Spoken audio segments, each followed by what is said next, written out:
Yo, welcome in, Adam. How you doing? Hope you're having a good Friday, start of the weekend. Hope it's weekend for you. Not sure if you have shifts in the weekend. Still recovering from a bit of sickness, but yeah, you know, it's weekend. Can't sit around doing nothing. So yeah, time to stream.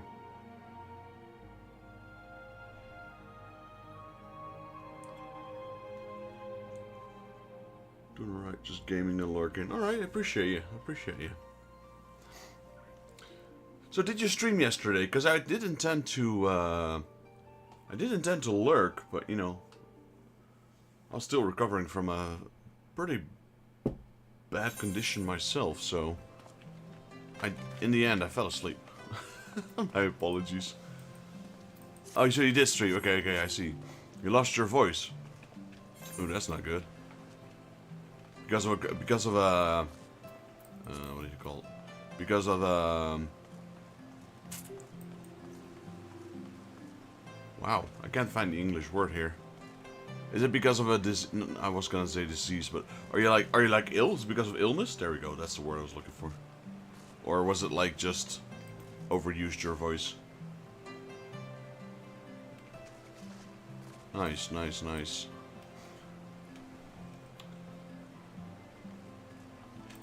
Oh, sweet. Oh, yeah. It's definitely been going around where I'm from as well. I guess, you know, it's that time of the year where summer is starting to end, temperatures is dropping a little bit, people are becoming less careful with clothing, etc. So they tend to not dress properly as the temperature slowly settles, thinking it's still warm. People get flus, sicks, and whatever else. Like a common thing, usually. Hope you're getting well soon.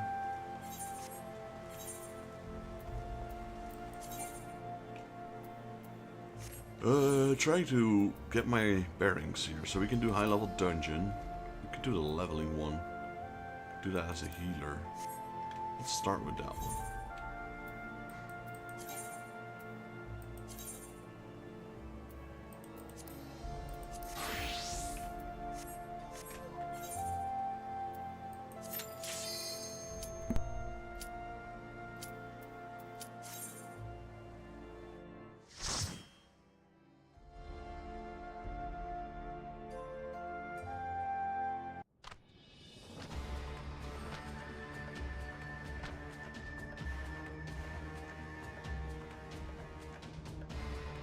Ooh, interesting. We get a trial for leveling.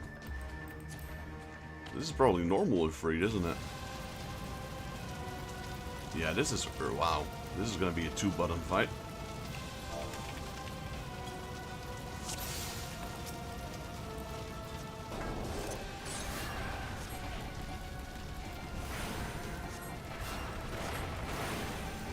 Always gotta love going back inside older dungeons where you only have like 1 or 2 buttons.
There we go.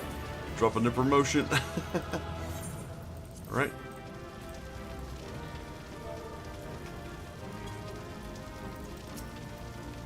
Always gotta do it once. Yo, George, how you doing, buddy?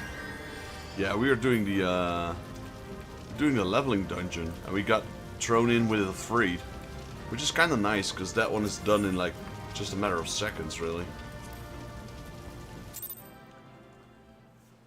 So that's a quick dungeon. There we go. Did we level up though? No, we did not level up, unfortunately.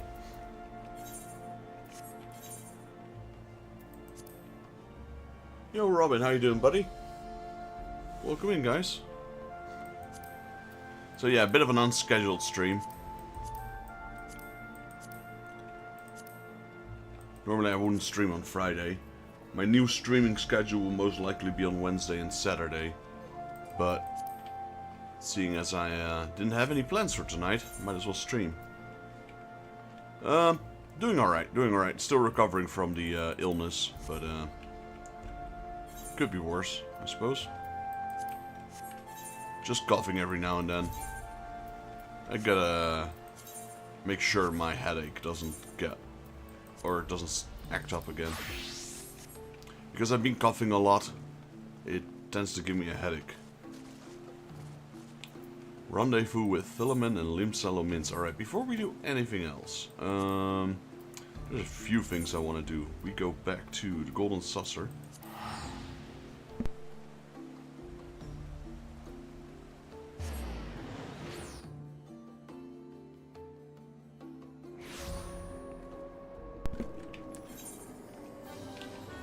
Nah, we just keep going. Sure, I was ill, but I still kept working. Didn't feel like sitting at home.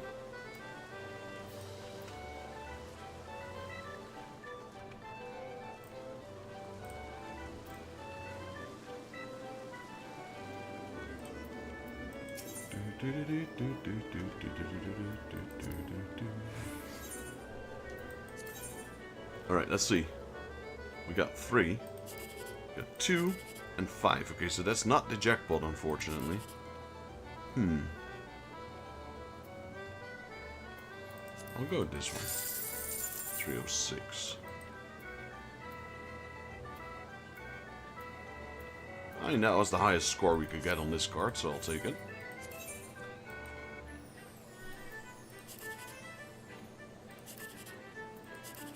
Ooh, maybe this one. If this is a 3, this is a jackpot. Yeah. Let's see. Was it the highest one though? 360. Ah, this one was higher. This one was 1,000. Oh well. Alright, last time. Can do this 3 times a day.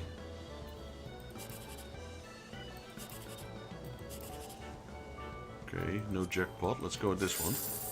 That's the second highest, so that's still good. There we go. I'll take it.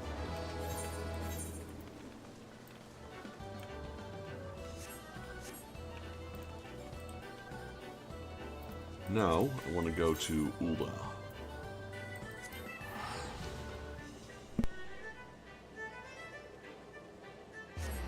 How's the drawing coming along, George?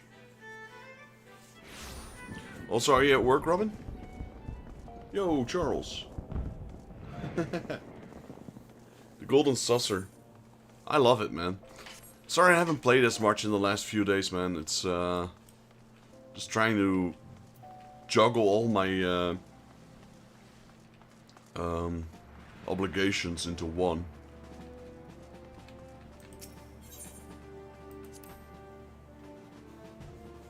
Glad you guys are all here.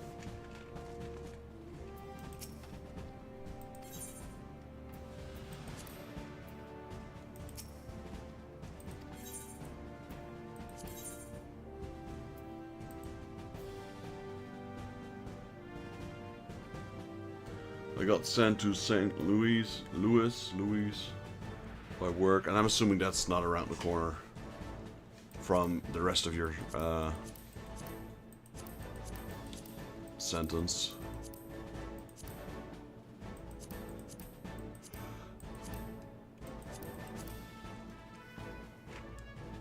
Oh wait, do we have affinities?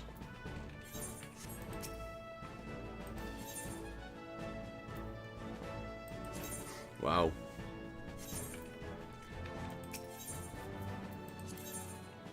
Sorry, you're all over the place, really.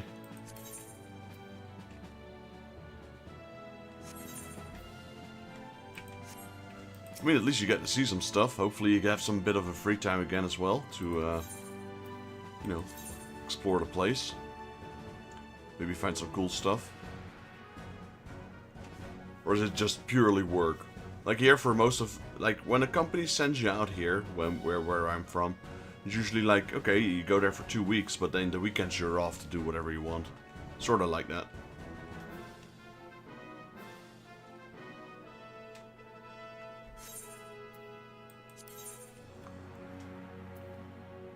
Oh yeah, you guys go do that one. Sure. Have fun.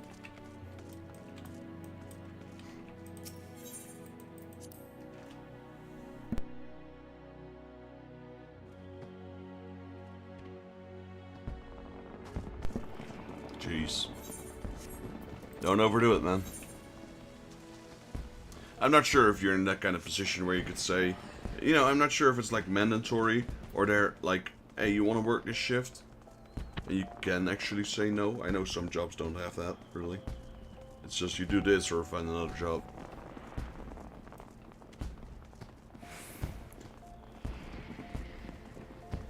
Especially if I'm going like that far away, I would definitely have to like to have some time for myself to, you know, look around the place and do whatever it is you want to do. Go spend some time in nature, go visit a theme park or whatever, go visit a museum or I don't know. Look for games.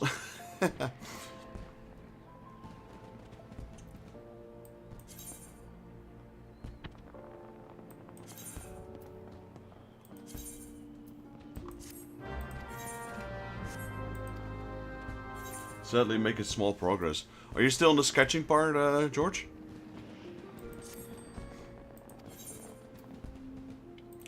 Oh, no, we gotta complete it first. There we go. Oh, 56. Okay, confirm. What is this? Tefefa cloth. Assigned adventure. Alright. Go. I haven't worked weekend in ages, so it was kind of annoying. I'm taking this weekend off though, and then I'll be back home next weekend. Nice, nice. Anything planned for the next weekend?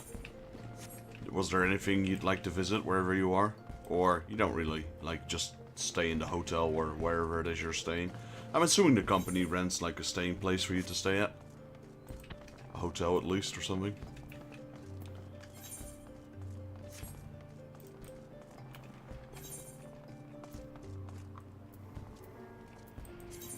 Where are we going? Lanos Limsa.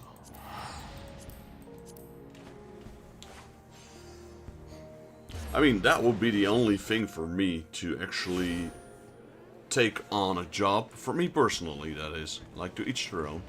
But me personally, if they asked me, you know, to go like, okay, we want you to go to, I don't know, say for example Germany, which is the next country over. Which is kind of like a state for you guys, I suppose. In distance-wise. I'd be like, okay, I'd go there, but, you know. What's in it for me, except for the usual pay? But there's Bush Stadium with the St. Louis Cardinals play, and Budweiser victories here. Yeah, you were a fan of baseball, right? Maybe I'm... Yeah, no, I think... Yeah, you and your son. Your son recently picked up baseball, or was in the junior league, or something like that? I forgot the details, but I know you and your son were into baseball. Oh, Vexes, how have you been? Come here, let me have a good look at you. Thank the 12. One hears the strangest tales in foreign lands. I word about you every day. We would have sent word sooner, but the Braves afforded us no opportunity. When they fell upon us in the market, it was all we could do to escape. Tataru found her way to you, of course, but we were forced to seek shelter aboard a Hannish vessel.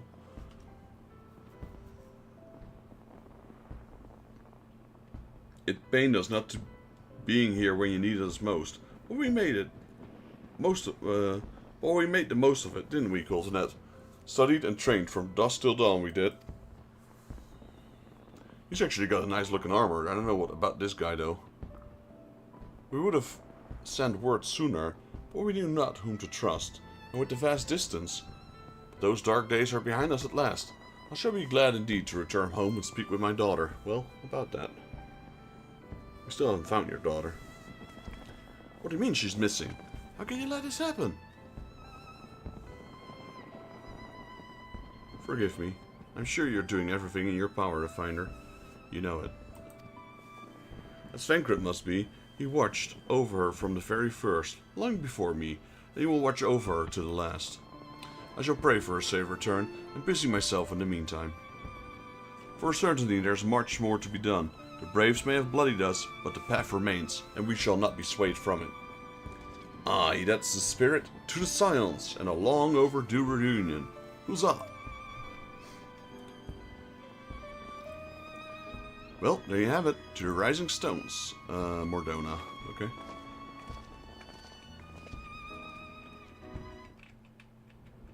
Also, why was there fireworks?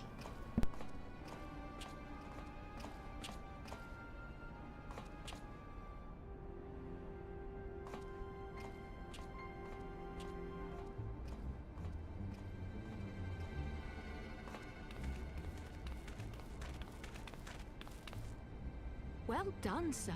And with that, I believe we are ready to proceed.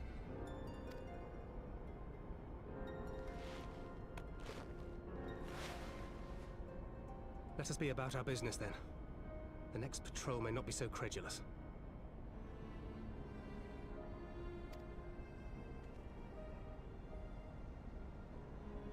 Why must you be so disappointingly brusque? You're not at all as Minfilia described, you know. I don't think you favored me with so much as a single compliment since we set out. Tell me, did your time in the wilderness sap you of all your charm? Or are you holding it in reserve for your beloved? This is neither the time nor the place. Well, call me old-fashioned, but when I'm risking life and limb infiltrating an Imperial castrum, I like to be sure of my comrades' motivations.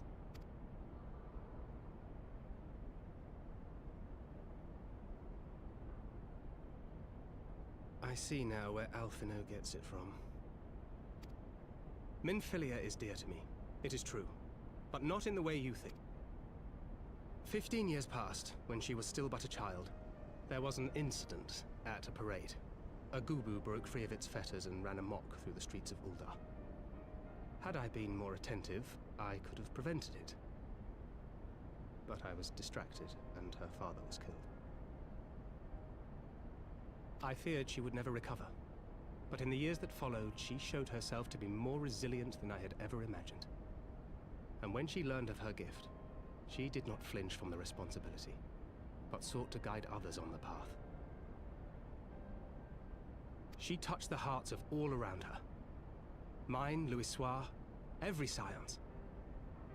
In those dark days following the Calamity, she was our guiding light, our hope for a brighter future. She had so many dreams, and I would give anything to make them come true.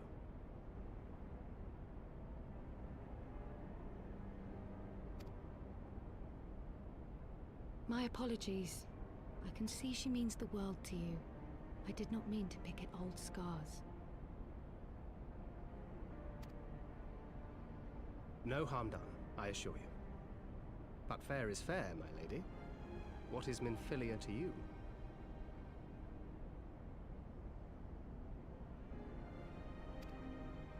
You mean you don't know? Only my dearest friend. When I finally emerged from my torpor, I learned that nary a day had passed without her asking after me. She never gave up hope. And neither will I.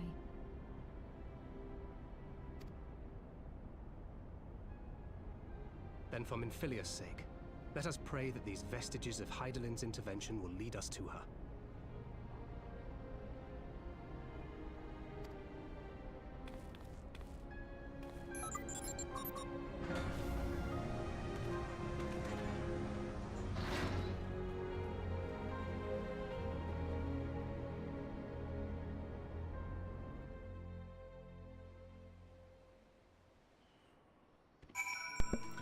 Alright, so now we can go to Revenant's Stall. That was a long cutscene again. Between Fencrit and Krile.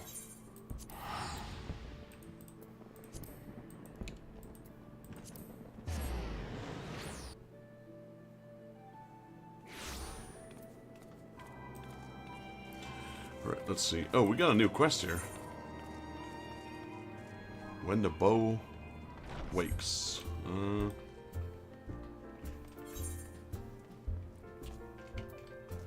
Inside, I guess. When the bow wakes. The bow? Bow. Bow. I don't know what that is, though. There we go.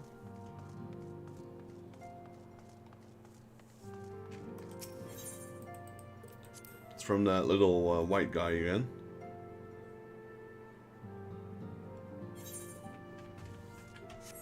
Uno call Kai. When the bow wakes. Uno call Hai is anxious to act before the Wang trade wakes. This time has come, Warrior of Light. We must move against the warring triad now, or suffer the consequences. The seals cracked and the icons stir. Should they be allowed to awaken and resume the titanic conflict, it will be like the coming of a second calamity. You Vexes represent our best hope of eliminating this threat. That said, the very act upon entering the containment facility itself presents certain unique challenges. So unique in fact that I struggle to locate an individual with the requisite talents to surmount them. Were it not for the impressively diverse connections of your fellow scions, I might still be searching. Happily, however, they were able to furnish me with a suitable candidate. Now, along with your echo-blessed companions, all the pieces we need to place with this deadly game are arrayed upon the board. Victory hinges upon no less than the total destruction of the warring triad. But we must also wear the interference of those who covet the elegant primal harnessing technology. I speak, of course, of the blindly grasping hand of the Garlean Empire and its fumbling agents. The ignorant meddling the Empire will serve only to hasten the Icon's awakening. It's my master's desire that the Triad be dispatched before Imperial forces delve too deeply. Being the nearest to wakefulness, the Icon Sephiroth shall be your first adversary. Make your preparations and join me on the flagship in Azizla. We will speak further there. Alright. Well, since we're in Revenant's Stall, we might as well update the main quest as well. And then we do that when the bow wakes, which is Sephiroth, which is not Sephiroth from Final Fantasy VII, mind you. This one is a different one. Not even sure if you write it the same either. Sephiroth. No, almost, but not quite.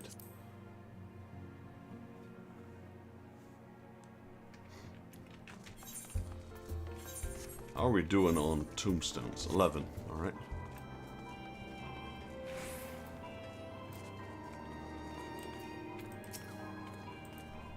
Ah, it goes back to the toll. It even smells like adventure.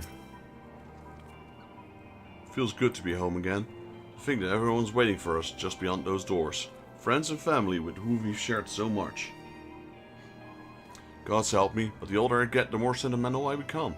Come, let us not keep him waiting. I'm glad those three are back again. We had a history with these two. Coltonet and Hoary Boulder.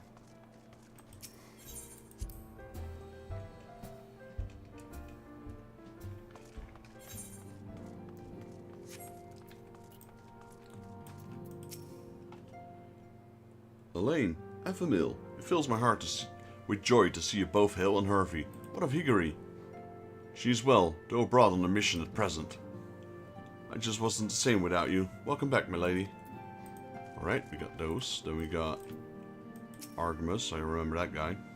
Ah, we could do with more of that around here. Heartfelt reunions with stalwart companions brings a bloody tear to the eye. Homei? Isildur from Lord of the Rings. The secret runs south and his ships hold to secure safe passage to a faraway land. This is a tale we know all too well. When they are well rested, I should like to seek a formal introduction. Why wait, my friend? Come here. There's no need to be shy. Pray grant me a moment longer at least, though I'm happy to oblige you. My legs are rather less accommodating. Got Hoary Boulder. Orchard. Where in the Seven Hells drove my little brother... What in the Seven Hells drove my little brother to come to Mordona? Why you, brother? You in the silence, of course. For 1,000 days I trained that I might grow as strong as you, and that I might fight alongside you. Yet, now that you are here, it seems you have surpassed me once more. No, do not tell me you trained with the Hannish, did you not? Your eyes do not deceive, brother. I studied the trials of the brave, and drunk deep of the souls of mine enemies. Alright, then we got Cortinet. Yo, Rangex, how you doing, buddy? Hope you're having a good Friday. Glad though I am home, I cannot help but think of those who have yet to return. Once we settled in, I would join the search. Doing some more Final Fantasy XIV today. I have plans to do some TCG Saturdays again this year. But yeah, I'm looking more like probably around December when I start those again. Maybe a little bit earlier, maybe November, but it's been so long since I've seen them all like this. I'll probably ship out the cards in October and then figure out the rest after. Too long. Was the chaos born of my foolish ambition which forced them to flee? Though they are returned, there are others yet missing. Others whom we cannot forsake. We'll find them, Alphino. I know we will. With Philia, Ida, Papalimo, every last one. And when they walk through those doors, we'll be here to welcome them home.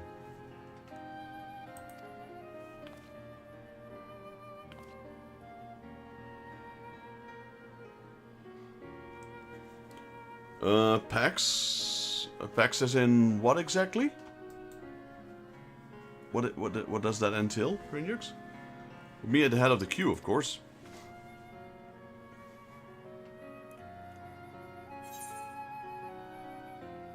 Steamed staff or sesame cookie? I'll take the same staff.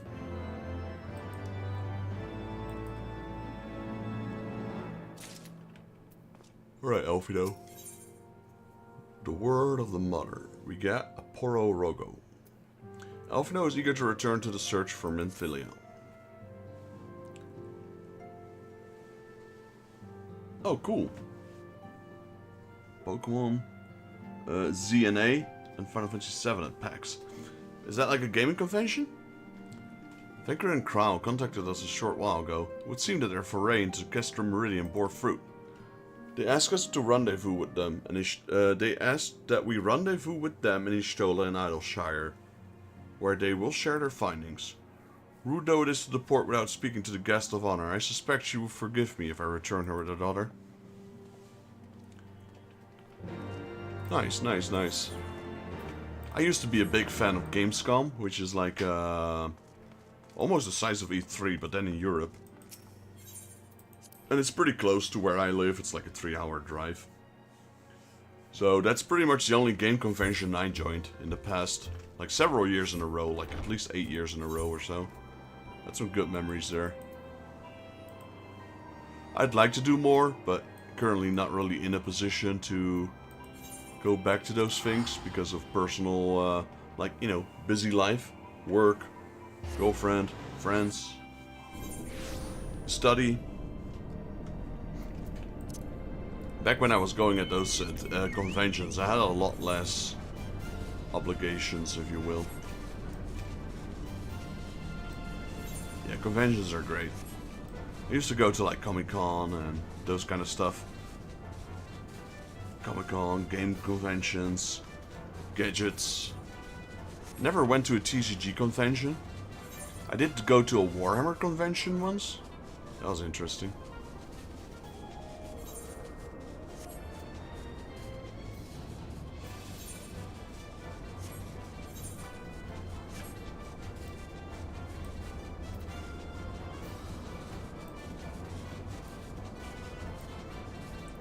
It seems we have to go up.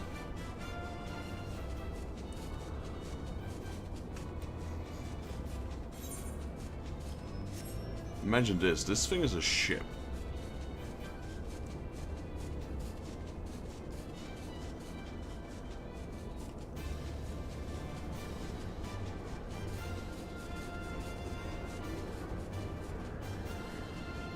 That's where we came from. This place is gigantic. It's quite a high elevation as well. Alright. I think we're almost there. Should be somewhere below us. There we go. What are you doing here? This is a place, Warrior of Light. You will find a containment facility wherein entities incubate incalculable power lie chained. Their fathomless energies siphoned away by the elegant devices. As I warned you, Sephiroth poses the most immediate threat. His dreaming mind drifts perilously close to consciousness. Thus must his destruction be our first concern. Your fellow Scions will be joining us anon, accompanied by the uniquely talented individual of whom I spoke. From what I gather, the two of you are already well acquainted. Let us continue inside and wait before the doors to the containment facility. Oh, don't tell me it's Zero. Nero, not Zero. Oh, it's Urianger. And Y'shtola and Krile. You've not been waiting long, I trust. You're eager to land whatever cooperation we may to your mission, Vexus?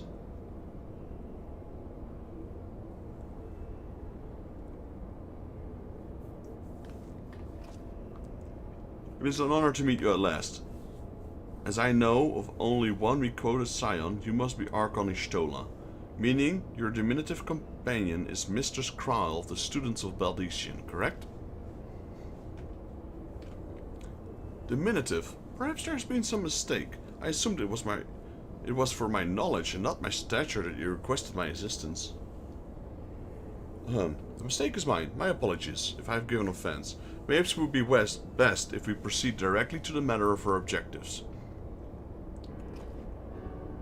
Your adversary is the Icon Sephiroth, the Warring Triad, otherwise known by the historians of Alec as the Fiend. Yo, David, how you doing, buddy? Hello after a few months. Yeah, I've not been streaming regularly. I'll be streaming here and there. So you might not have missed much either. But glad you're here. Welcome. He was once the patron deity to a tribe of tree-like beings native to Eorzea, but was subdued by the Garlean Empire after a lengthy war of attrition. After his defeat, he was imprisoned for use of the source of power. Even now, Sephiroth is neither truly living nor dead. His mind bound in a dream, while his body energies are harnessed by the elegant technologies. The explanation for his failure to dissipate into the ether lies into his Wow. The explanation for his failure to dissipate into ether lies in his restraints. These ingenious devices serve not only to bind him, but to continuously regenerate his corporal form. Meaning it will be all but impossible to banish him while set restraints are in place, yes? Remove them, however, and we risk allowing an unfathomably powerful and doubtless vengeful icon to run rampant. It seems we have no choice but to divide our forces. One team must locate the controls to Sephiroth's shackles and disable them, while the other stands ready to destroy them at any moment of his awakening. As much as a most succinct assessment, Master Krile, while I was aware that the Echo provided you with uncanny insight, I did not expect you to intuit the core of my strategy quite so swiftly. Gotta go, I just wanted to I appreciate that. I appreciate that, David. I do want to go continue. My normal schedule will probably be Wednesday and Saturday going forth. So, Friday streams are going to be rare. But, hope you have a great Friday, and thanks for dropping by, man. Appreciate you. Ha. If only my gifts offered such detailed analysis, which is to say it doesn't. I merely took upon myself to learn as much of the Triad's imprisonment as I could before coming here. It will be Vexus and I, after all, who enter the Icon's den. Indeed, given the nature of our adversary, none save those under the aegis of the Echo should be permitted to enter the containment facility.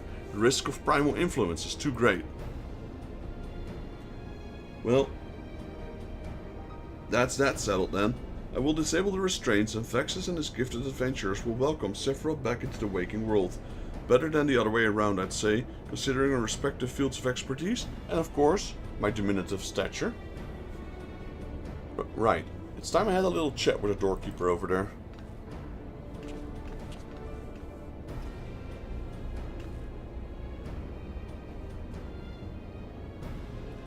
Bleep. Activating verification system. Lifting access restriction to the Triad control.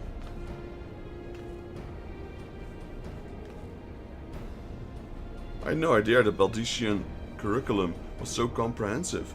When we locate the control for Sephiroth's restraints, I should gladly leave the operation to you.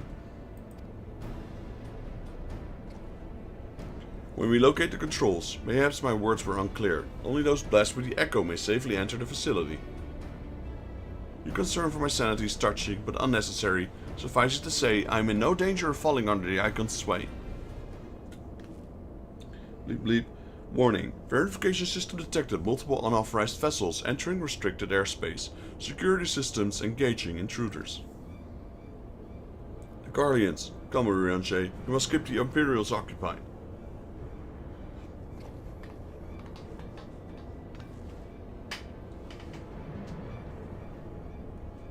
We too should be on our way. Gods, I would be lying if I said I wasn't slightly terrified, but I can't very well leave her every deadly test to use silence. According to the history, Sephiroth was immense in both size and strength, mighty enough to rout even the Imperial armies of the Elegants, and that more than once. To cut a long story short, we have to get this right. I should do my best not to wake the icon up too much, as my grandfather always used to say of certain little monsters. Get them up and get them moving, while their brains are still with bad.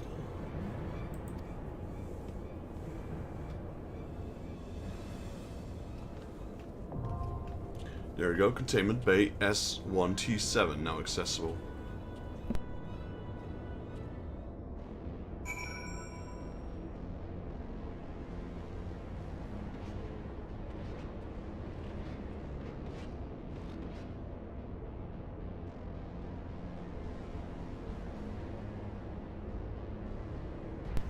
Alright, we can queue for that dungeon, I suppose. I'm not sure how long that's gonna take.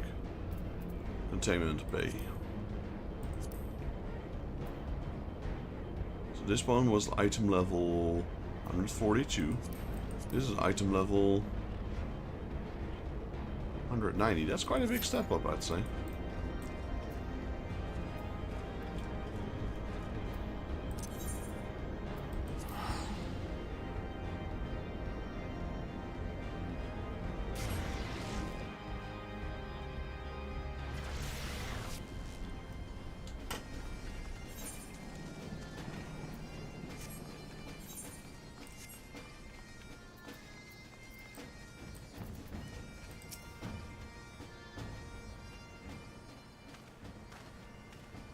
My apologies, I seem to be the last one to arrive. So what news have you for us?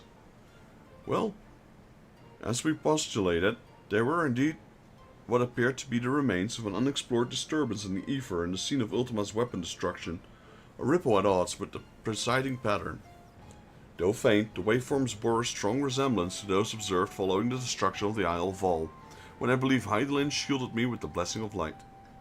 To confirm our findings, we paid a visit to Sildith Aqueducts. There we detected the same waveform, but orders of magnitude larger, as one would expect of a more recent disturbance. Hydaelyn, there's no other explanation.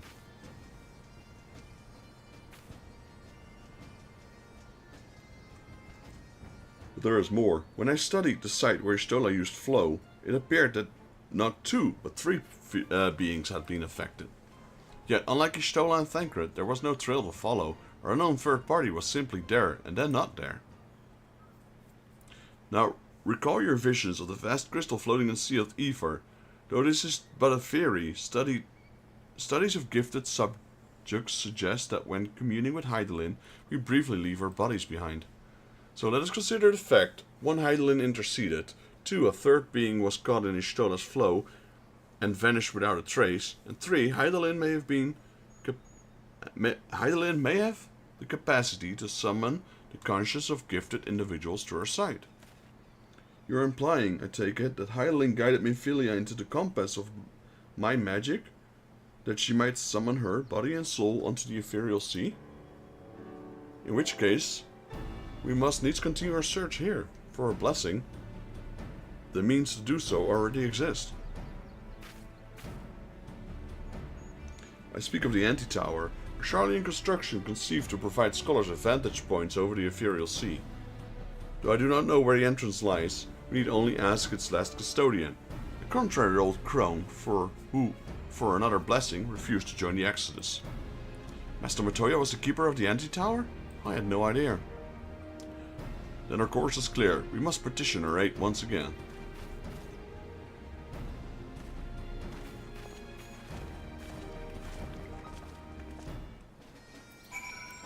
Well, back to Matoya. I wonder how long this queue is going to take us.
Okay, I was just on auto fly for a second.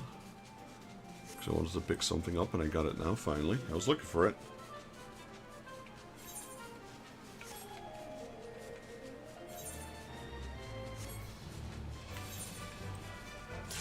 Oh, there it is, containment bay. Alright, let's go.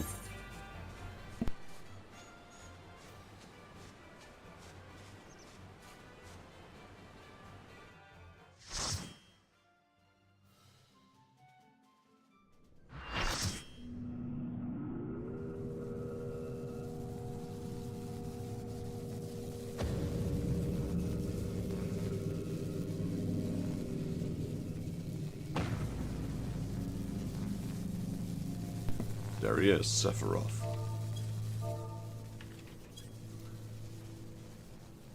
Disabling Sephiroth's restraints now. Good luck.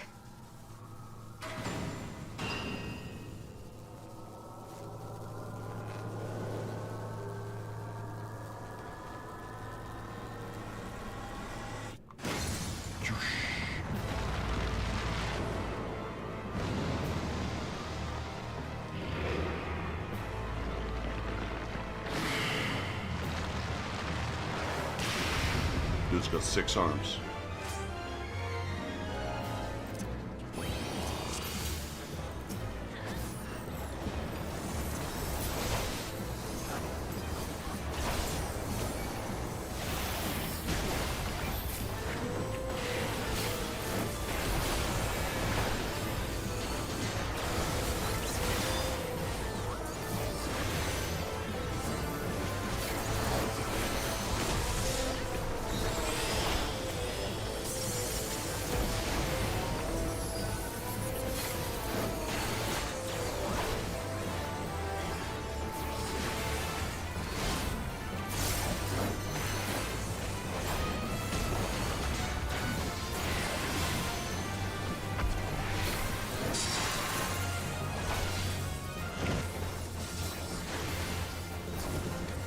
Yo, Random Ninja, how you doing, buddy? Welcome to the stream.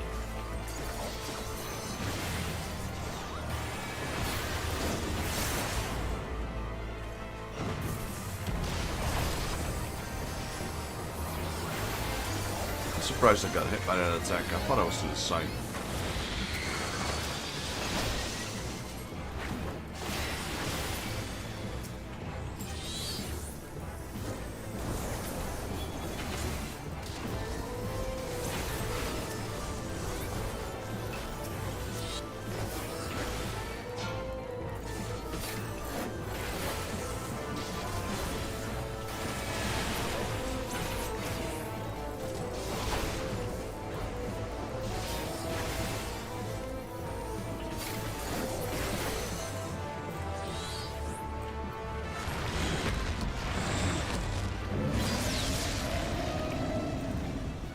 Bye. Phase 2.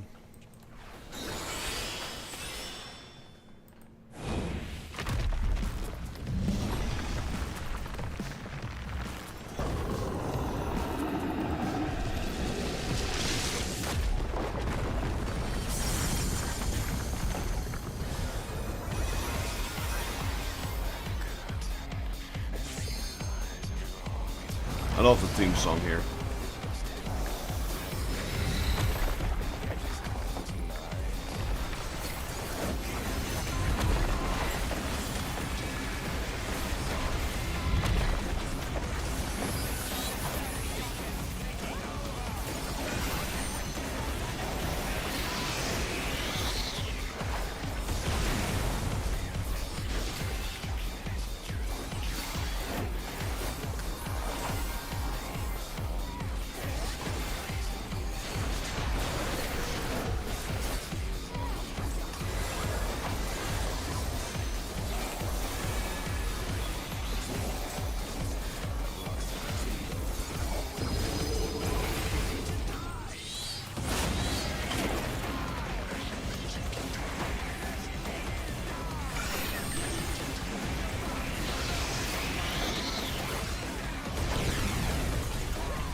There we go.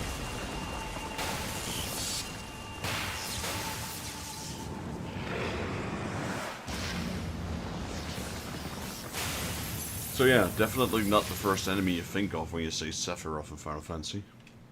But that's him.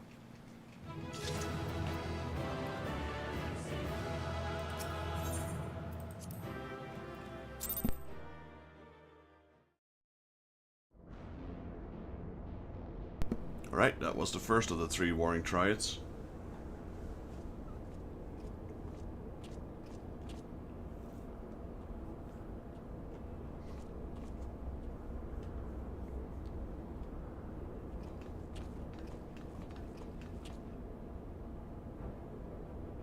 You did it! I've seen you in the action before, but never against something that big. My legs kept telling me to run, but I just couldn't tear myself away. I don't think I blinked once during the whole battle.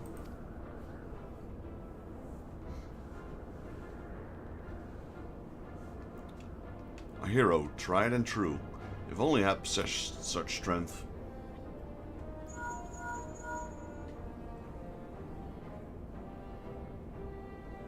Stola, this is Kryl. Icon eliminated. Oh, if only you could have seen it. Vexus gave Sephiroth the mother of all rude awakenings. And your distraction was perfect. We encountered not a single Imperial soldier. Hmm? Yes, understood. Let's swap tails at the Rising Stones then. On our path to the control chamber, we discovered a number of dormant thralls. It would seem the machines that preserve their forms also hold them in a state of torpor. We need not fear their summoning their deity anew. In short, our work is done here for the present. At last, let's go home, shall we?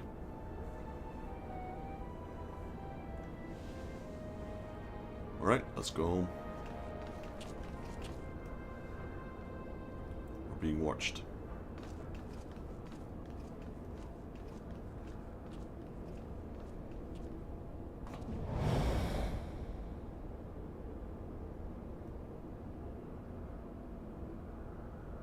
Ascian? Nope.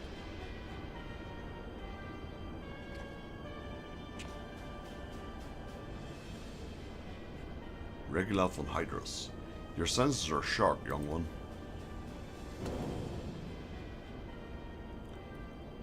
I'm Regula von Hydros, the goddess of the 6th Legion, and it would seem that the damnable woman and her accomplice have led me to a merry dance, through the thickest of the Infernal Island's defenses, to think that I pursued them.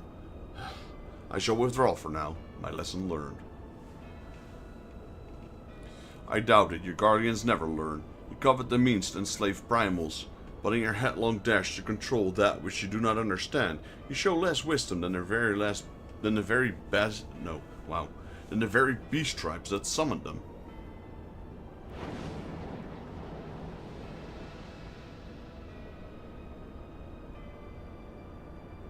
I have no interest in crossing blades with children. Live, grow strong, and mayhap one day you will warrant my attention.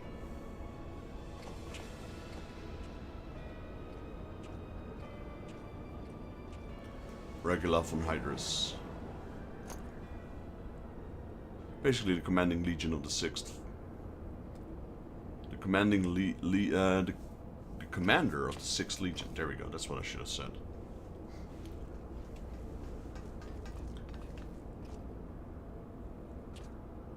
I looked back, you weren't there. Did something happen? Not of consequence. I mistook a shadow for a man.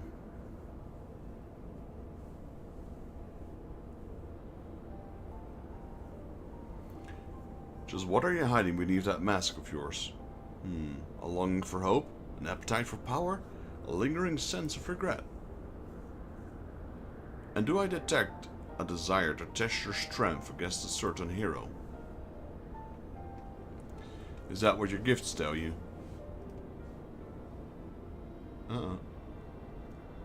Nope, those were just wild guesses, but I wonder if few of my words didn't strike close to the mark.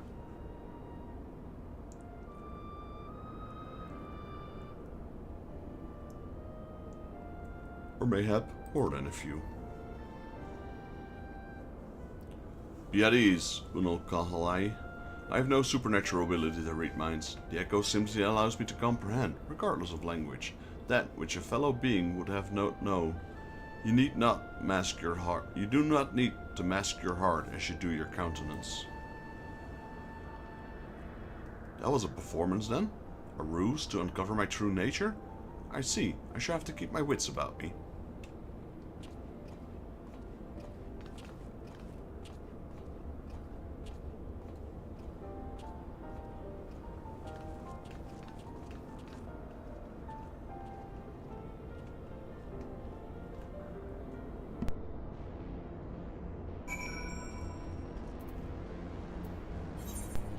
Alright. Go back to the Rising Stones.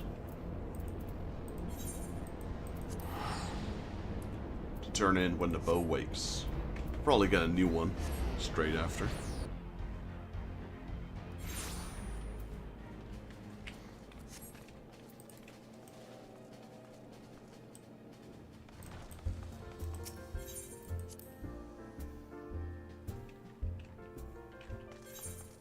There we go. Straight ahead.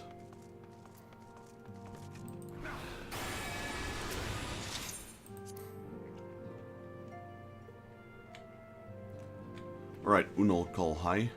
Let's see what you got for us. So, Warrior of Light, how did it feel to strike down so great a foe? You must tell me more with the experience once our meeting with your colleagues is concluded.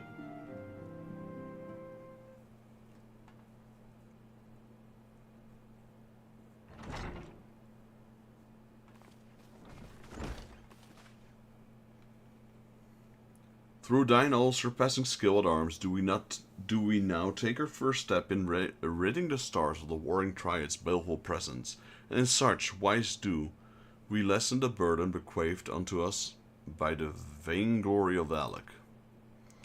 Know, however, that the two icons which remain are fought equal in might to Sephiroth, and may yet exceed him.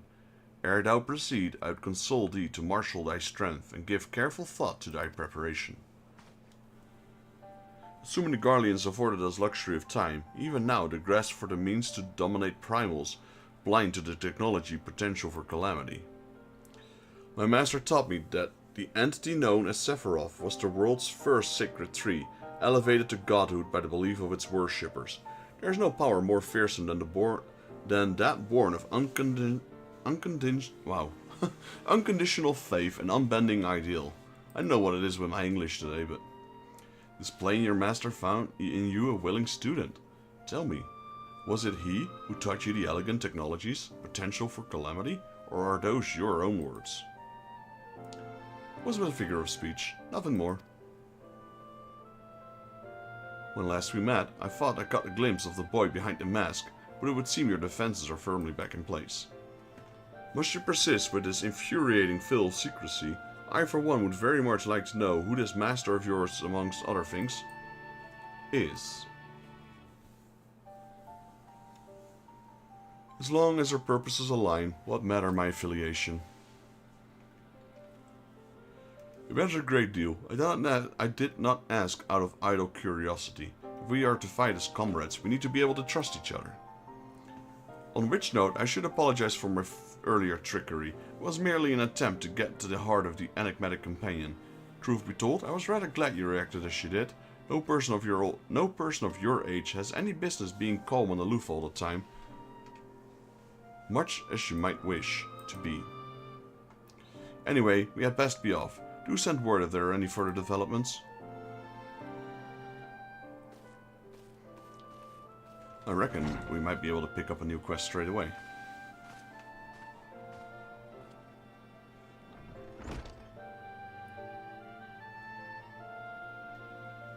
A companion now, am I?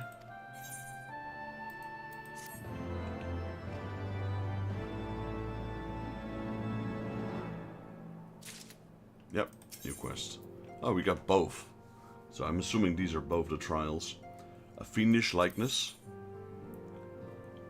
Unakai has a gift for you.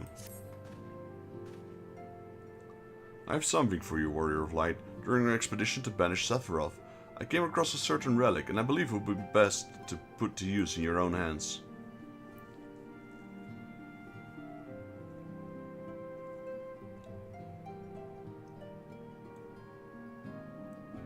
It is an elegant device of the kind used to store information. In this case, a record of the furious conflict that took place off the shores of Mercedia between the Icon Sephiroth and the forces of Alec.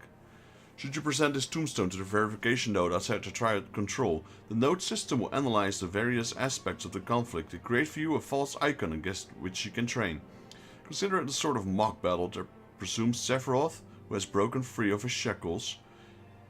If I understand it's working correctly, the node should also be capable of manifesting a far stronger incantation of the icon. This would mimic the catastrophic consequence were Sephiroth ever to absorb an additional source of energy, say by defeating another member of the Warring Triad. A compelling challenge for a warrior of your ability, yes? You need not possess Master Kral's knowledge of elegant technology to begin this particular battle. Simply present a tombstone to the node of the flagship and then follow the orb's instructions. I hope the experience brings you valuable insight, Warrior of Light. I'm assuming that's extreme mode. And then we get the second one, the Fate of Stars. Unakai is preoccupied by the threat of the 6th Legion. I'm troubled, Warrior of Light. The 6th Legion will not soon surrender its pursuit of elegant technology. While it's true that the 6th suffered heavy losses in attempting to breach Azaz's defenses, the Legion is still very much a force to be reckoned with. Left to his own devices, it will not be long before the Legatus moves to... Excuse the interruption, but a call to the Link Pearl can only come from one of your fellow Scions, correct? Arcanist Shola, what news? And you're quite certain they've broken through? Yes, of course, we shall leave immediately. It would seem the thing that I feared the most has come to pass. Garleans have succeeded in dispelling the barrier Eorzea placed on the entrance to the research facility. We must intercept and destroy them before they acquire the means to control the primal entities.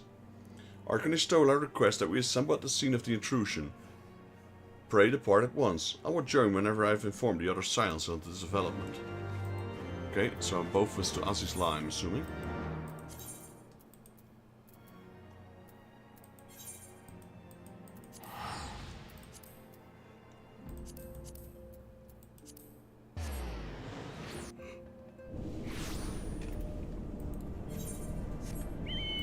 Yeah, both are here, okay.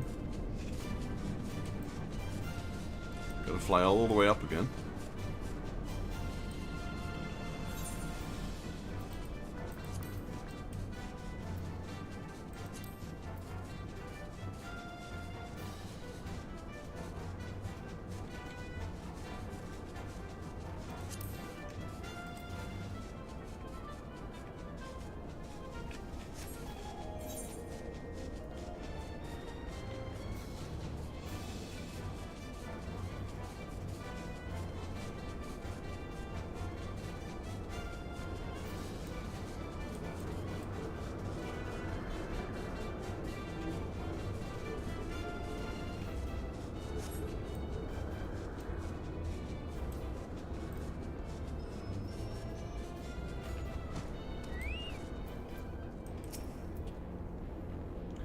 I see we are the first to arrive. No matter, your colleagues should be here anon. It would be wise indeed to keep the area under surveillance had the Garleans slip by unnoticed. I dare not think of the consequences. Arkanishtola set forth for Azizla when it became apparent that the Legatus was attempting to breach the barrier, and arrived to find that he had succeeded. We must hope that he has yet to find his prize.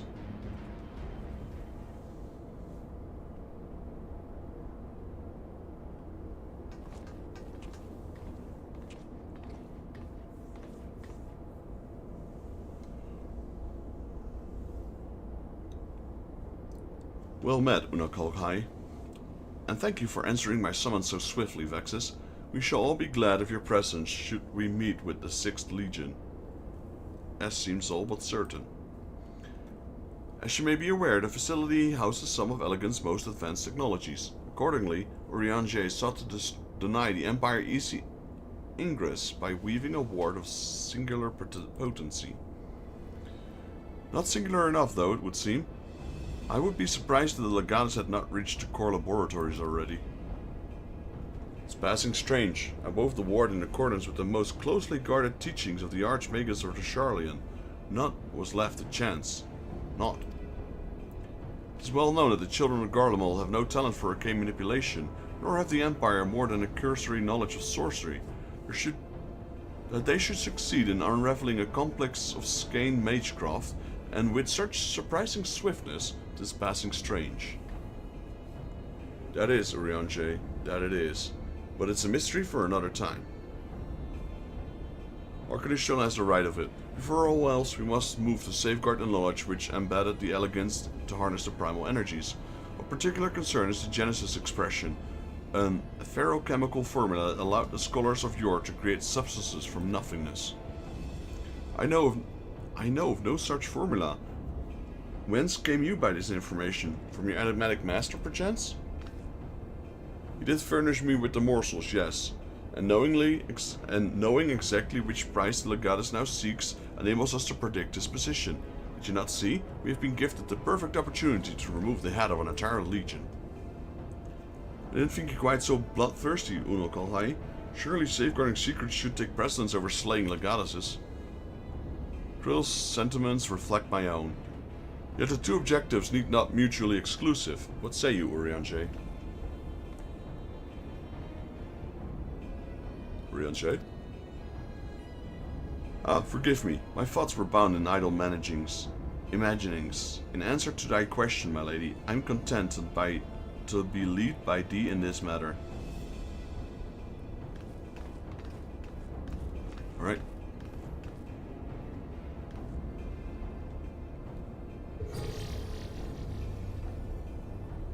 Right, I've enabled the facility teleporters, shall we?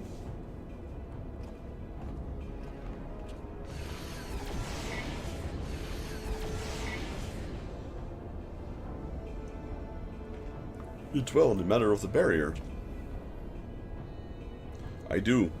Verily, it was a warning spell of labyrinth intricacy, the brainchild of the head of the students of Baldician himself. Even the most learned Archon would require several moons to disintegrate such an enchantment. To do so in mere bells would require some preternatural power akin to the very echo itself.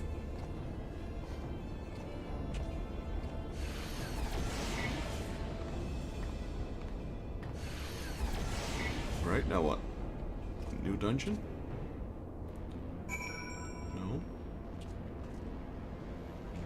Oh, wait, what? Terminal has been activated. Prepare to teleport into a ferrochemical research facility. Oh, it's a level sync thing. Okay, let's do it.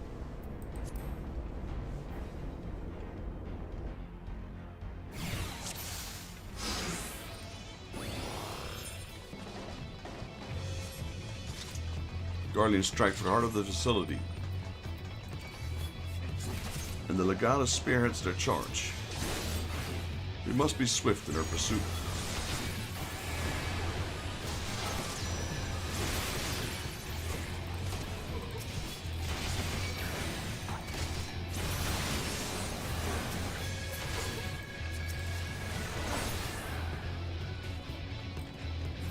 Some sort of mini dungeon here. Pursue the Legatus, that's our current quest. Can only go one way really, so. The Legatus himself is here. After him. Oh, he just teleported.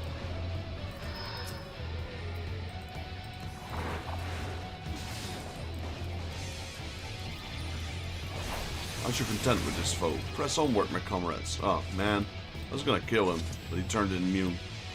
Who's fighting him now, though? Eorzea is, okay. So Ishtola, Krill, and Unakal High are still with us. There, it's Van Hydrus. In the name of the Emperor!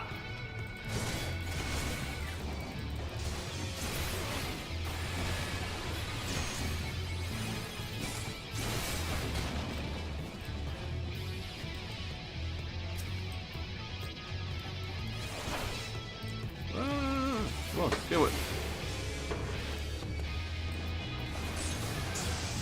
Lexus, Kral needs you. I already took care of it.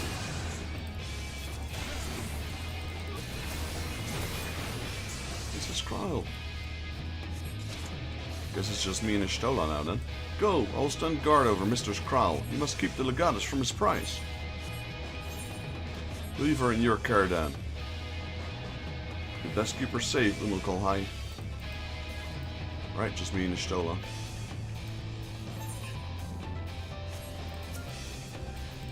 The 6th Legion Colossus here.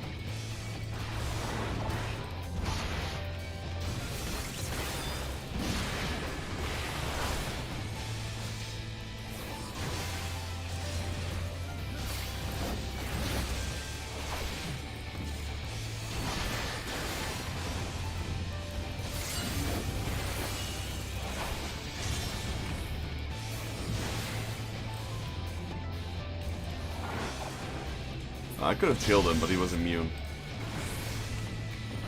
There we go. Good job, Ishtola.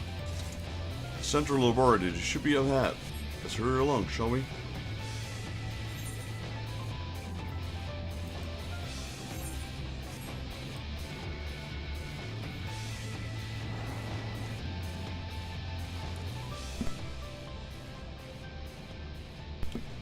After the Legatus. Let's go.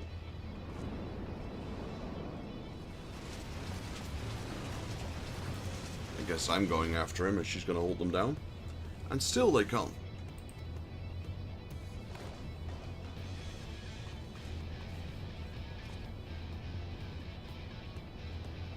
Press on, Vexus. I will handle this. Right, don't die.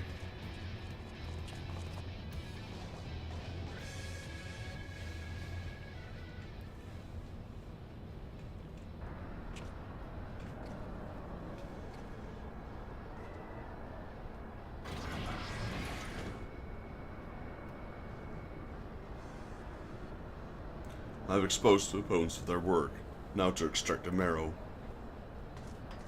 Not if I can help it.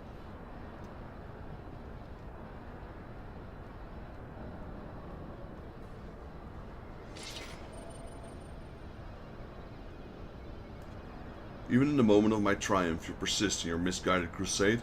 So be it. I shall present my prize to the Emperor alongside your head.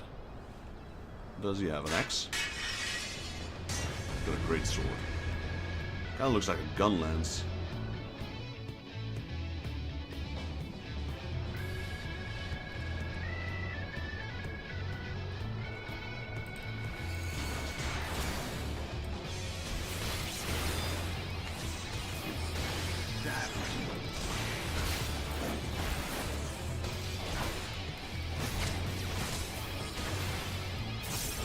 Is it a gun blade? I guess it's a gun blade.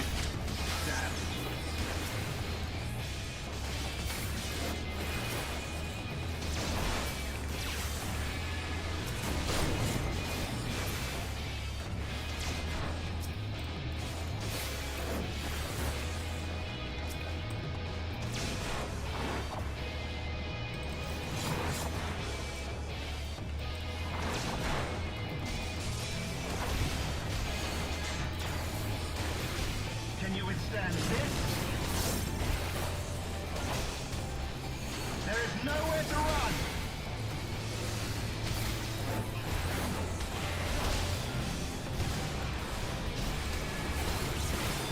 Can you withstand this? Man, he's getting owned. Big time. My weapon's inhibitor exists for a reason, but I will not lose to you again. Okay, we got this thing, a little son.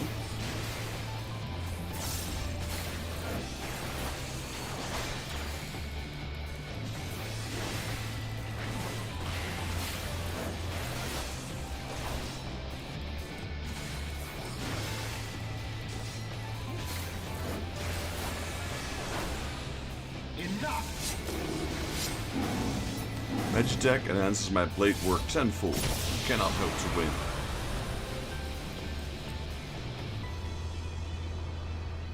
Well, I just did. Get wrecked.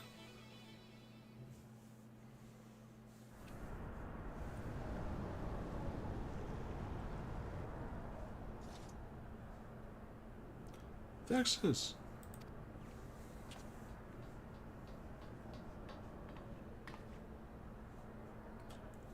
The Tomolive is unbreached then.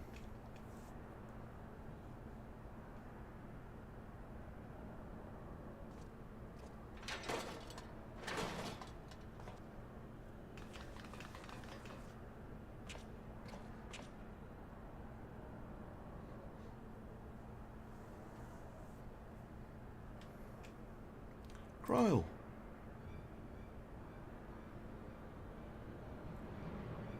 My wounds will not slow my blade should you seek to bar my path. And you would slay me, no doubt, but it will be your final act.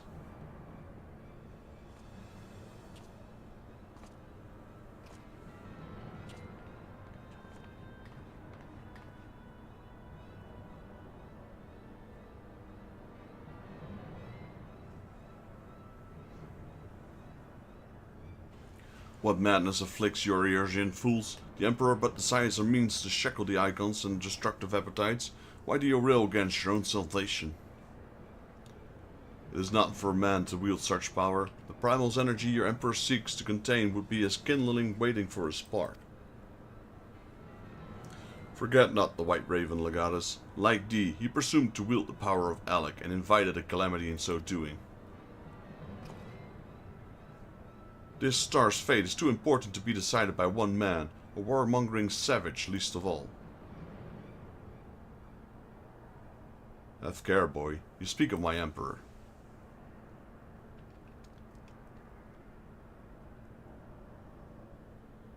But dying here in defense of his honor will not further his cause.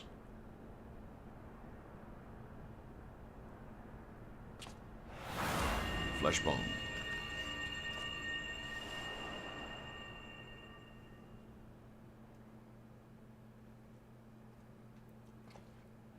Well, well, it appear not to be that. Ugh.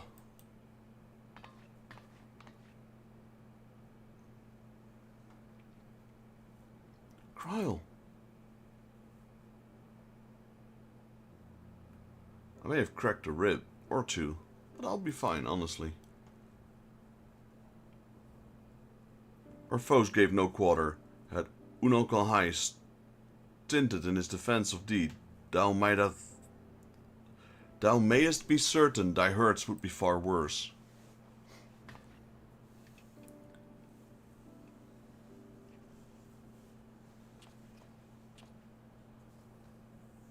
I could do no less. Master Cryle is at my behest after all.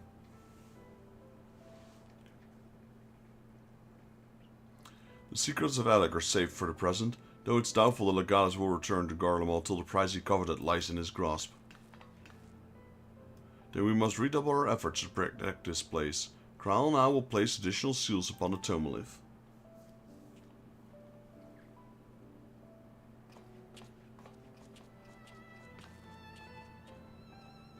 Unokal high.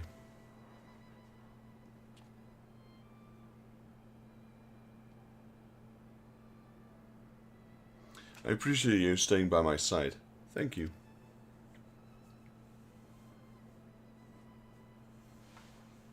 It was not.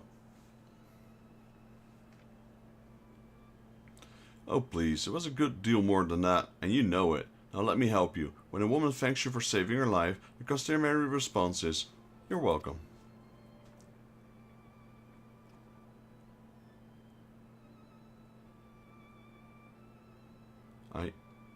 You are welcome.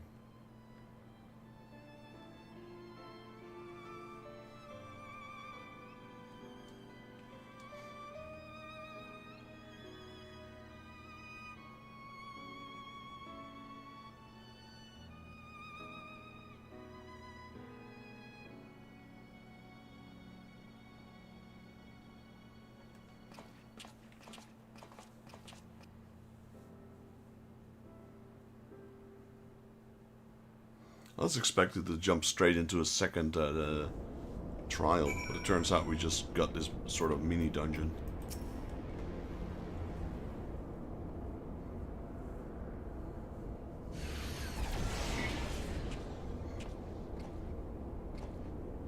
Ah, Eorzea.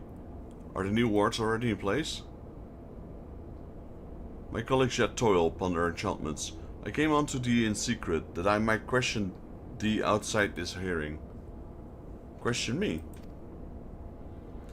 I would speak with the one who undid my subtlest magecraft, he who invited an imperial legatus into his facility in hopes of engineering the man's demise at the hands of the Warrior of Light. You accuse me of masterminding this day's events. The plan may have been thy master's, but the deed was thine.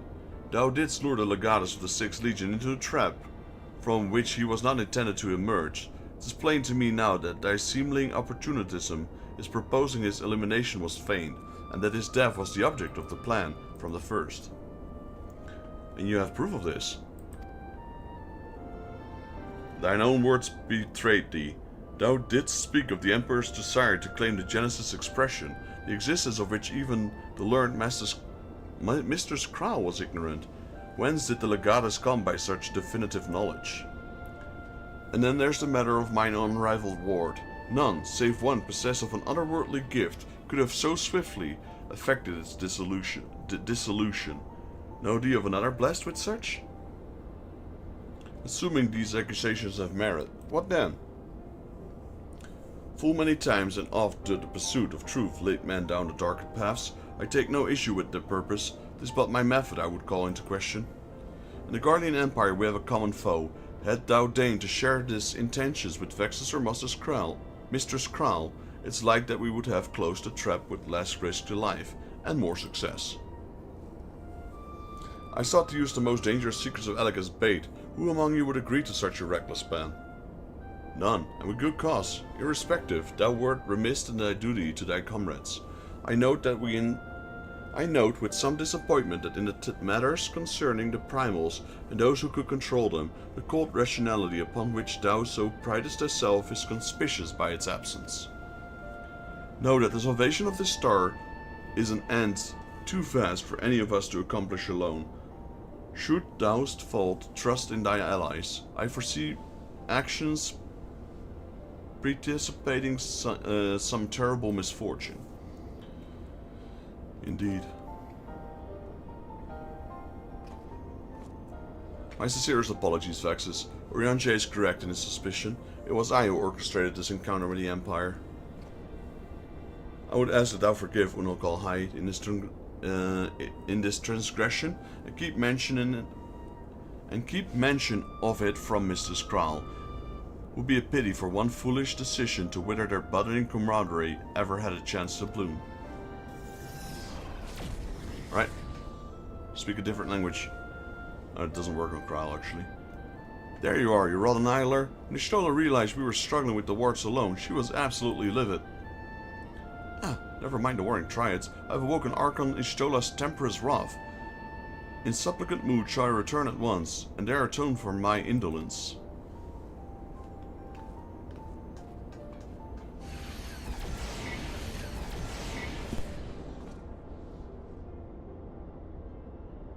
Convexes, it is time to return to the Rising Stones.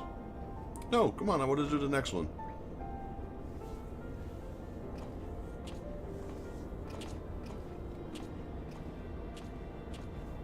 Right, before we return there though, we're close to the other quests right here.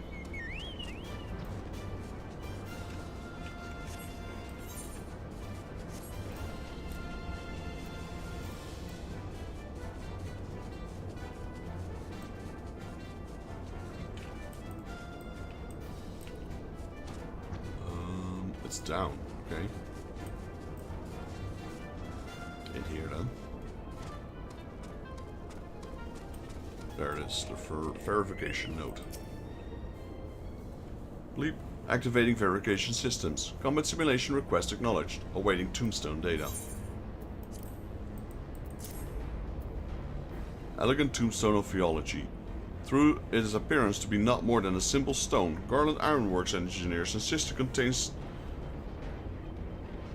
it contains realms of invaluable information gathering by the lost Elegant Empire on the subject of the fiend Sephiroth. Data processed. Adversary, warring triad. Sephiroth, defining simulation parameters. Loop, warning threat. Threat level extreme. The Empire assumes no responsibility for the death or injury resulting from participation in combat simulation. Activating reality augmentations, initiating combat simulations. The Empire thanks you for volunteering to participate in this study. Post-mortem data will be used to improve the survival rates of subsequent participants. Your sacrifice is appreciated. Okay, so that's Sephiroth X mode we just unlocked.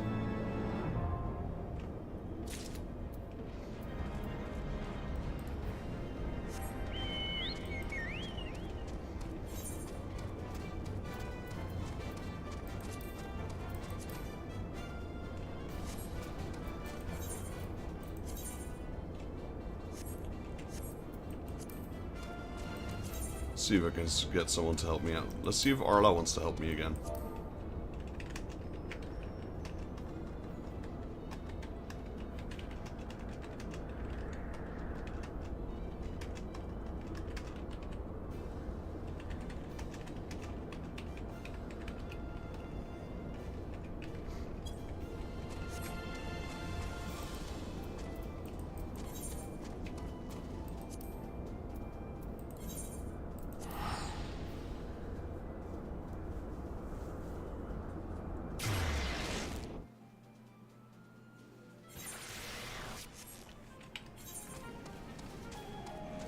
Oh wait, it was the Rising Stones.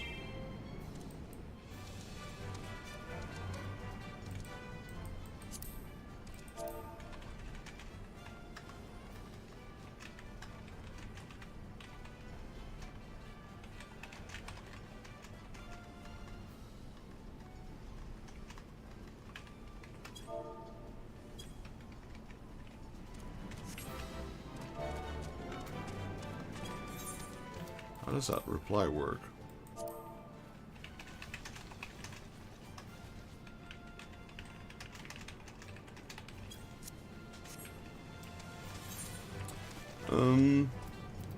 Toya, let's go to the Rising Stones for now. I mean, I guess we could just queue for it.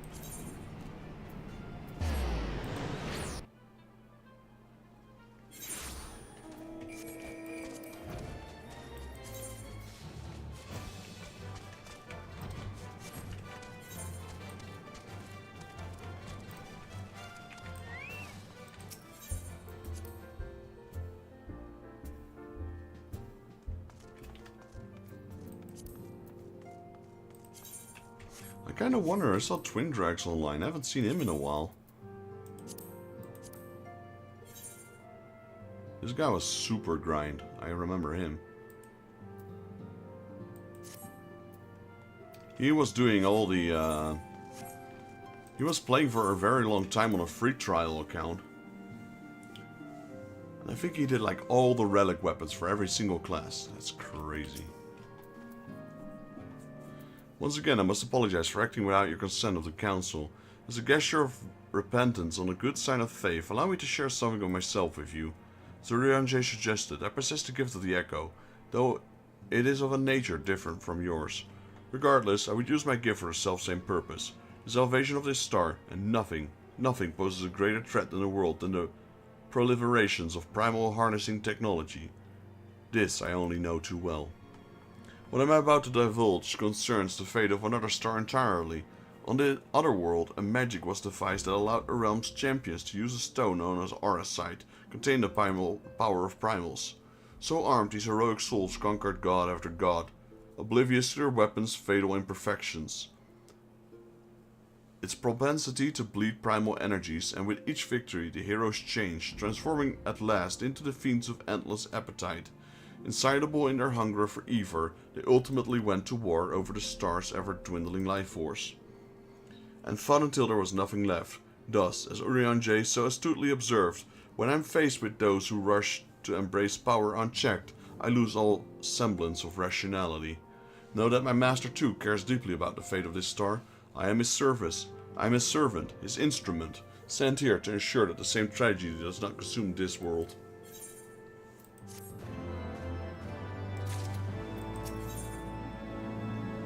Balance unto all. Unakal has urgent news to share on the current state of the Warring Triad. Warrior of Light, if this world is to survive, we must needs move forward with our plan. Another pillar of the Warring Triads must be toppled, the question of which has already been answered. Following our encounter with the Legatus, Archon Ishtola detected erratic etheric waveforms emanating from the sector containing the icon Sophia, known simply as the Goddess in former times. Such readings can mean only one thing. She's close to awakening. Let us return to Azislav forthwith and put an end to the Primal's deity, lest she reigns again in all her terrible glory.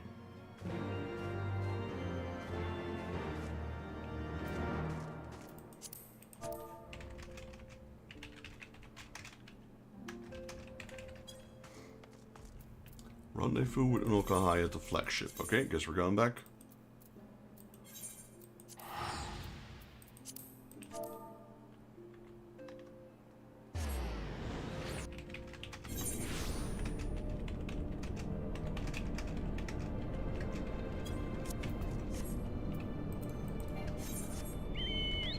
Let's see if there's anyone that can help me with the extreme mode. Can try and queue it, I suppose. Not sure what level Rebecca is. She was around my level when I met her.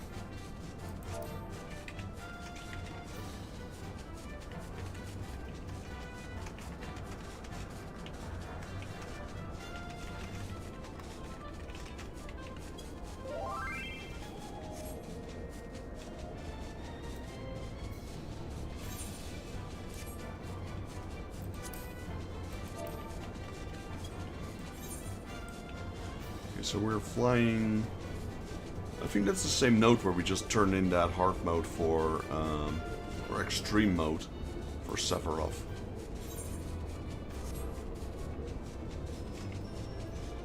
Yeah, I'm not sure if you guys have noticed, but my voice is even more gone than yesterday. Probably get a drink soon. Gotta keep drinking. Hello, Unokohai. We appear to be the first to arrive. Shall we await our colleagues here?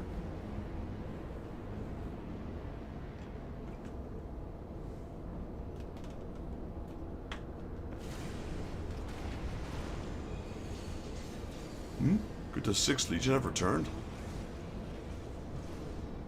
Texas, Unokai.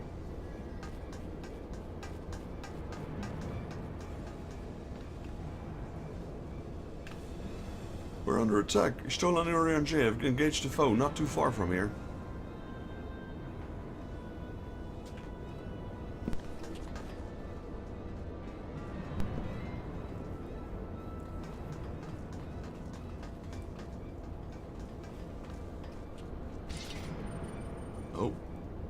those warriors from the other world? I'm assuming they are. Ha! Rarely is my shield thus tested. Would seem the elegants have not been lax in their recruitment.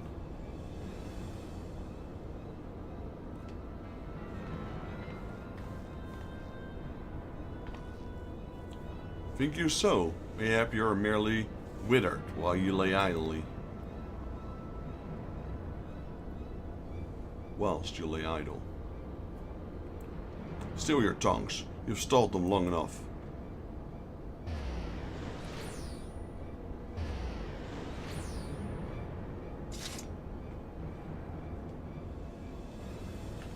With scales in hand, the goddess shall arise and righteously cast off her accursed pall, that she, with warmingly Worm King at her side, might judge, and thence bring balance unto all. Hear my words in despair, elegance. Our goddess is awoken. Your civilization has birthed the instrument in its own undoing.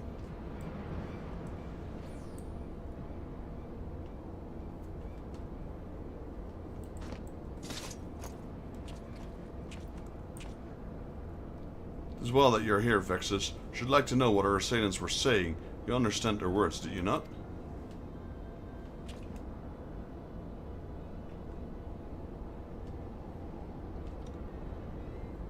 It was a Mercidian dialect, if mine ears did not deceive, though one which beareth scant resemblance to any spoken in recent times. As for its antagonist's meaning, I do gladly defer to those blessed with the echo.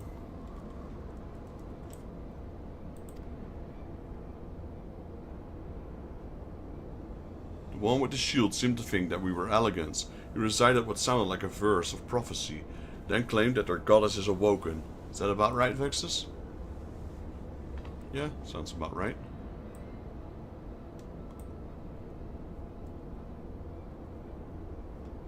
Might we assume that this deity of theirs is the very icon we've come to topple? Aye, from their tongues, their words, and their attire, it's likely that our antagonists were Mercidian, thralls to the goddess Sophia, and victims of the elegance incursion.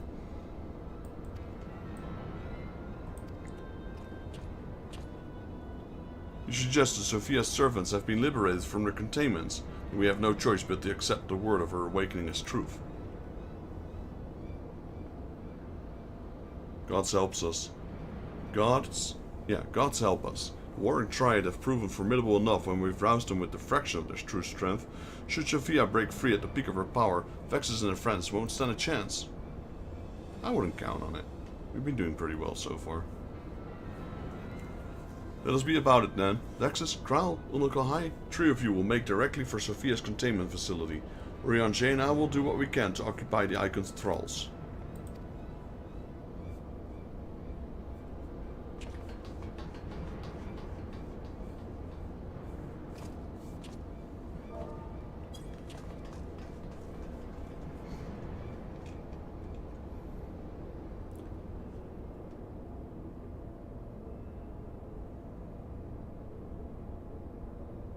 Mistress Kral, you perchance recall the words of the prophecy in its entirety. Let me see. I believe it was, with scales in hand, the goddess shall arise, and righteously cast off her cursed pall. Then she, with warmful Worm King at her side, might judge and thence bring balance unto all.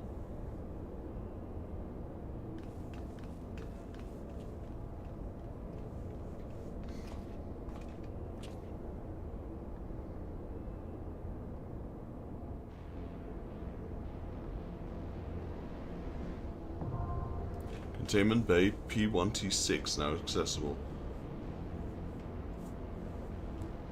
Rendezvous with Unukalhai at the flagship.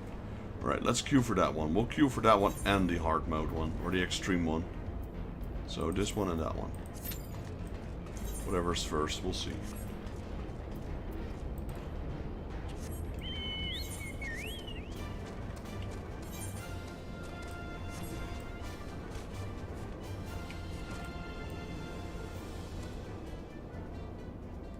So there is some sort of energy shield here. Colors change dramatically when you exit.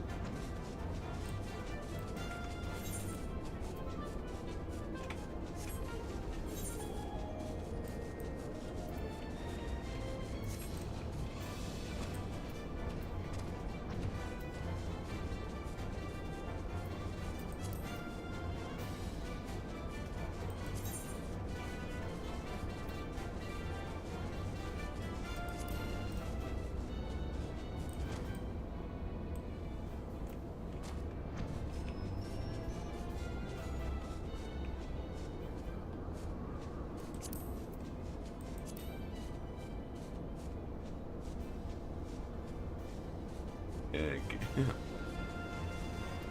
This one's been busy as well. Look at that. All crafting's 100. Holy moly.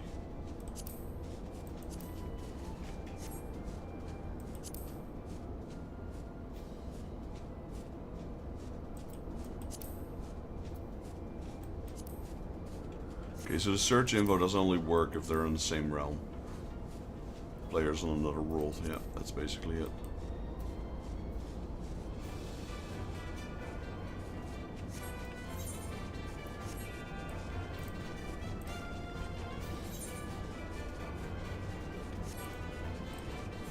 Now here's the thing, I could go somewhere else, but I reckon... There we go.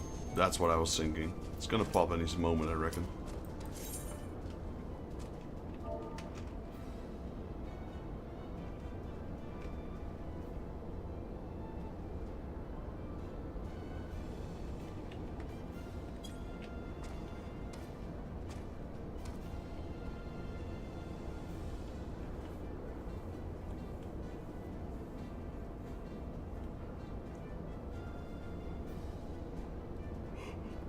Waiting for a healer. Come on, healer.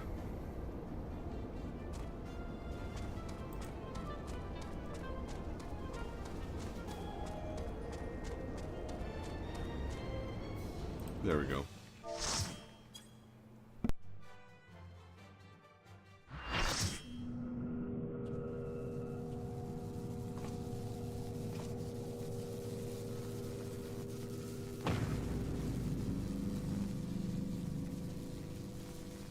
I leave the goddess in your capable hands.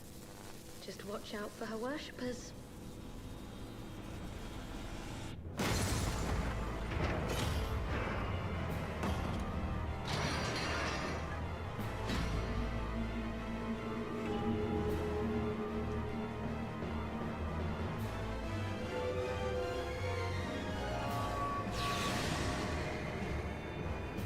Right, second boss, Sophia.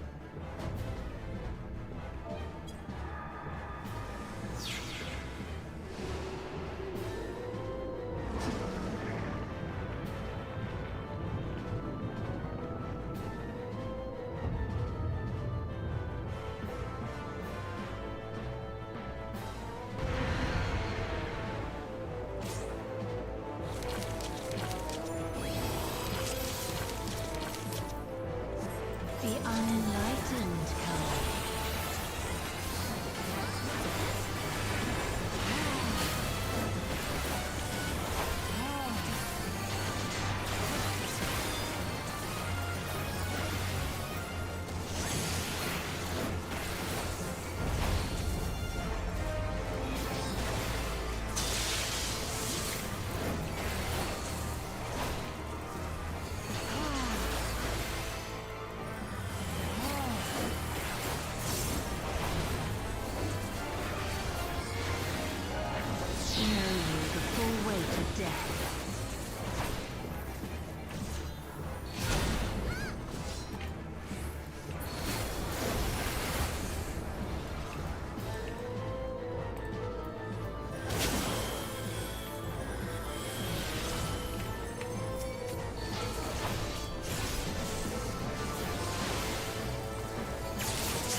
Come forth, scales of revelation. I would know the weight of your souls.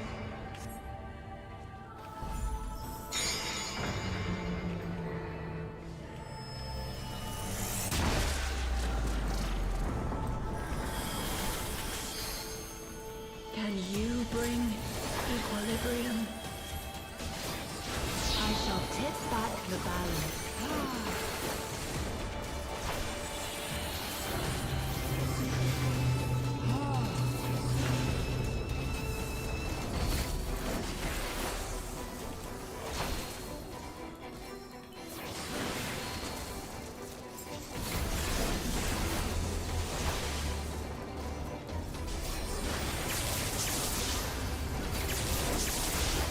I'm very close to the edge. With suffering.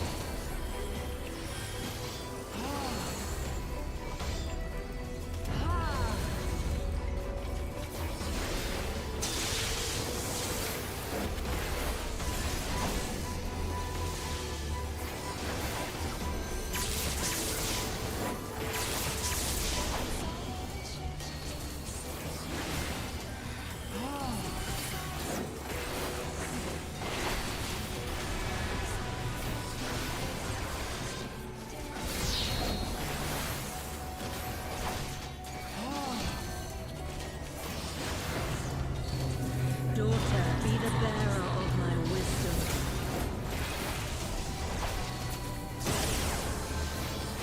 Ow. Should have dodged that.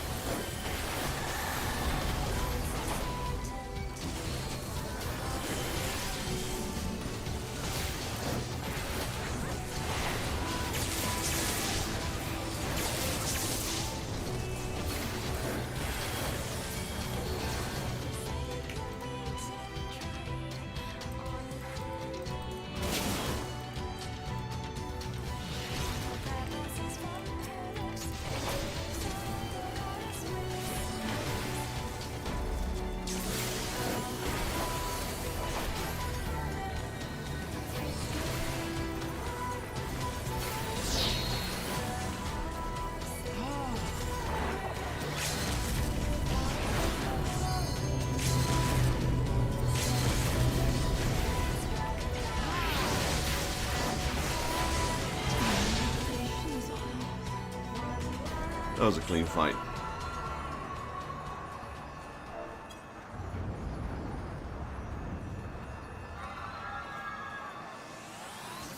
Oof.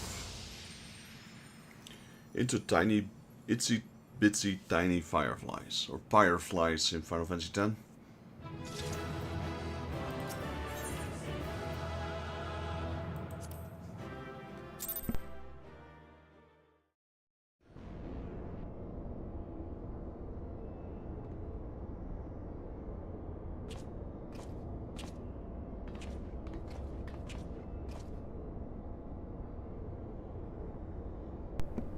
I see the goddesses no more. Well then, once Krill and Unakal High have rejoined us, we may safely depart.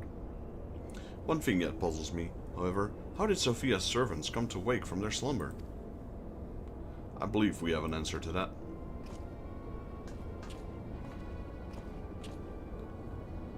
We discovered the remains of the Garlean soldiers in an adjacent sector of the containment facility. It's likely that a fool ventured too close to Sophia during the Empire's previous incursion and was enthralled for his troubles. Another reminder, if any were needed, as to incalculable threat posed by these beings. The goddess would not have only been conscious when she claimed the man's will, yet his mistake granted her the means to release her servants, and would have resulted in her own liberation had we not been on hand to intervene. I do much wonder that the Icon Spawn was capable of so effectively manipulating the facility's containment systems. How came he by such rare flat knowledge? That too is easily explained. During our investigation, Kral discovered a subtle flaw in one of the mechanisms which held the goddess in check. A flaw which had plainly been added intentionally. Upon examining this facility's records of the period, we were able to piece together the story. It was a time towards the end of the Third Astral Era, when the peoples of Mercedia faced extinction at the hands of the Garlean Empire. Sophia, a being of incomparable cunning, was said to have communicated certain plans to her servants through the medium of trusted oracles. Following the oracle instruction, the Dolly conspired with a rebel faction within Alikor, who we believe agreed to tamper with the prison intended for Sophia, and then the goddess after her thralls chanced to be captured, though we suspected that it's always been their plan. Indeed, the prison was situated at the heart of Alec. and we think they intended to attack the city from within. They would merely have to wait for the rebels to exploit their weakness in their confines. The conspirators' dealings with the Mercidians were exposed before they could enact their plot, and all were summarily executed. It seems that the flaw itself remained undiscovered, however, and might have remained so until the end of the days had it not been for the actions of the Archbishop and then subsequently the Garleans. I cannot help but wonder what might have come to pass had their scheme been successful, but yet the answer lies in the prophecy. Call at the right of it. Its words must be deciphered thus. The cursed Paul speaketh of Sophia's prison, from which she was supposed to emerge at the agreed hour. Thy Worm King, meanwhile, can be none other than the great Bahamut itself. Then yet a prisoner whom the goddess did intend to unleash upon Alec to set the right scales of justice. A foolhardy plan. Had it come to fruition, two of them would surely have raised the realm, not would have been spared the devastation, Mercidian's homeland included. Their homes already stood on the brink of oblivion. Mayhaps they wished for naught else but to purge the potion of Alec with the primal fire. The tale teaches us that even the greatest of man's creation may yet be brought low by a single act of treachery. The Elegants were fools to place their trust in technological bonding. To shackle such beings is but to delay the inevitable. Not save that total destruction shall free us from their menace. Let us return now to the Rising Stone, and dare consider the final step of this most needful task.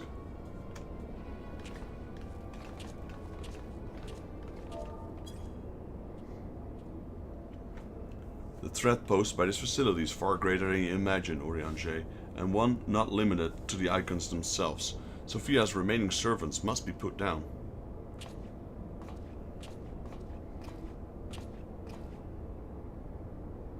Beep beep warning. Deactivating stasis chamber support system will result in subject terminating. Enter identification code to continue.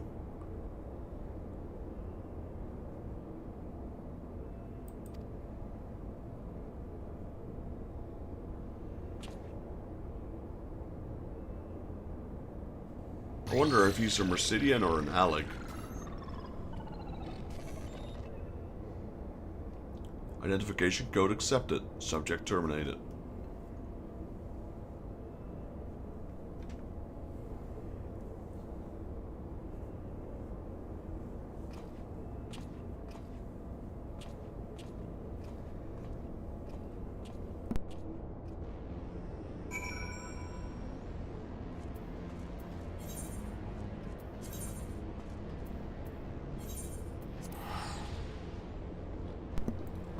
Another trial done. Now we're unlocking all those things that were locked behind the main quest, because we pretty much had done most of the quest. These weren't available to us until we actually started clearing the main quest again.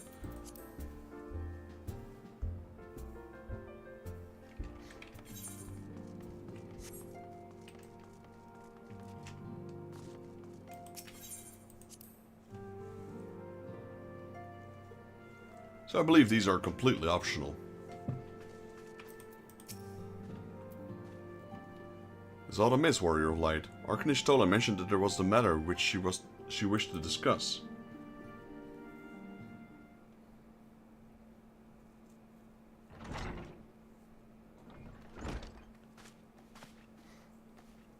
Well met, Vexus. You will forgive me if I seem curt, but it would settle an account with our young friend. While conducting a final sweep of Sophia's containment facility, we discovered that all remaining trolls had perished in their stasis chambers. This was your doing. Aye, it was. I chose to act upon the knowledge revealed within the tombstone we recovered. The true purpose of these prisoners was far more horrifying than we first assumed. The Elegants were simply not observing the icons and siphoning away their energies. They were conducting experiments in preparation for a far more ambitious project. If you recall, both the Fiend and the Goddess were imprisoned within massive spheral structures.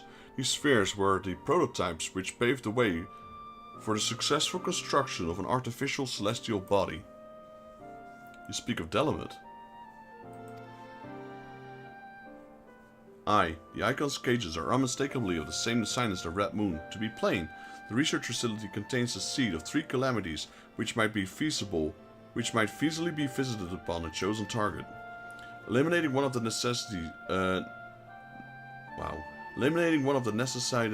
the destruction of the goddess slumbering thralls, a distasteful task unbefitting one such of the Warrior of Light. Thus did I resolve to perform the deed myself. You have made your case, and it's apparent that we are not in full possession of the facts. Nevertheless, your notion of what may or may not be expected of Vexus is presumptuous in the extreme. When the Warrior of Light chooses to join the Silence, he did so in the knowledge that he would require to face and destroy not only the primals, but also fanatical servants. That which you term as a distasteful task is an essential part of her calling, a burden which every Silent is sworn to shoulder.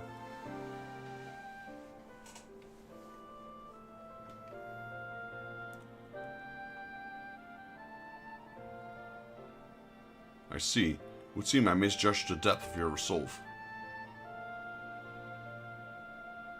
No matter. Assuming I've made myself understood, we need not speak of it again. There is, however, one other subject which merits discussion. You determined that Sophia's trolls were awoken by the Garlean soldiers who had somehow gained access to the containment area, did you not? If that is the case, it seemed highly doubtful that the interloper wandered into such a dangerous part of the facility by chance. Dissidents within the Empire claim that the 6th Legion is rife with agents under orders to thwart the Legatus' missions by any means necessary. Lest you imagine that we have allies in Garlemald, I should clarify that their motive is wholly uncharitable. Regula von Hyders rose to the top of the Garlean military on merit alone, and is fiercely loyal to the Emperor for recognizing his efforts. His compeers, by contrast, rose to the favor of the established order, and would accordingly do anything to see him fall. That they would be so reckless. You truly believe that the actions of these agents contributed to the recent crisis? Aye, and that they pose no less of a risk to the realm than those loyal to the Emperor. Plainly, we must needs continue to do all in our power to prevent their technologies of Alec from falling into the hands of man. On that point, at least, we have ever been in complete agreement.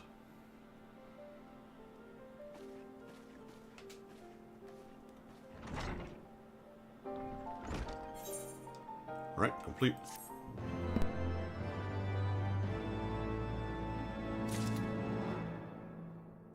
He probably has 2 quests again, yeah, so this is probably, one of them is Extreme Mode Sophia, and the other one is the final of the Triads. A Davix Simulacrum, so this is the extreme one. Unokohai is a gift for you. I'd like you to have this, Warrior of Light. Yo, George. Yeah, that was Ishtola. It's an elegant tombstone similar to the one we've recovered after your victory over Sephiroth. The records contained within describe the goddess of the height of her power, will enable Azislah's reality augmentation technologies to generate an idealized simulacrum of Sophia against whom to test your skills. From what I've been able to determine, this formed part of a greater trial intended to test Alec's elite warriors. Quite how it will compare to the challenge presented to the Fiend's tombstone, I cannot say. I suppose there's only one way to be certain. Visit the verification node on Azizlah and witness firsthand what awaited the champions of Eld. Alright, and then that's the last one. The last pillar to fall. Unokohai is a request regarding the final icon of the Warring Triad. Greetings, Warrior of Light. But one pillar of the Warring Triad remains, Zurvan, the icon known as the Demon. According to the histories I have uncovered, the monstrous being was worshipped by a race of Mercidian beastmen. These creatures are the key to maintaining Zurvan's manifestation. You can be sure that many trolls will be imprisoned somewhere within the research facility. It is imperative that we determine their exact location as swiftly as possible. We dare not risk repeating the near disaster we suffered at the hands of Sophia's servants. As such, your fellow Scions have already begun an exhaustive search. There are several sectors which only you, Krile, and I can enter without fear of enthrallment. Let us make our way to Azizlah forthwith and aid the investigation. Well, guess we're going back. This whole time we're going back between Abalafia's spine and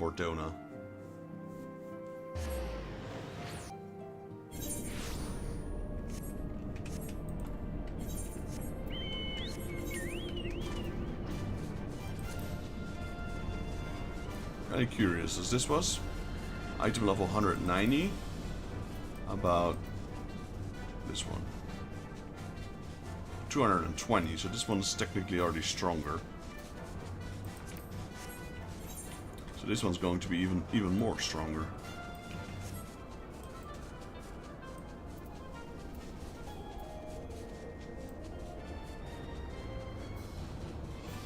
Should have made another crystal up there. This place is too big for just one crystal, to be honest.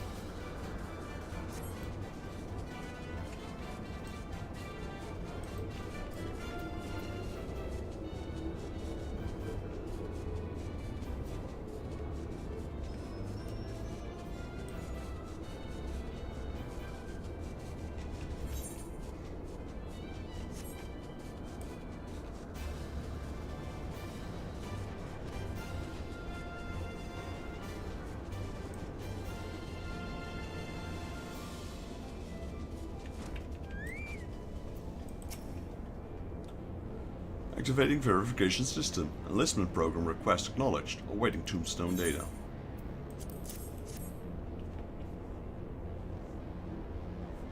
Data processed. Adversary warring triad Sophia. Threat level extreme. Successful applicants will progress to the elite squadron induction. Families of unsuccessful applicants will receive twice standard death benefits. Before initiating the program, elite squadron supplicants must agree to extensive physical modification. Data corrupted. Unable to verify input. Applicant agreement accepted. Activating reality augmentation. Initiating enlistment program. The Empire thanks you for your service. Post-mortem data will be used to improve the survival rate of subsequent applicants. Your sacrifice is appreciated.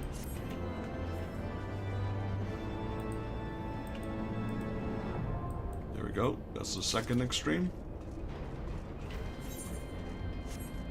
We'll do all three of those in a row. If I can see if someone can help me out with that, we can do all three of them in a row. Should be done really quickly.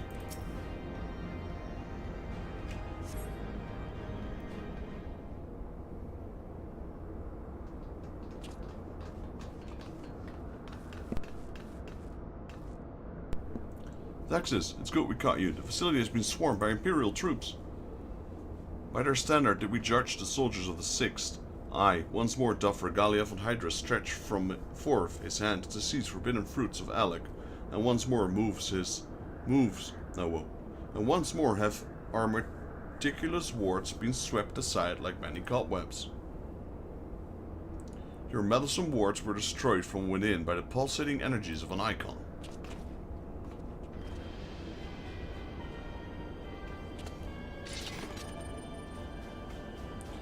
Nay, put up your weapons and listen. The followers of Zurvan have awakened. They toil to rouse their master. The demon worshippers yet slumbered when we confronted Sophia. Could the tempering of her trolls have been with widespread than we thought? They shared a common enemy. It's not unthinkable that they would seek to free all of those elegant and imprisoned. Yes, the cage doors are open. And whilst you stand here quabbling over who picked the locks, my soldiers are inside the facility risking their lives and their sanity. They have volunteered to face death to prevent servant from waking him in the fullness of his power. Now, assuming you have at least understood the gravity of the situation, it is time that I rejoin them. We cannot hope to succeed. The Icon will enslave the minds of any who draw near. Thus did I seek out those with the power to resist his influence. Aid us, and mayhap my men will not perish in vain.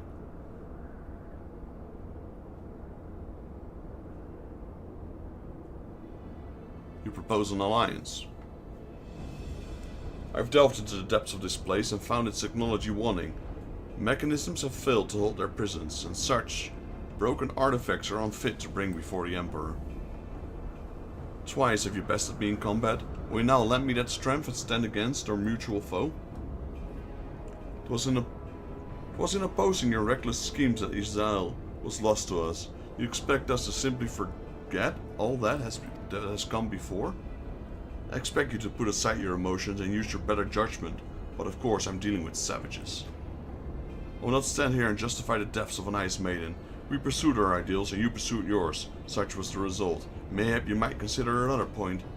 In these endless clashes, we've all lost comrades dear to us, yet I choose to put aside past grievances to back your champion's aid, to appeal to your reason. Thou art willing to build a bridge of common purpose upon such tremulous foundations? I too am hesitant to accept this arrangement, Arkanishtola, but the offer has been made to the Warrior of Light, and his involvement which shall ultimately sway the outcome. I shall abide by Vex's decision. Now let's help him out. Zervan must be stopped.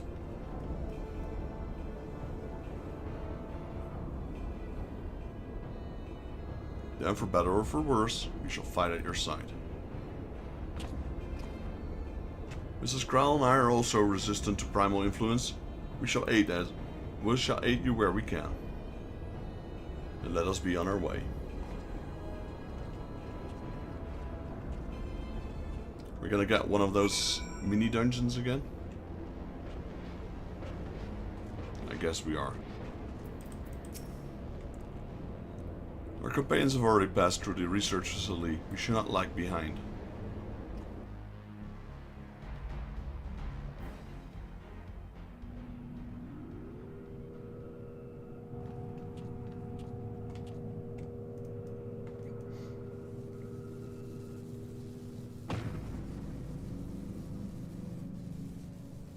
The demon stirs.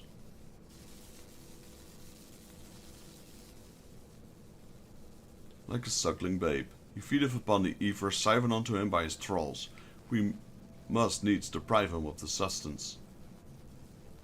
Then we destroy those devices.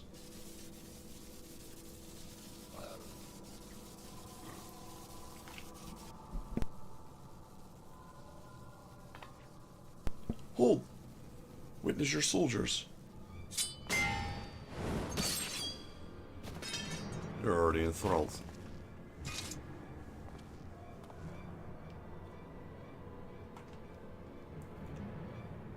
They've turned one against each other. Even half awake, Zervan corrupts and converts those who enter his aura.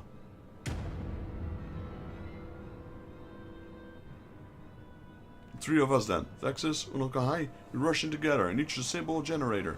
We cannot give them a chance to rally a defense.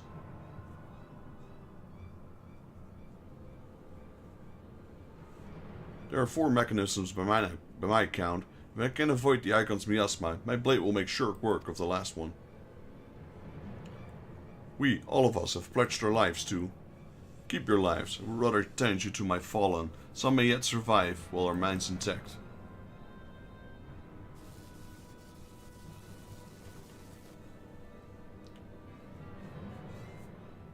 I know not if my strength will be enough. I am no champion. The battlefield is no place for uncertainty, boy. Fate has blessed you with a unique talent and an occasion to use it. Do not waste such a gift. We strike.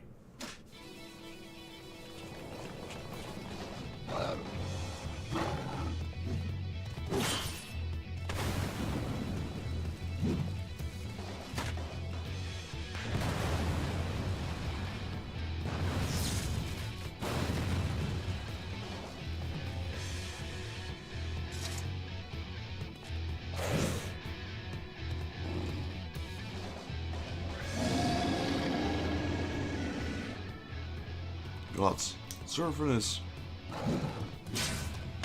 Oh no. No, go high.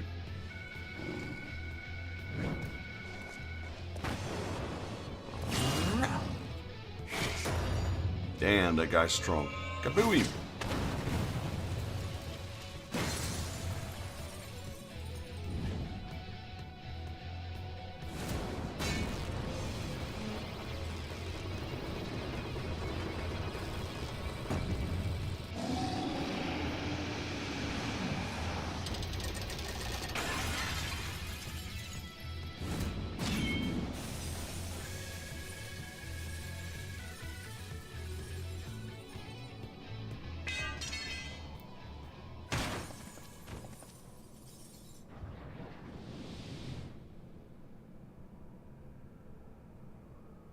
He slumbers once more.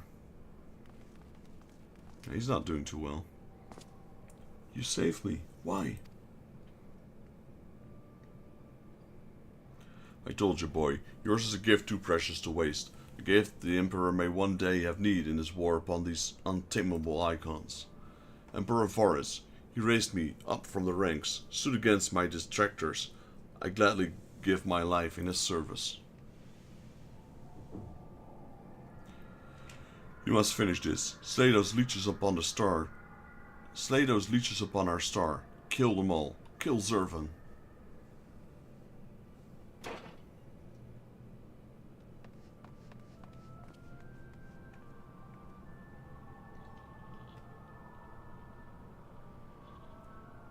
We must needs withdraw and prepare our assault. At the cost of his very life, the Legatus have prized open a window of opportunity.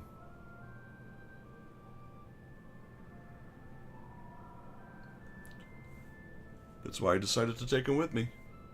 Didn't know he was gonna die though, but...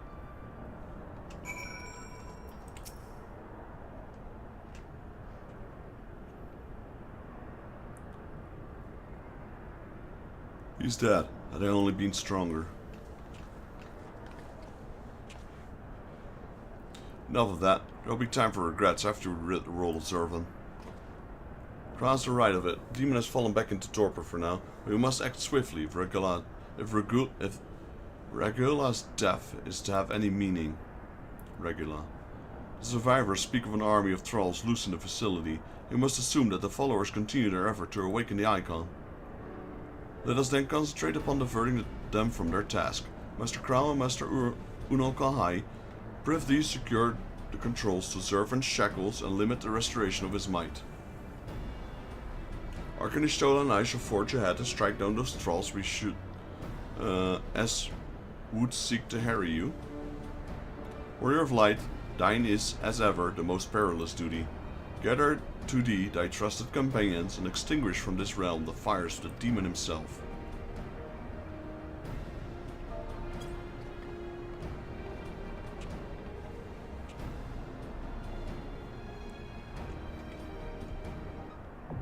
There you go, Containment Bay Z1T9 now accessible. So I'm gonna assume that one is even higher item level. So this was 210 if I'm not mistaken, 220. And this one is 235.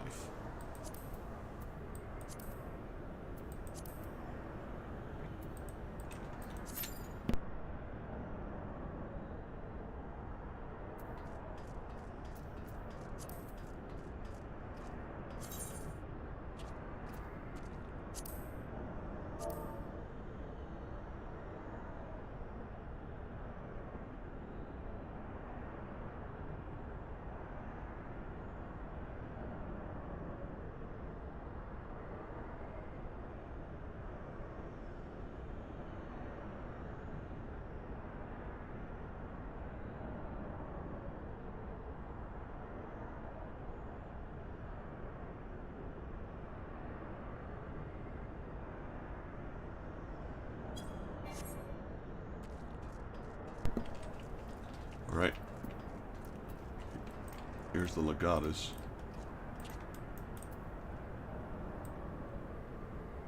I wonder if he's truly dead, though. We'll bear the Legatus' remains back to Garlemald. His favorite blade was shattered, but may your own weapon claim vengeance in its stead.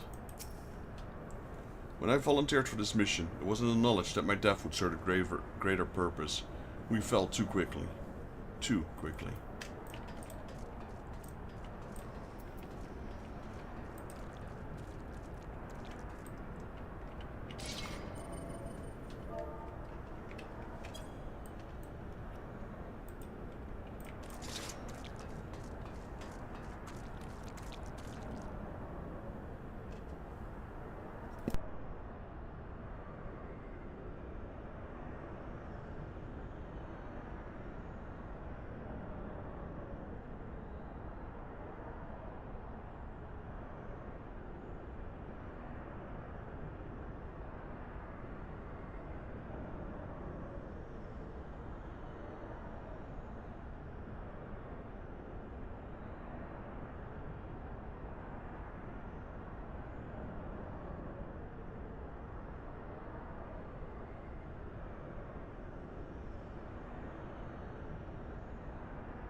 got myself something to drink while we were waiting for the queue.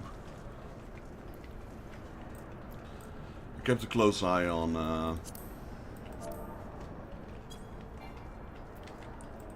the queue as well. So I'm saying, I don't think we're gonna be able to do the extremes anytime soon, due to like how long the queues take.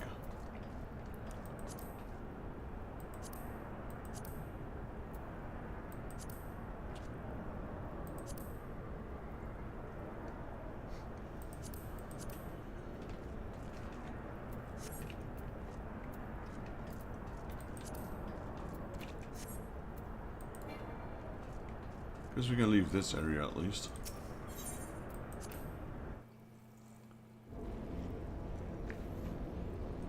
Then we can return to Idleshire.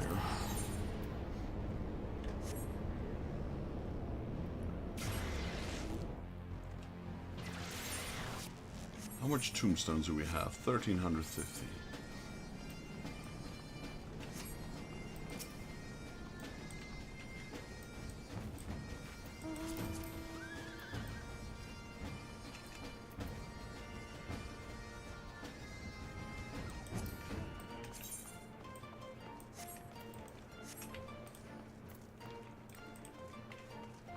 Oh, here's the bell. I was looking for the bell. Actually, no.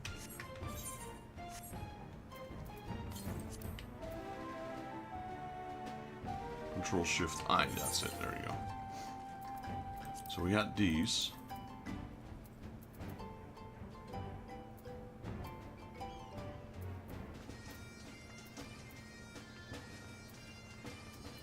Bronze and silver.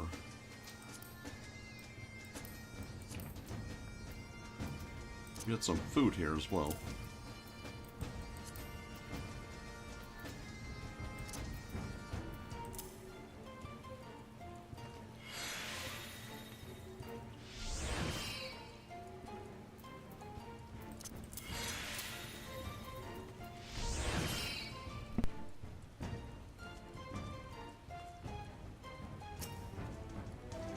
Okay, that was the backpack of my mounts. Okay, so I did send both of them out. I wasn't sure if I sent both of them on exploration out yet. How's my gear looking? No need for repairs anytime soon. That queue's forever.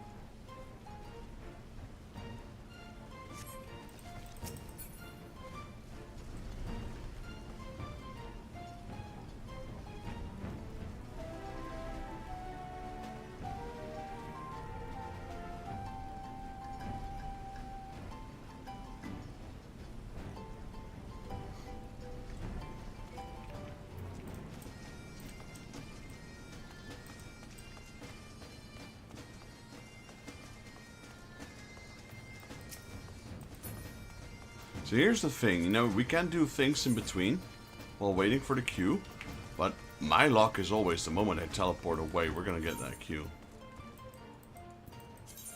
Well, actually, we're in Idleshire now already, so might as well try and take our way, try and make our way towards, Latoya.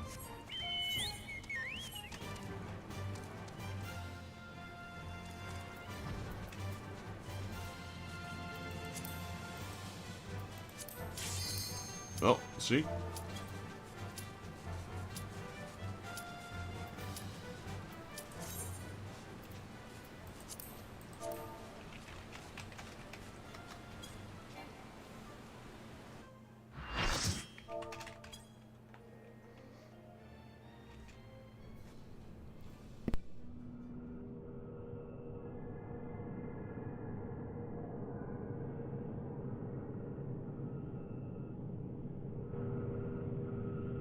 There's been enough sacrifice for one day. We must take the chance we've been given and defeat Zurban now.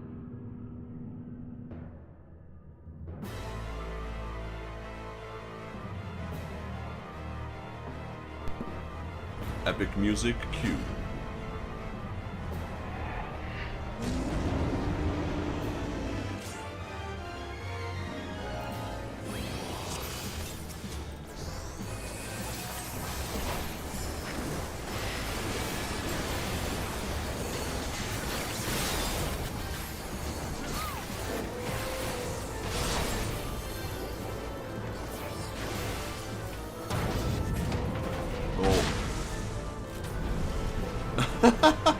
I wasn't paying attention. Oh well.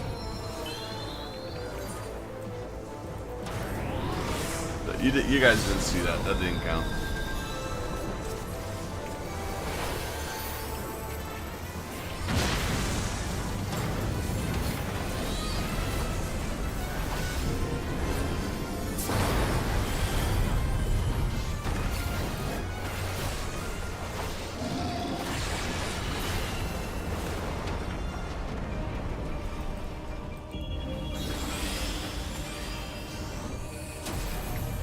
Good and evil, the war eternal.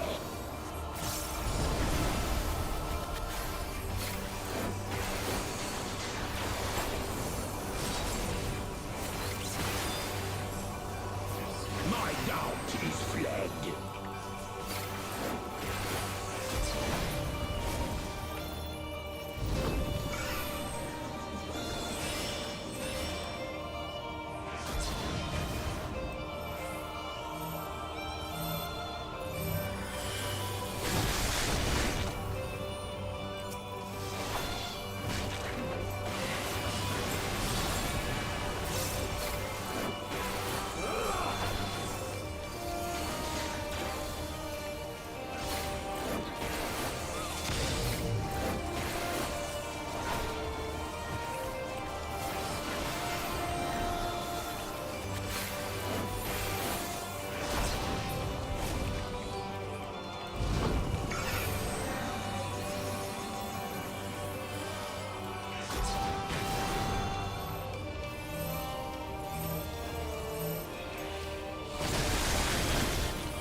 I shall rise above all.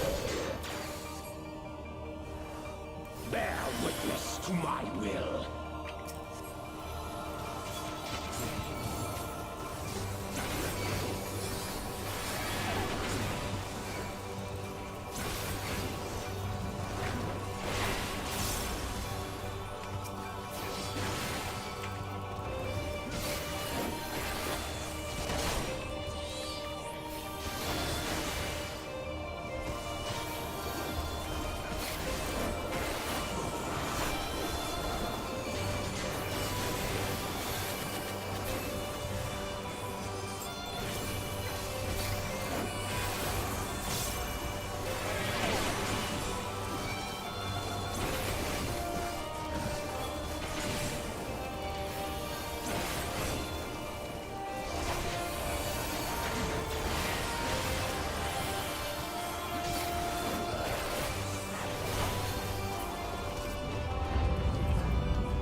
Bow to my infallible judgment.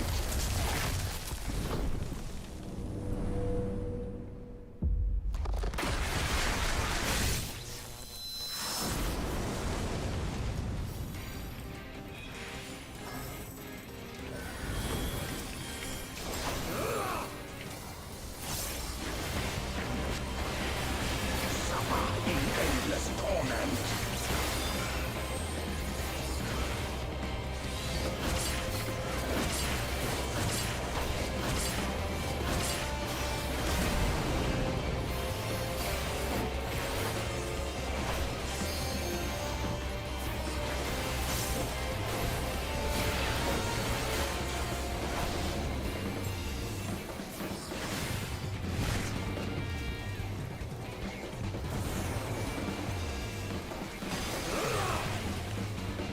Nice gold, nice.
There we go.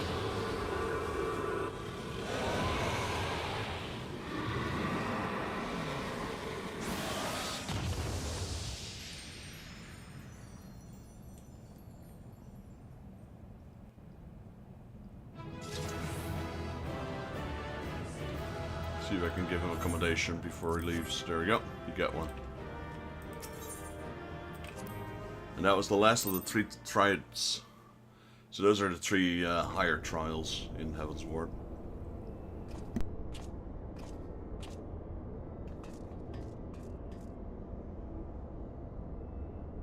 I still have a shirt from beating Sephiroth.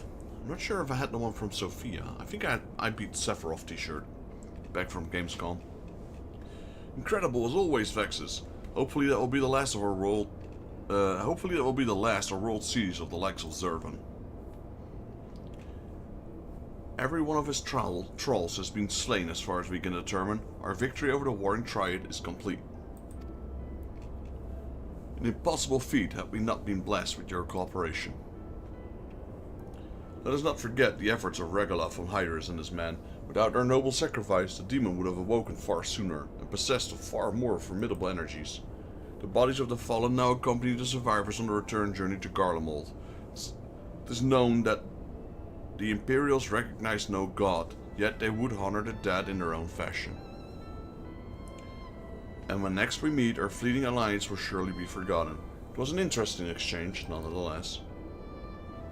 They spoke of the present ruler as a man who values self-sufficiency. Varus befriended Regula in their youth, it seems, and was highly impressed by his martial prowess. It's common knowledge that Regula's rise to Legatus was in great part advocated by the Emperor himself. Regula freely admitted his shortcomings when it came to politics, and it was Varus' unconditional support that served to win his undying fealty. One does not expect such tales of comradeship to lurk beneath the Empire's iron exterior. Contrary to expectations, the man died a hero. Witnessing the way you all leap in danger without hesitation, it would seem I'm surrounded by heroes. And yet my own actions were aught but heroic. I have no qualities nor the characteristics to stand at the warrior's light side. What a curious thing to say. Are you truly concerned that you do not measure up to some arbitrary requirement? If you knew of the path I walked to reach this place, then you would understand why I doubt myself so. Return with me to the Rising Stone, and I shall tell you of it.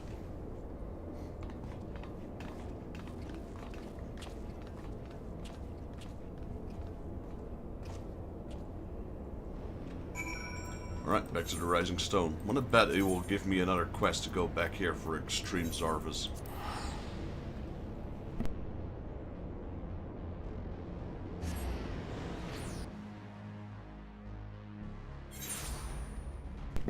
Alright. Here we go.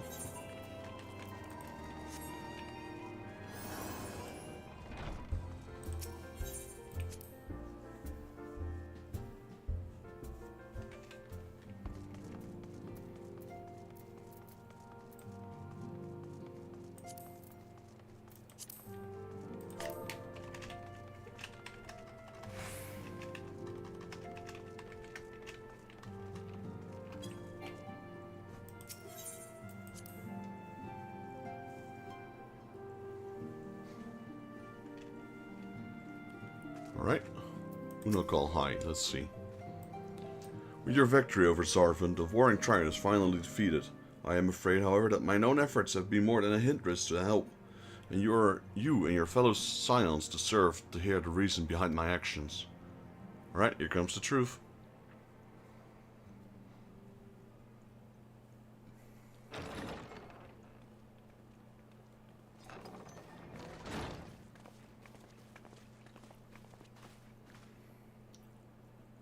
Hi, Grail. I promise to tell you of my journey, of who I am, of where I'm from. Is he Dalamud? The truth is, I am not of this world. I was born on a different star, a child whose power of the echo was too feeble to save his dying world.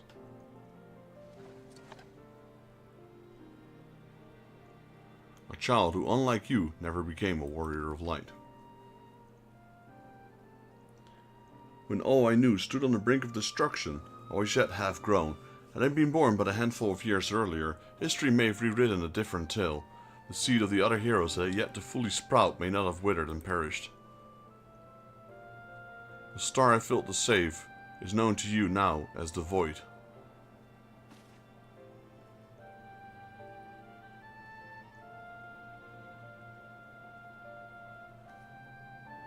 Though Vexus knew not that I spoke of my homeland, I have explained to him before the cause of its ruin. A magic was devised to contain a defeated primal's might within a stone known as Eorzea, and then energies which bled from this imperfect vessel gradually corrupted the champions who wielded it. Those heroes became slaves to an insatiable hunger for ether, eventually transforming into hideous fiends, and none who clung to the faint traces of light were strong enough to oppose them. The demons never turned upon each other in the war which drained...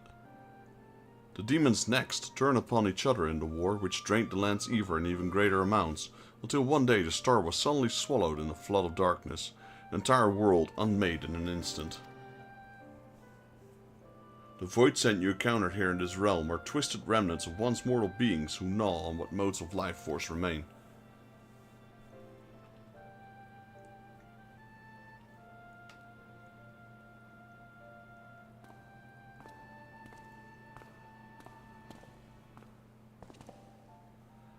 And as I lay dying, beaten and broken in my failed last stand, it was my present master who found my tormented spirit and bore me away to the rift betwixt worlds. It was he who first introduced me to Eorzea. At my mentor's feet did I learn the nature of reality, of the existence of a mirrored world, and the internal struggle between dark and light.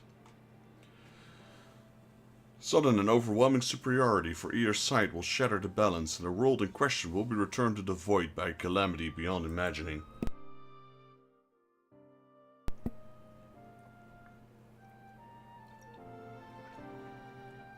As the self-appointed custodian of this balance, my master warned me that the source, the first of all worlds, slips perilously close to oblivion.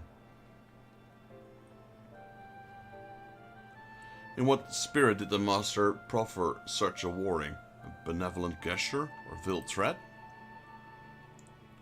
To those questions and more do I mean to coax forth answers, yet no matter his intentions, that Hylian doth teeter on a knife's edge is an undeniable truth. Knowing this, what choice was she given to make? I chose to join my master and act as his instrument on the star. The tragedy that befell my home cannot be repeated. I will see this world saved. And yet I hesitated at the most crucial of moments. What right have I to stand alongside the true warrior of light? Come on, cheer up, buddy. In thine own words they were called before thy time, and I offer that thou dwellest overmuch on the question of what maketh thee hero. The search for the answer leaveth thee paralyzed by doubt. Heed me, Master Unokal. Thou needest not believe thyself a hero to perform great deeds. This deed itself which earneth thee the hero's mantle. Aye, the ideals you hold can be less important than having the faith to act upon them. Regulus' loyalty to the Emperor guided his actions until the last, and fought that we did not see eye to eye on many things. His final deed can be called not less than heroic. Personally, I find that the faith in my companions allow me to act unhindered by uncertainty.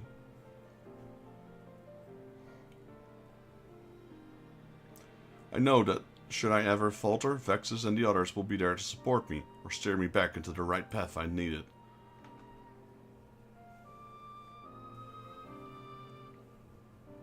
I see. In the days leading up to my world's destruction, I was entirely alone. I never knew what it was to have such comrades. I cannot imagine the loneliness you must have felt. Look around you now, Unokahai. You are not alone anymore.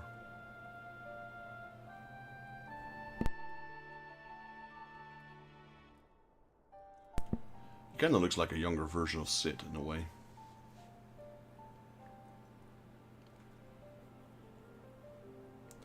Welcome to the Scions of the Seventh Dawn. Well, it's nice to have another guy with an echo, right?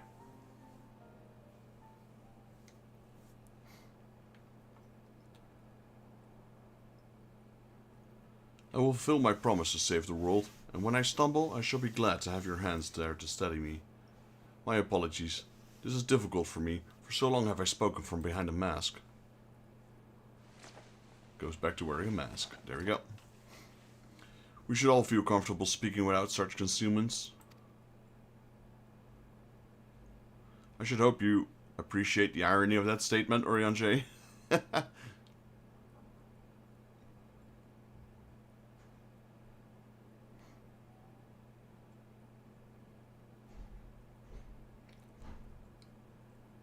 Alright, off we go. Bye.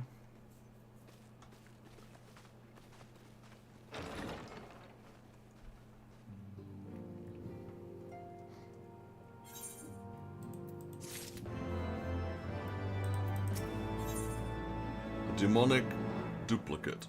Unokahai has something of interest for you. Yeah, it's the less of the extremes. Whilst we were examining the controls of Zervan Shekels, I found a tombstone that may interest you, Vexus. Would you like to take a look?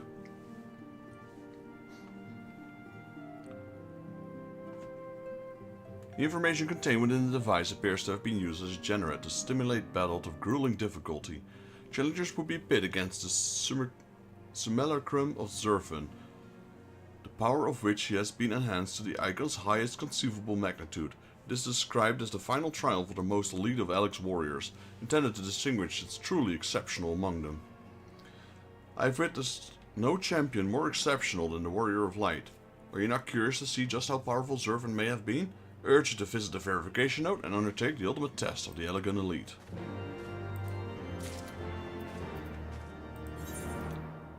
Alright, and that's the last of the three. Then we have all three stream trials unlocked.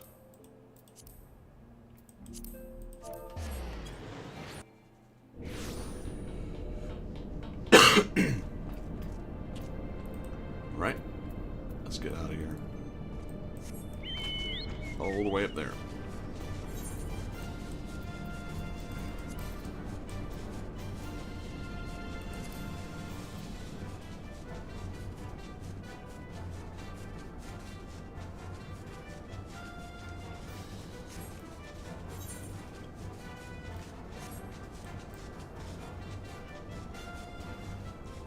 I do like this place. Even though it's kind of void, if you will.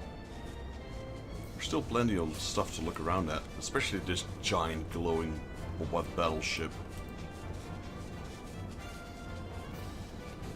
Look at the sheer size of it.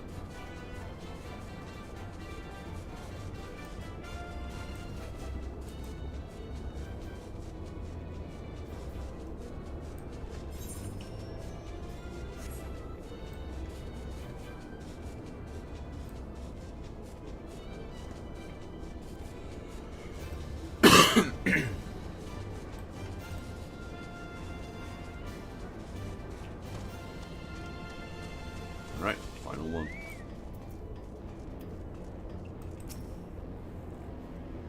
Leap.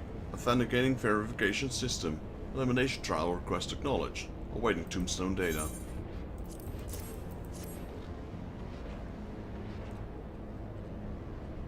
Data processed. Adversary Warring Triad. Zervan. Threat level extreme. This is the final qualifying test for the surviving elite squadron enlistees.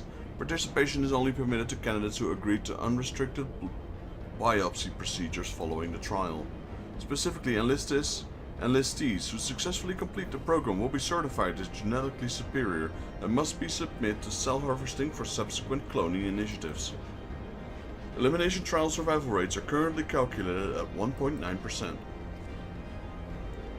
Activating reality augmentation, initiating elimination trial. The Empire thanks you for your service. Post-mortem data will be used to improve the survival rates of subsequent candidates. Your sacrifice is appreciated.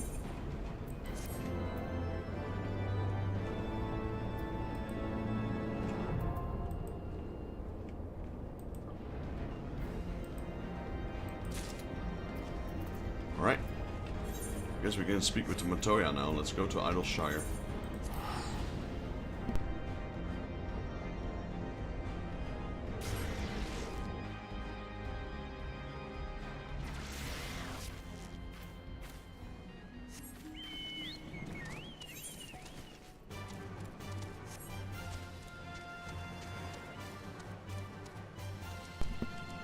Alright.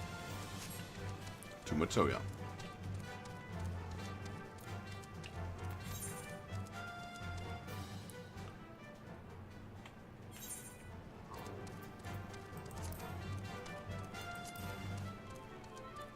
What gear score is required for this one? This one's 205.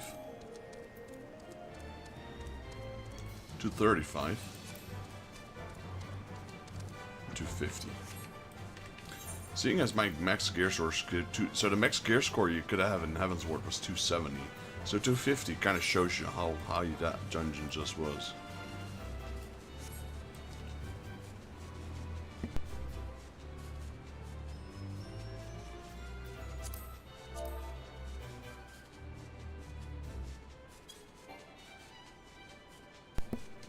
I guess you're still in a dungeon. You can't whisper or you can't chat with people that are inside dungeons and raids, which has always been interesting to me. Why you couldn't? I guess not to be distracted or something.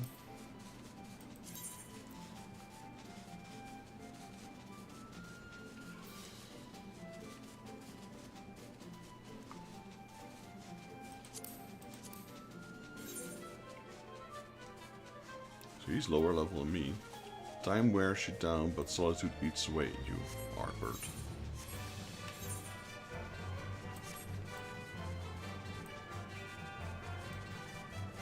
Gotta go down.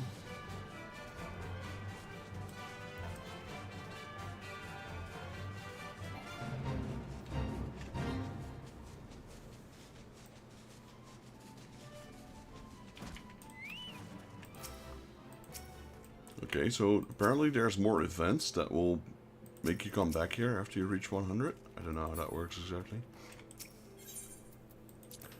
To the cave entrance. Let's speak with Matoya. There's that awesome theme song again.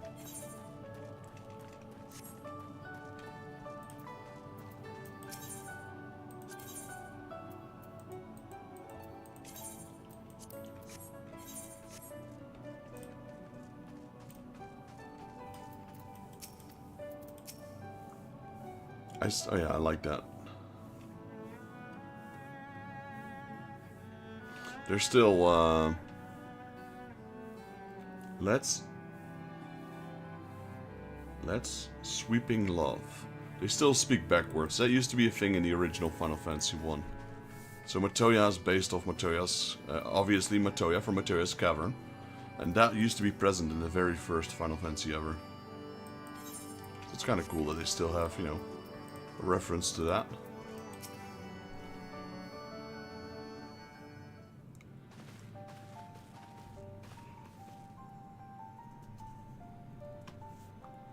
Oh, what a surprise. Well, what secrets have you come to extract from me this time? Though it pains me to admit it, your words strike close to the mark. We humbly ask that you grant us entry to the Anti-Tower, that we might use it to seek a friend who will believe to have been transported to the ethereal sea. And who told you that I could do such a thing, I wonder? I don't know. The tower was abandoned to its magical keepers 15 years ago. They've run the place now. If that's no deterrent to you, then by all means. Is that all? I felt sure you would seek to dissuade us from our course, given your role as a custodian. Role? Hardly. The Forum foisted that title on me. During the Exodus, every entrance to the Anti-Tower was sealed, save one. My role consists of making sure no one with ill intent sneaks through it. Such was the Forum's final order to me. Well, I can remove the wards right now. Will you be going or not? We will, Master Matoya. We will do whatever it takes to find Mythilia. We'll see about that. You, Valdesian girl, you're staying here with me. I need your help to restore the wards to the original state. The rest of you can go, on the condition that you clean up the mess in the tower. If you encounter any unruly familiars, you tend to them. Those on my term, and I'll hear no argument. Yes, ma'am. We'll clean the place out. Well, it appears the mistress has spoken. Lead the way, Vexus. Is that another? I think that's a dungeon. Yeah, the anti-tower. I could tell from the quest reward, because it had a lot of gold and a pet. Those are prone to be dungeons. I guess we could do that. Let's see if Arla's ready. No, she's still doing the raid.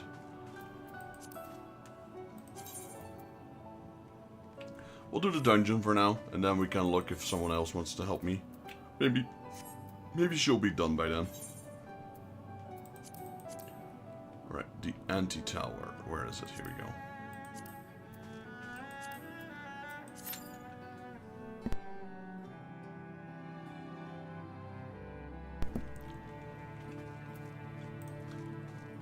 I keep forgetting this dungeon at the entrance is here. That's kind of interesting.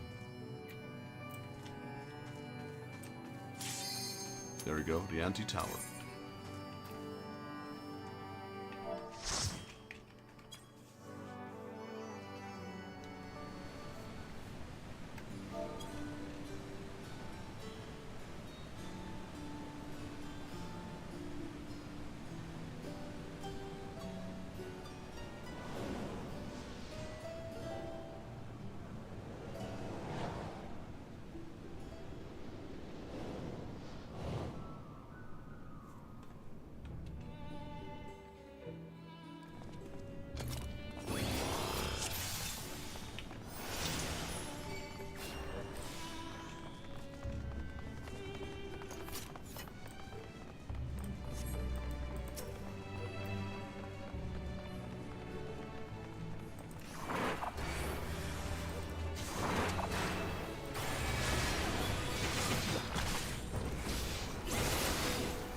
Whoa!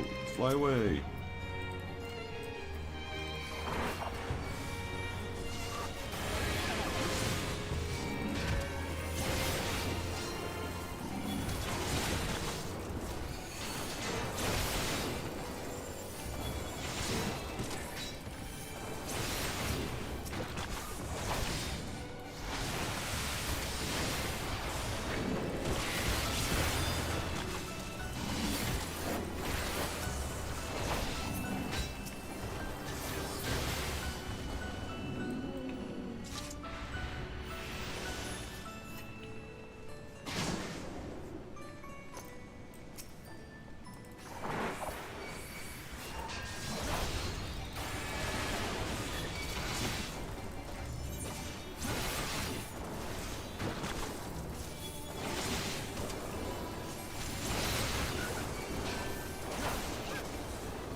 So this is the way towards the anti-tower. We're not in the anti-tower itself yet, I assume. I reckon that's there. upside down, is it? Kinda looks like it.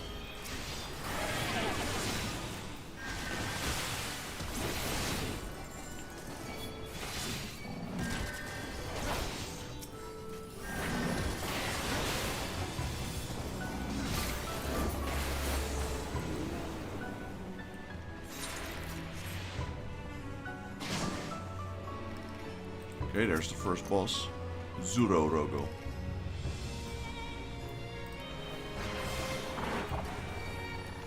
Crow, who dares approach the tower?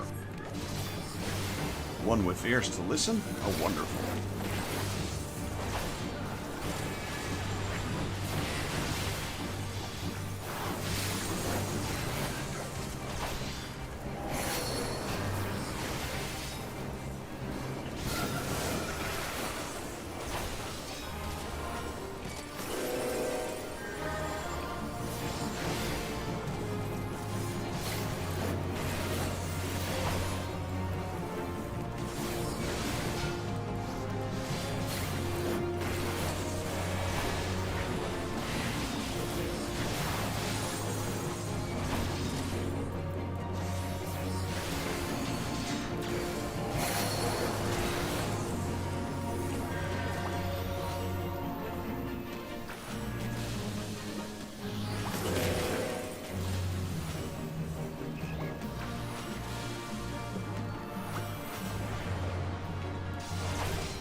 There we go.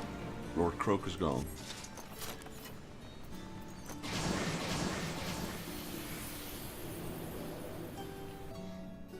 You travel down the up... What?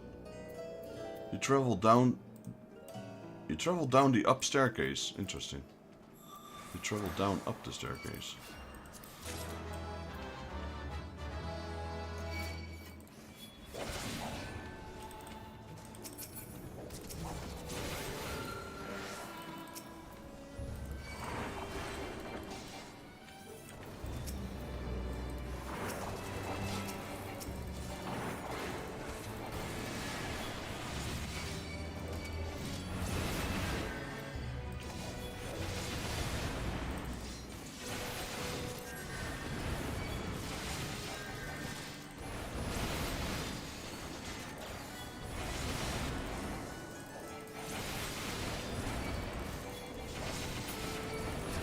Got homunculi over here. Just looks like fire sprites to me, but whatever.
Alright, second boss. It's Ziggy. He's back.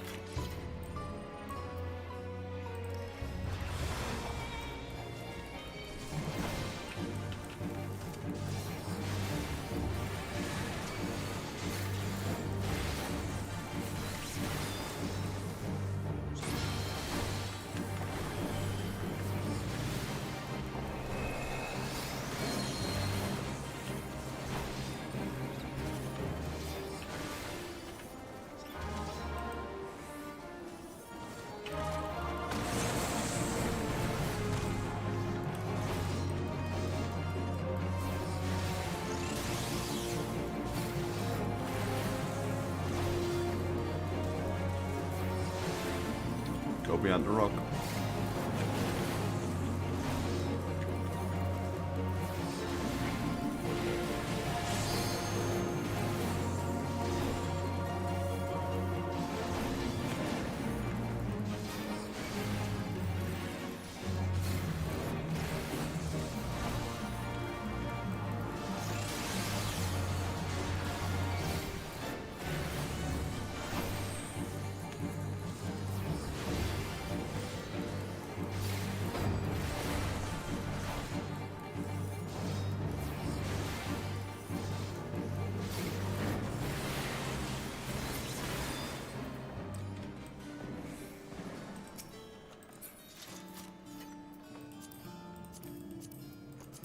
Well, that was the second boss, so you know what time it is, guys. It's time for YouTube promotion.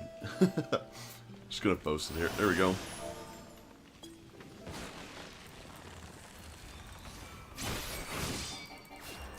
Get over here.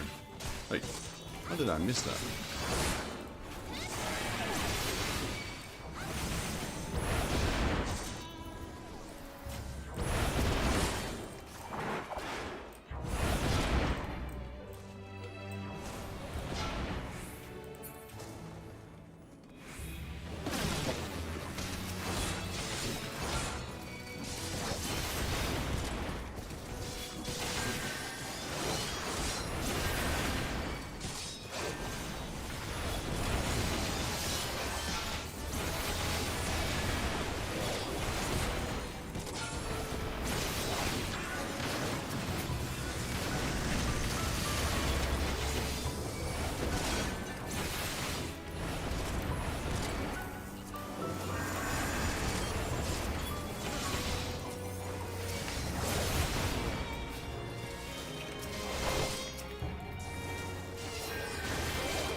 I don't know what that means. I think they're French?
Alright. And then the final boss.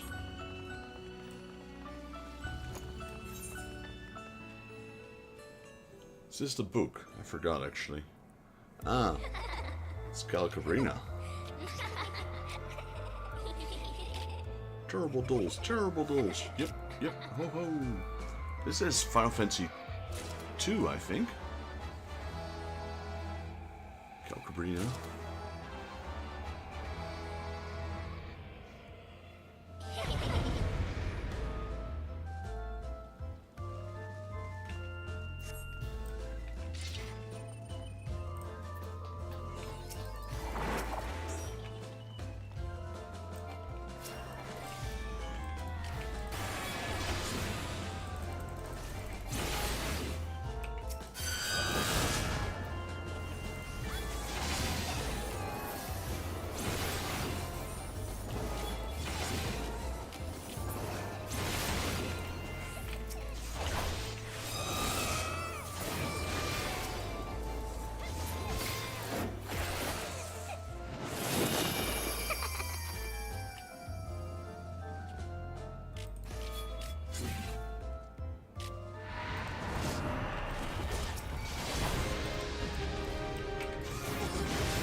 That did not go as planned.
Oh look, there's our allies. Glad you could make it.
Through time and space hast thou journeyed unto me, as I knew thou wouldst.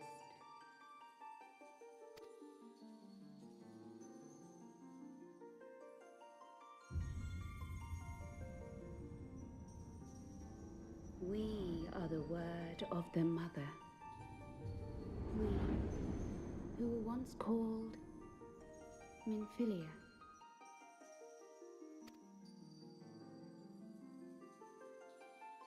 Much time hath passed for thee since the bloody banquet, since I hearkened to her word. Mother, Hydaelyn, guided me towards Y'shtola and Thancred, that I might be swept up in their flow and delivered unto the ethereal sea.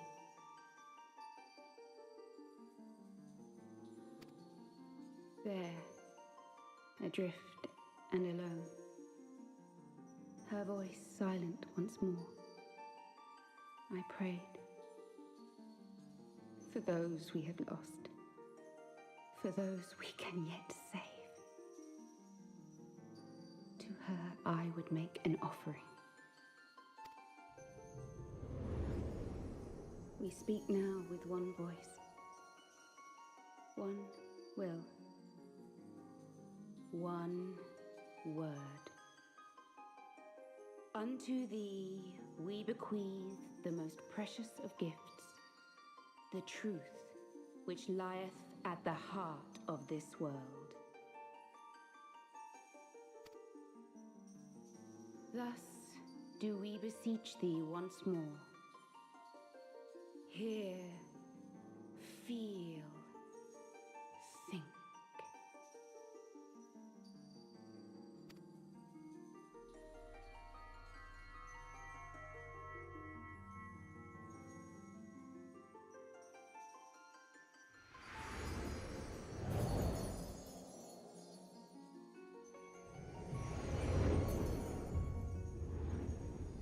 Before there was life, in the depths of the ethereal sea, light and dark did once dwell as one.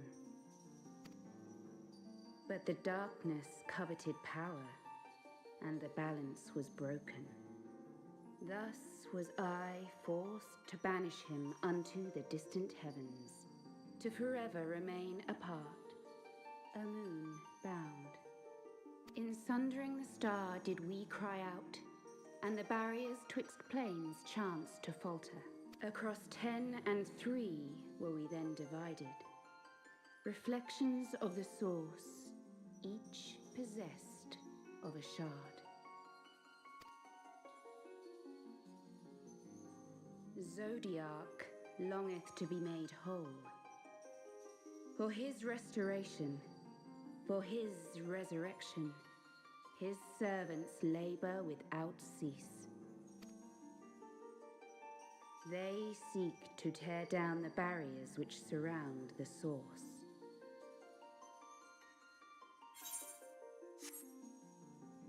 Thus do they rejoice in their ardor, in your calamities, for each marks a rejoining.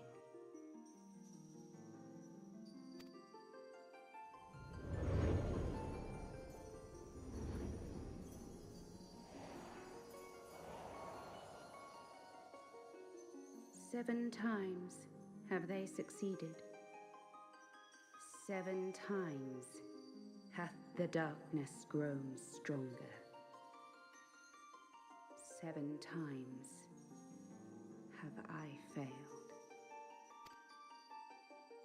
The Ascians cannot be suffered to continue. This is my final.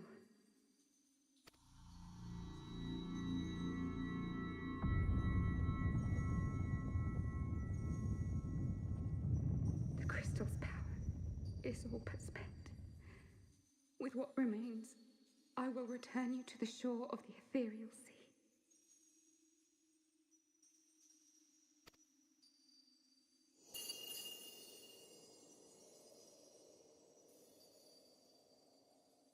Blessed children,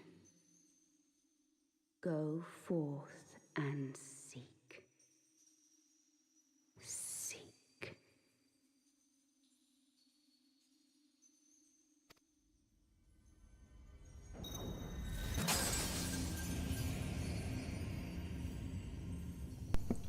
Well, looks like Minfilia ain't coming back anytime soon.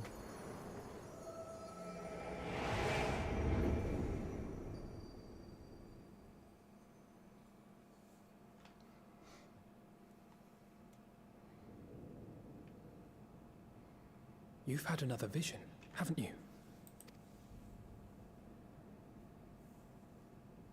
Let us return to Master Matoya's cave. Everyone will wish to hear what you saw.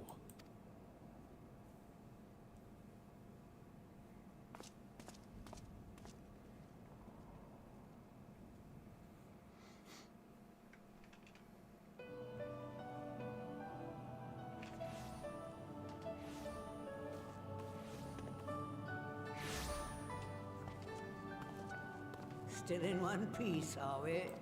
Well, did you learn anything?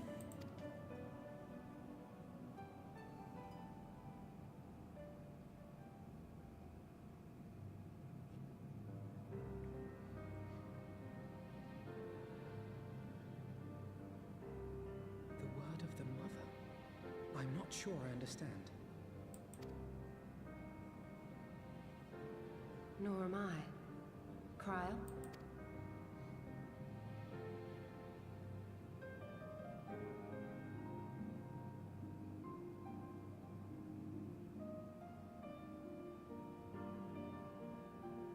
As unbelievable as it sounds, I see no reason to doubt her. The word's tale. No one was more sensitive to the will of Hydaelyn than Minfilia, and if Hydaelyn has grown so weak that she can barely make herself heard, it is not hard to see why Minfilia, having joined with her, might struggle to maintain her own form. What? Why would she need to maintain her own form? Are you saying she's gone?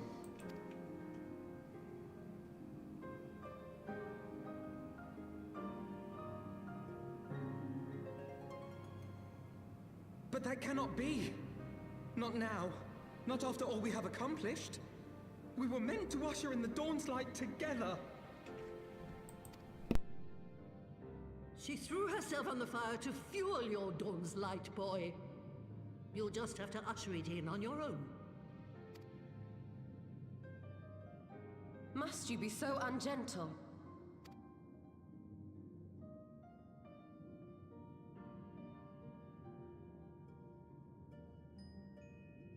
Tell me about the Scions, boy. The scions of the Seventh Dawn lay before Eorzea's salvation.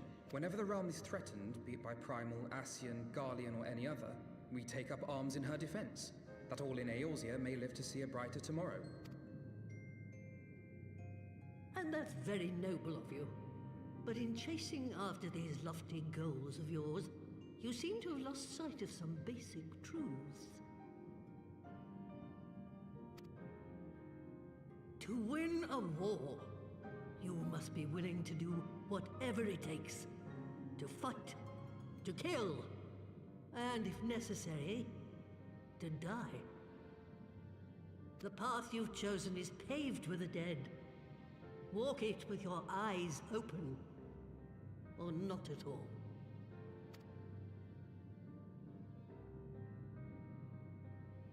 I know the truth of which you speak, and have from the first. If the Ascians will go to any length to resurrect their god, then we must needs be as committed to our cause, to unmask them and their schemes, and to crush them both utterly.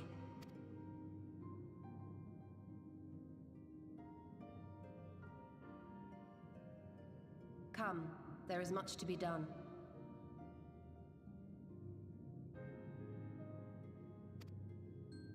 Yes, of course.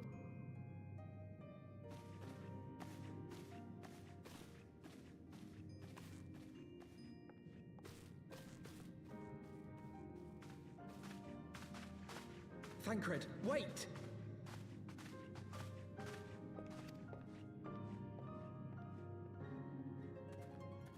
No. No, this is all wrong.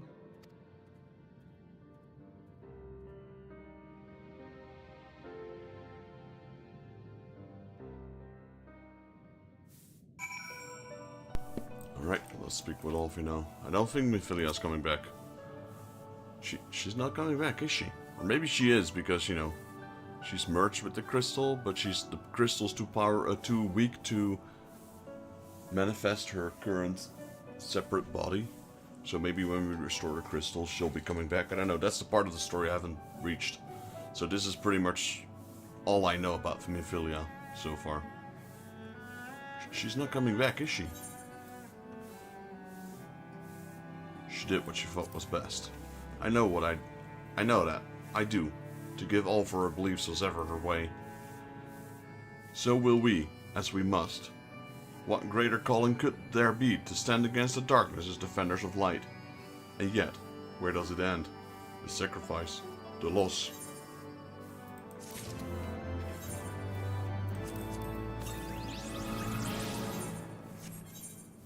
Gotta make sure we spent those tombstones. Elfino has reached a decision. I must ask that you not breathe a word of it to any of this, to the others at the Rising Stones, especially Philemon. I will brief the Toru what have we learned, as well as Urianger. You may have insights to what the world told us. As for you, Vexus, after all you've done, I would say you've earned a rest. There's never a rest for me, you know that. But speaking of well-earned rewards, I received a missive from Sir Emmerich while you were away. It would seem he's planning a ceremony of some sorts.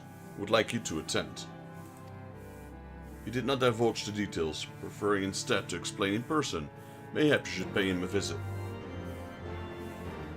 Yeah, because, you know, Nidhogg is still alive, there's that.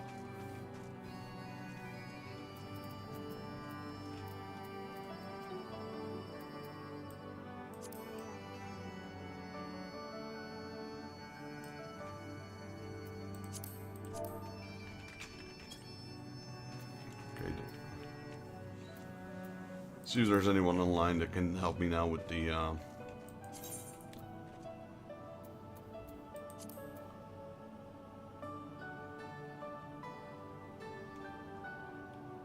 yeah, that seems okay. Guess we go to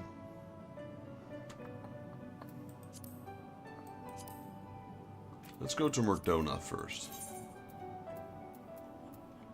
Since we have enough of the tombstones for now. To buy the third one, because I don't want to get capped. That would be a waste.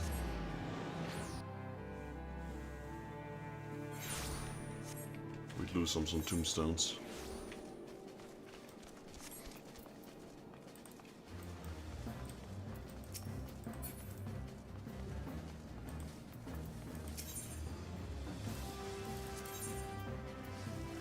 Okay, let's see. We had bone, shell.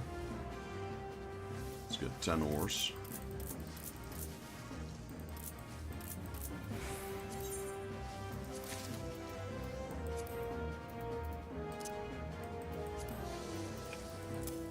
There we go.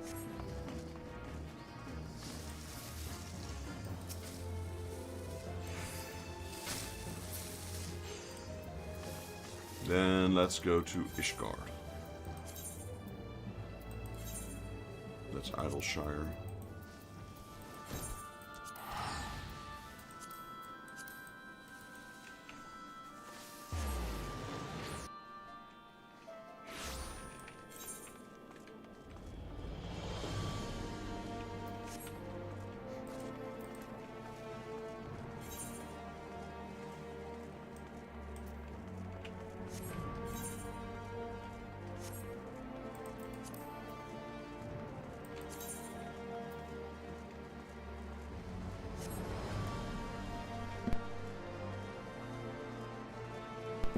Alright, Sir Emmerich. Temple Knight Guard. Ah, Master Jaeger. The Lord Commander left instructions that you were to be shown inside. Well, let's do it.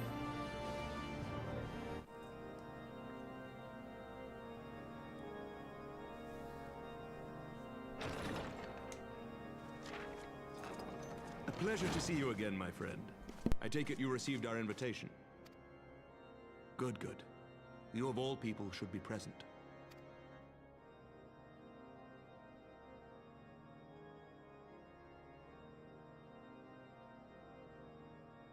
When the true brothers of the faith seized control of the vault, I feared the worst. Yet in adversity were we blessed with the promise of peace between man and dragon through Vidofnir's timely rescue of an innocent child. Timely, I say, though miraculous or providential might better describe the event. The gods themselves could not have devised a more fitting symbol of hope. Needless to say, we could scarce let such an opportunity pass us by. Which is why I set about making formal arrangements for a peace conference between our peoples.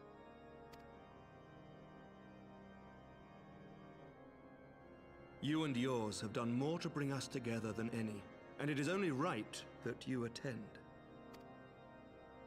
But I confess that is not the only reason I would be glad to have you there. Given Nidhogg's implacable opposition to the peace, it is possible that he and his followers may attempt to disrupt proceedings, in which event your presence would be a comfort to all in attendance. Pray understand, I have no wish to invite the Worm's ire, but if our fractured nation is to heal, if we are to move forward as a people united, then we must do whatever is necessary to bring about lasting change.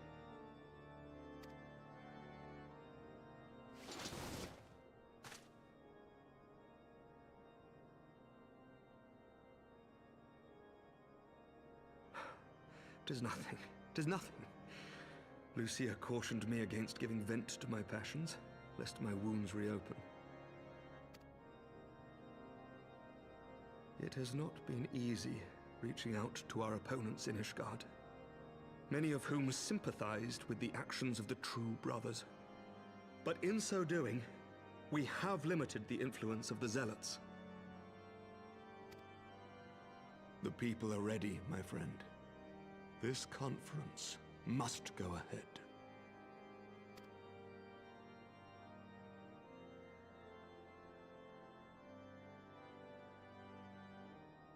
I knew you would understand.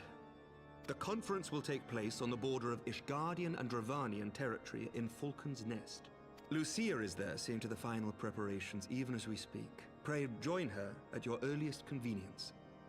'Twould not do for the guest of honor to arrive late after all.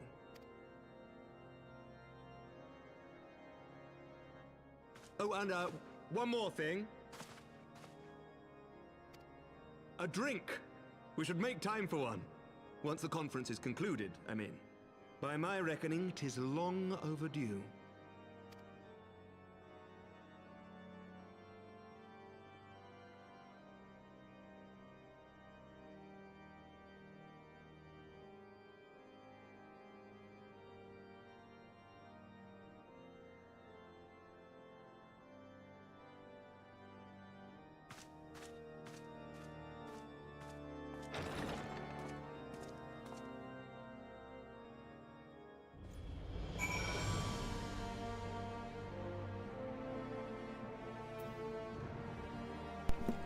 Alright.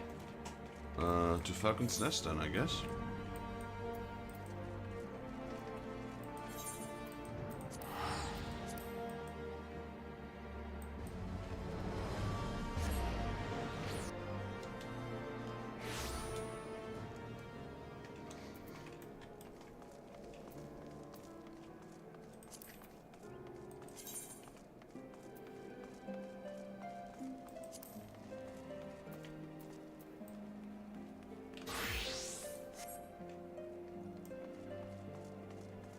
There she is, Lucia.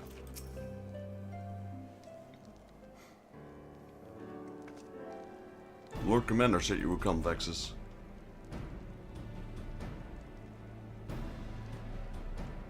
As you can see, preparations for the conference are proceeding apace. Mark well the curtain above. It conceals a relief that will be unveiled during the conference. The masons labor day and night to see it finished on schedule. Samric wanted the Symbolhood endure long after this conference is concluded, I think you will be pleased with the result. It was not my war, but I made it mine. To see it draw to closer resolution fills me with a strange hope. His faith is infectious, is it not? Is certainty that we can be better than we are? Forgive me, I'm rambling. You must be tired from your journey. Go rest, I will not keep you.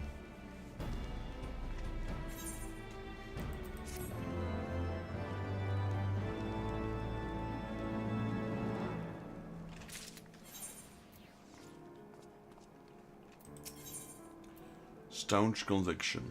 Lucia is concerned that you seem to be looking for something to do. If you would rather not take a rest, then why not take a walk around Falcon's Nest? Make your presence known to the people and so forth. In addition to those who have come from far and wide to attend the ceremony, you may meet Lord Arturel and Emma, who have graciously volunteered their services. They should be glad to see you now. If you would excuse me, I must need return to my duties.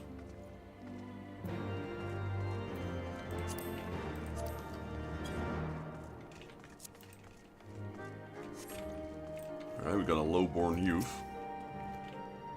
You know when everything's set to begin. I wasn't sure how many might come, so I thought it came best early and find a great spot with the view.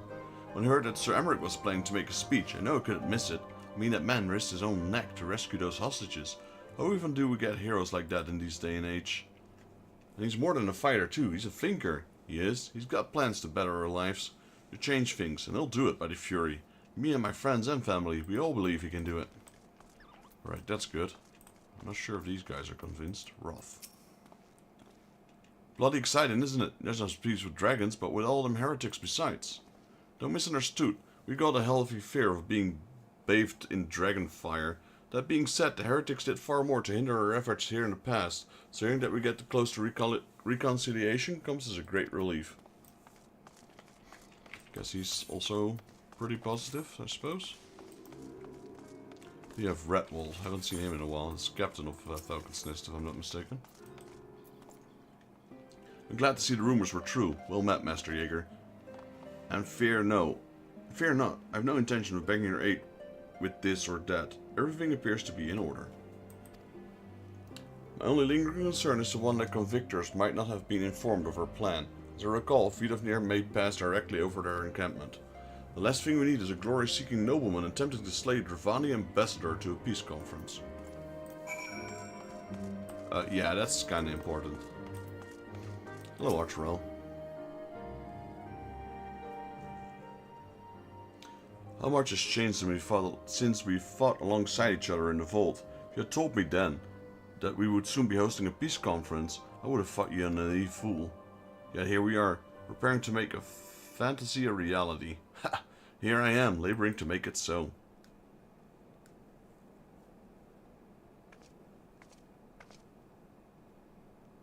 Lord Arturel, if I may. Certainly, First Commander. How may I be of service? Some of the convictors are refusing to stand down. The majority were willing to do so, but a small party has instead pledged and engaged any Dravanian bound for Falcon's Nest. Fury take me. They would defy Sir Emmerich's commands? If they dare attack Vidofnir. It will not come to that, but to see that it does not, we must hasten to their encampment. They should be far more reluctant to oppose us were a Lord of the House for Thames present. I understand completely. Let us depart at once. But ere we do, I must ask, would you look after Emma while I'm away? As you know, he's never been impulsive, changeable child. Recently he seems to have suffering from a bout of melancholy. I thought to lift his spirit by having him assist with guard duty, a simple but honorable charge, unlikely to expose him to danger given the presence of so many other knights. Alas, he's taken no interest, and I fear he may abandon his post by my absence. All I ask is you keep an eye on him until our return, exhausting though that may be. Thank you, my friend. I promise we will not be long.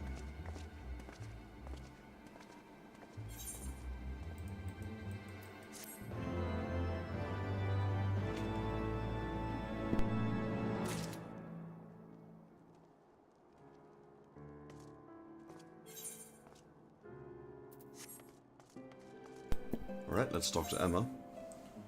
Emma has less than his usual effervescent self. Well, that's a word I never heard. I'm rather busy at the moment, old boy, guarding this tavern, as it were. Ah, I see now. Arthur Elf thought I might be derelict in my duties, eh? The nerve of my brother to question my dedication. But since you're here, maybe I can put you to proper use.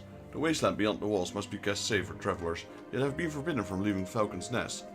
Wouldn't do our esteemed guest to be devoured by wolves. Oh no. Yeah, that's precisely what will happen. Those are the points our scouts marked for patrol. I'll leave you to it, old boy. Come on, Polaroid. I must return to my rounds. Oh dear. Do be careful, my lord. Right, go slay some wolves, it seems.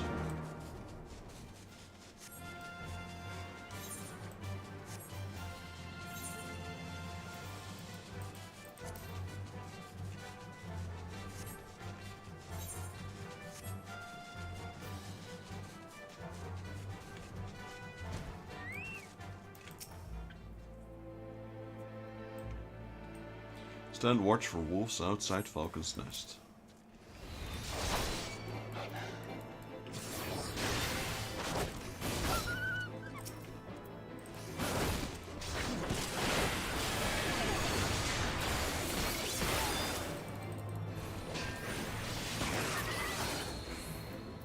That's one.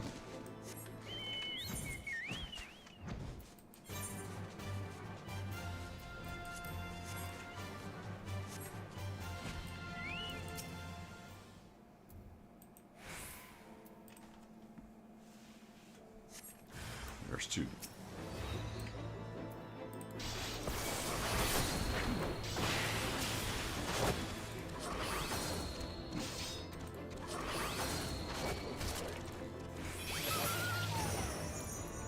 That's two. There we go.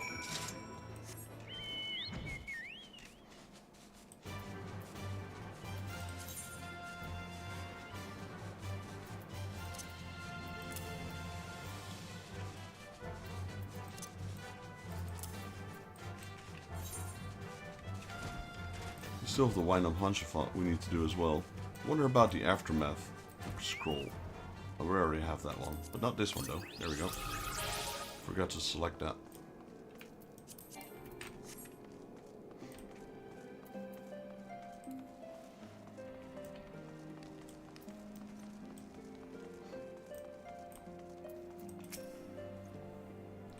Texas Jaeger, Wolfsbane. Pleases me to inform you that I've completed my rounds, and all that's well in Falcon's Nest. Oh, there was a grizzled fellow looking for you, you know, the one who made the arsonist confess? Clever that. Frankrit, was it? He was asking after you. Anyway, once I noticed the garish weapons he was sporting, it seemed a waste to leave him be. I dispatched him to an area I neglected to mark on your map. Yes, this one. If you hurry, he might still be there. Alright, back we go again.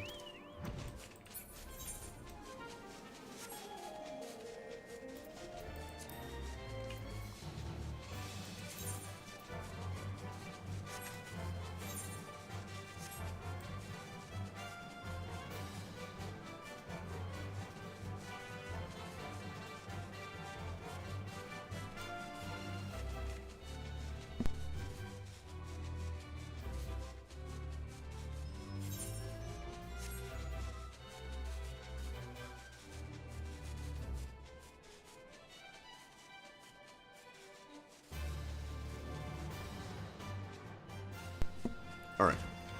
Here's Thancred. Fancy meeting you here, Vexus. It was fortunate I came when I did. These two would have not fared well against the wolves on their own. The young lord wasted no time taking advantage of you, did he? And me, I suppose.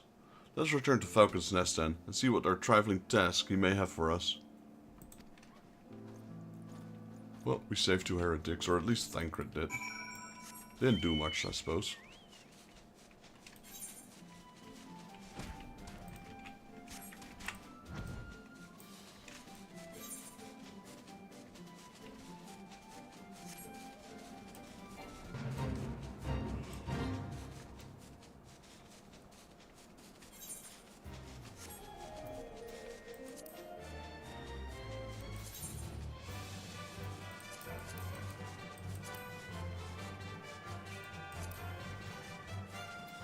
Company rank 7.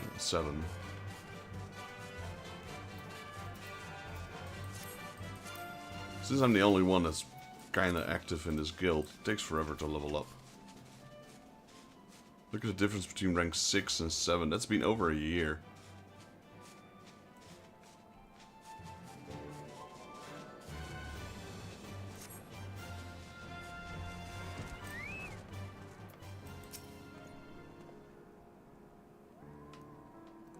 There they are, a pair of gallant heroes if I ever saw them. Comrades in arms, reunited at last.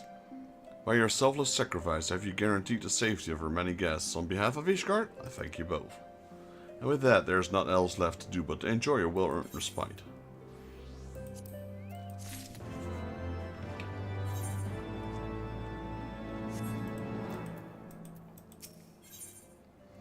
For those who have lost. For those we have lost. Emma seems rather pleased with himself. Oh, and this should of course go without saying, but let's keep the last few favors between us, yes? Or Terrell wouldn't understand. Right then. The first floor of those barracks has been converted into a tavern for the duration of the conference. Why don't you go and have something to eat? For once a suggestion with which I agree. Go on, Vexus. I'll join you on. Alright guys, before we continue this, I'm going to take a small break. I'm going to get myself a drink. And a little snack. And a small toilet break. Right after this cutscene.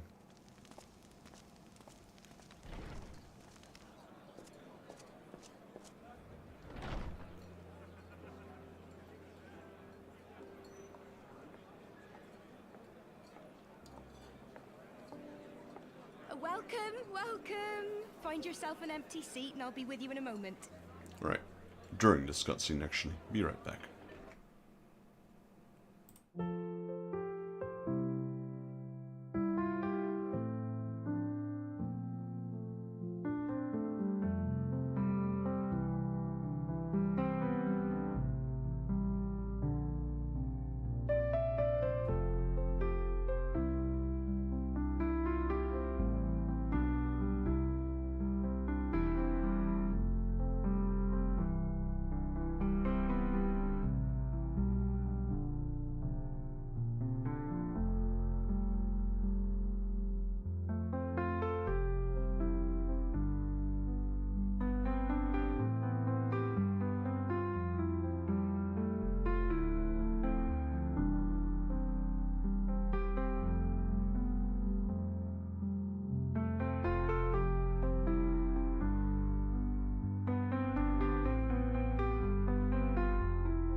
Here we go.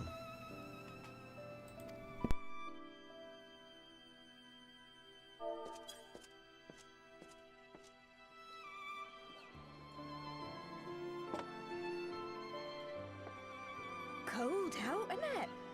Here, a mug on the house. Let's get some colour back in them cheeks.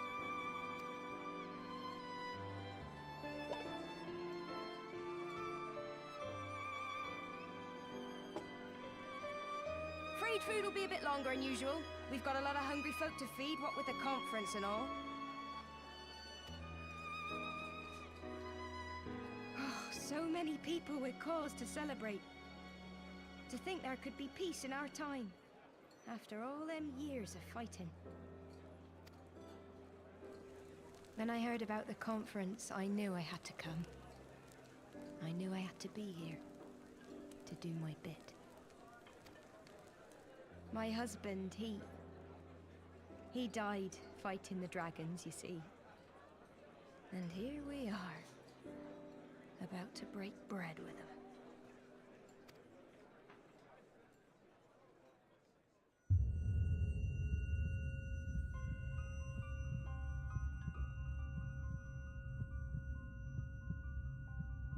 You all right, my friend? You look tired. Reckon you could do with a good long rest?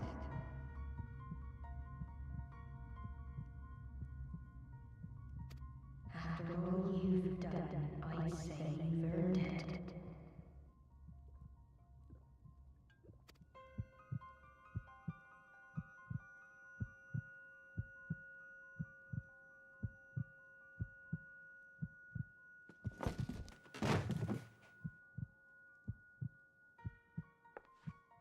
Sleep now. Sleep. Sleep and leave us to our affairs.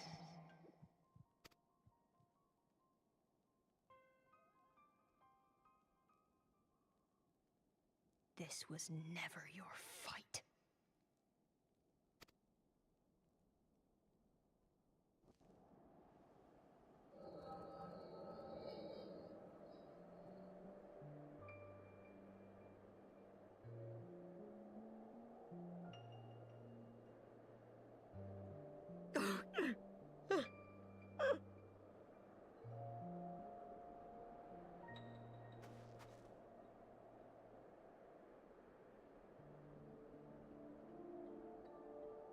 My son. They told me he walks in Halone's halls. Him and the rest of his unit. They told me the same.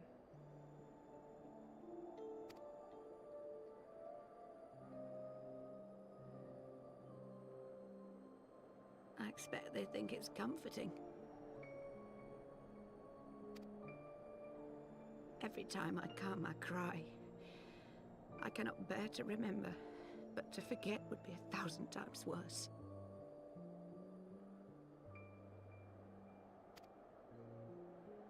Yet that is what they would have us do. Accept this truth for the sake of peace. Bury the past and look to the future.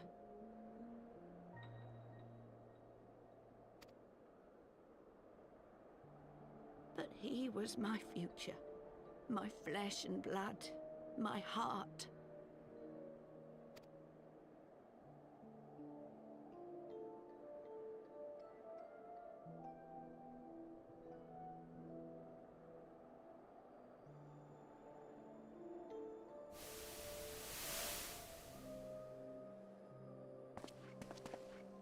Is this it? We're the only ones with the courage to oppose this madness? Cowards, a lot of them.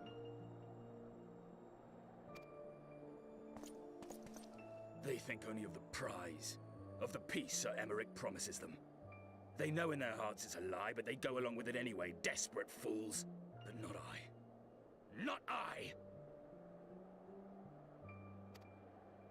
I see the worm that killed my brother in my dreams every night, and I will not rest until he lies broken at my feet. Him and every last one of his accursed kin.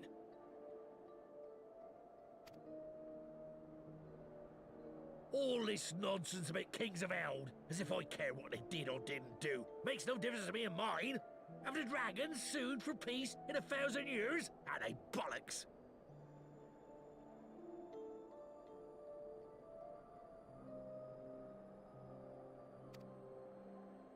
It's a bloody ruse is what it is, and Sir Emmerich and the rest of them bloody fallen for it. But what can we do? They believe, and naught we can say will ever change their minds. Whether we like it or not, man and dragon will come together at Falcon's Nest, and all will be forgiven.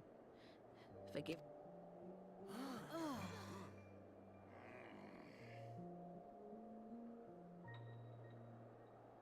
No. I will not let that happen. Oh? They will remember the true face of the enemy. I will show it to them.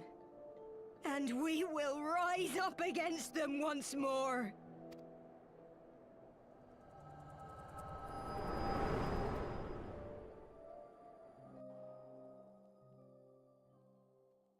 Hey!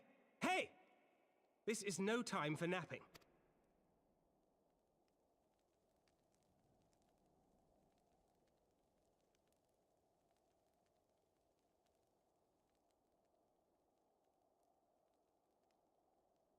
Do you have your wits about you? Good. Come with me. We have a crisis on our hands.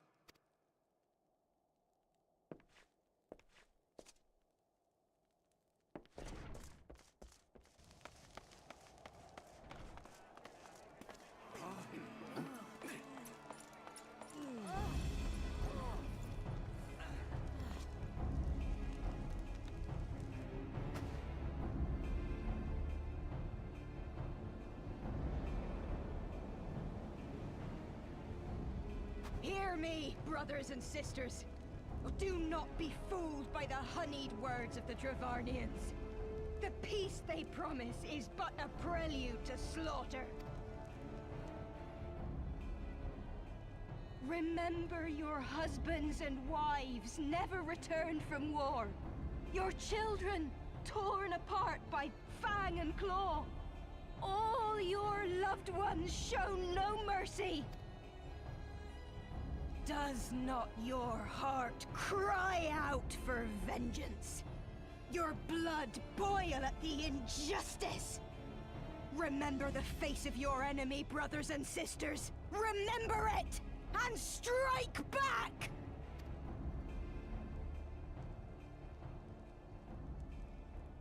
You there! Don't just stand around gawping! Do something, man! Stop her! Yes, my lord.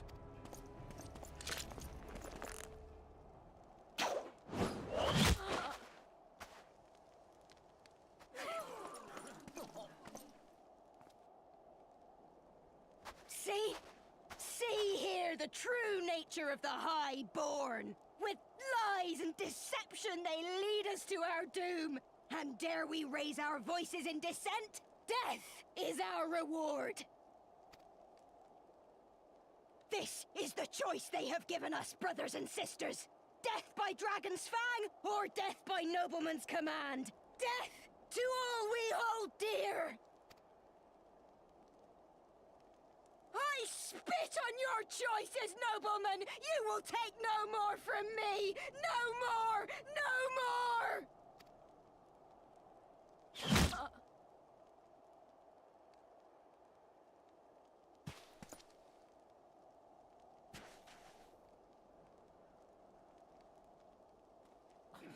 What have you done?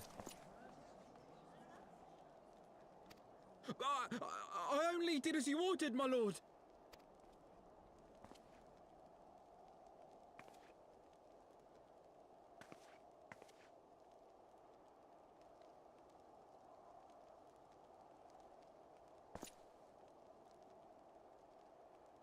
I gave no such order. I did not. I never meant for anyone to...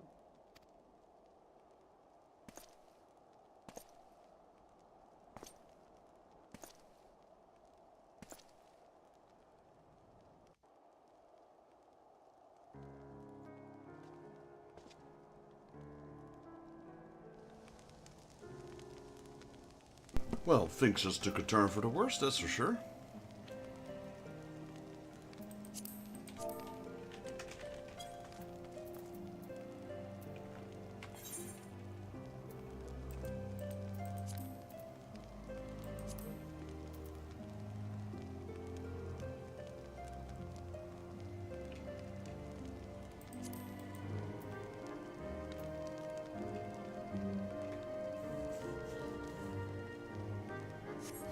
Alright, let's talk to Thancred. I dare say they couldn't have planned out any worse, given that the First Commander and Lord Arturel are not here to take control of the situation. I spoke with a messenger who said they would be returning shortly, but until they do, naught will be done.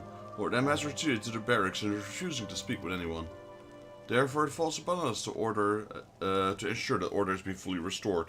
Come, let us walk the streets and speak with the people.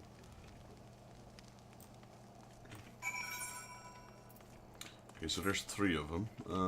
One is up there. One is here. Highborn Merchant. My wife and I fell while fleeing with the others at first. The surgeons tended to our bruises afterwards. Those mad fools have ruined everything. For what?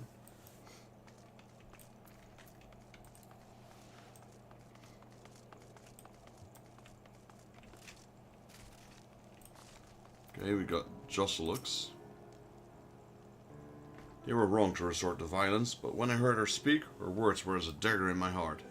Who are we to decide that enough is enough? Their calls for justice are never be answered. Will this be the end of it, or will there be others like them and the true brothers? I do not want to bear steel against my kinsmen ever again.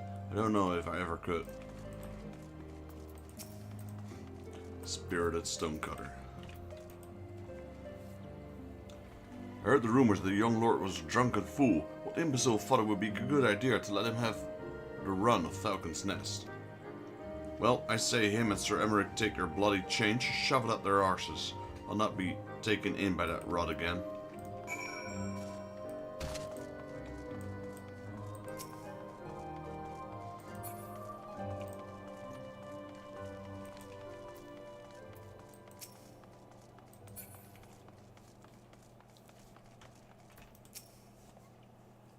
Well, what say you?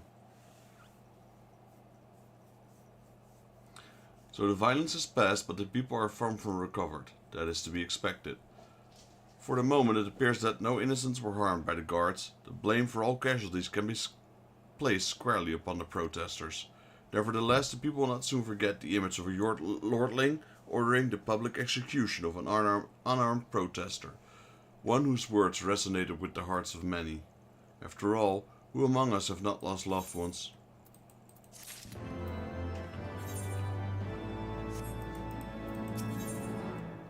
Thancred would like nothing more than to leave Falcon's Nest behind.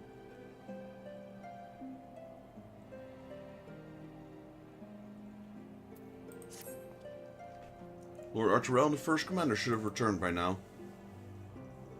To the tavern then. The first order of business will be to speak with Lord Emma, and somehow I doubt he has moved an ilm since last we saw him.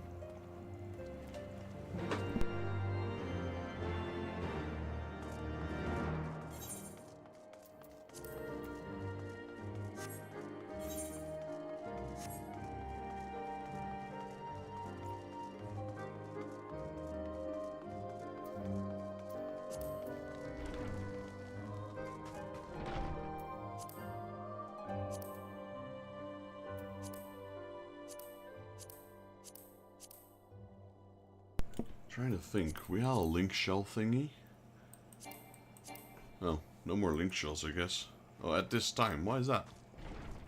Are we in an alternative? I don't know. We'll find out. Let's talk to Lucia for now. My apologies, Vexus. I bear full responsibility for this debacle. There will be time for that later. I, for one, am more concerned about picking up the pieces. What do we do now? According to initial reports, a protest was orchestrated by a young woman whom Lord Emma ordered shot.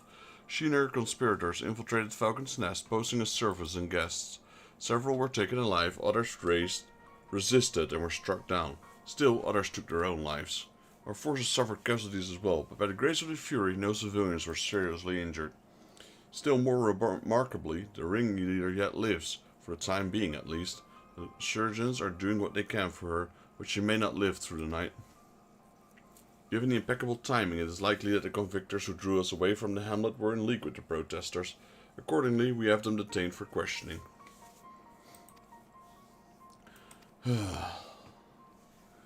Well, if the mood of the hamlet is an indication, then theirs have been the more fruitful labors. It's in the wake of the protest the people seem disillusioned.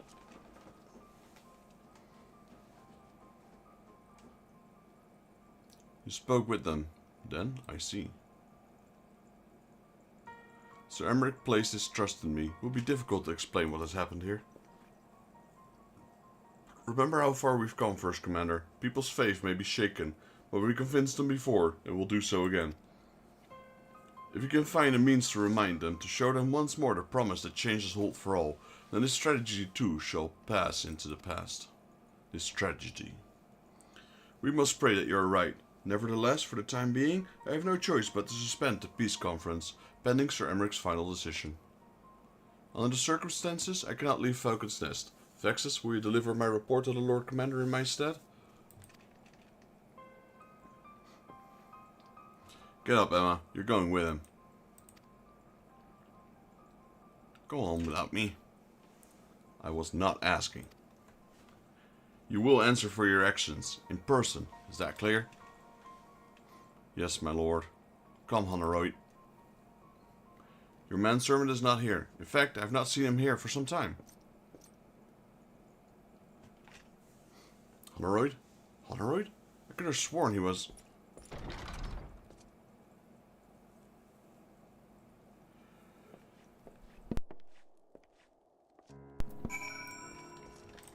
Search for Honorite. Alright, where is he?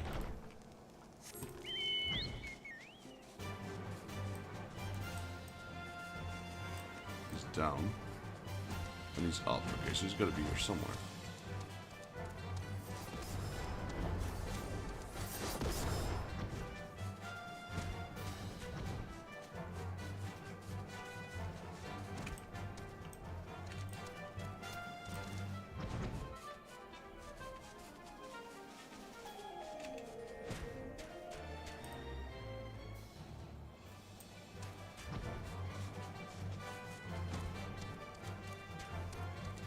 Interesting.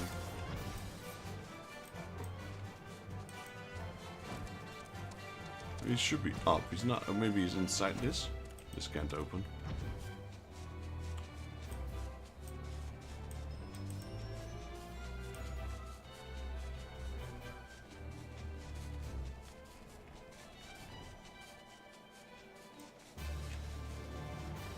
This is too high. It's about this height, so maybe he's inside this building? Can't open either, great. Is he outside here?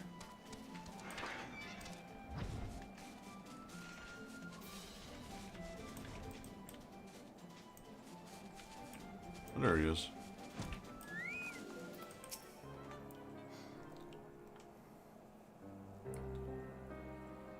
Is he...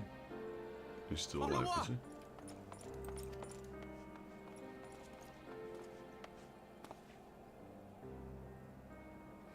No! What have they done to you? Onowa! Onowa!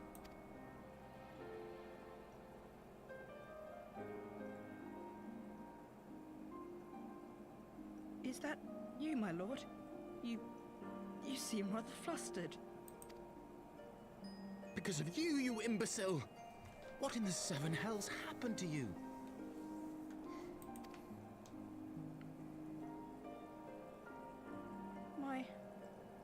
My apologies. Some few of the guests expressed a wish to leave, and I implored them to stay.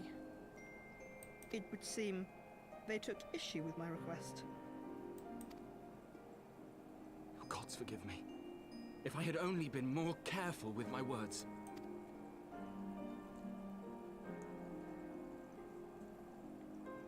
Do not blame yourself, my lord. I know that you and your brother have Ishgard's best interests at heart. That poor woman. She lives in the past, clinging to the memories of the lost. But the future holds so much promise, so much joy. And you know that better than any.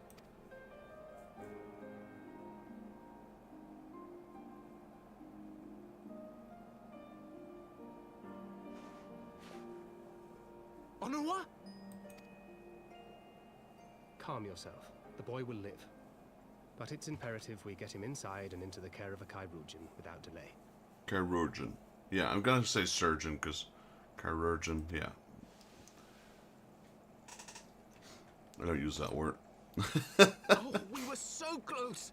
Why does it all have to fall to pieces? Don't they want to live in peace? Don't they want to be happy? We all want the same thing! And still it falls to pieces! Tell me, what was I supposed to do? Someone, anyone, tell me, what was I supposed to do?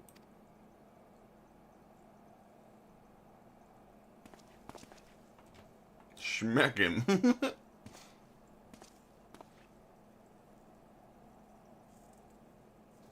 Stop looking to others. You make your choice and you live with the consequences.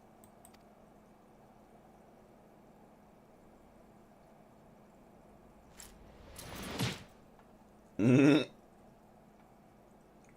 what would you know about consequences? You who always know just what to say and just what to do. Your every deed is greeted with a round of applause.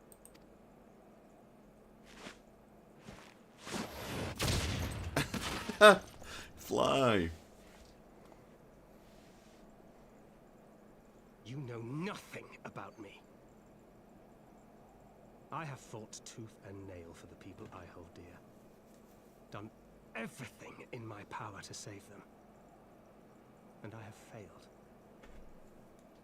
He's talking about Learn to Myphilia. live with it. I have.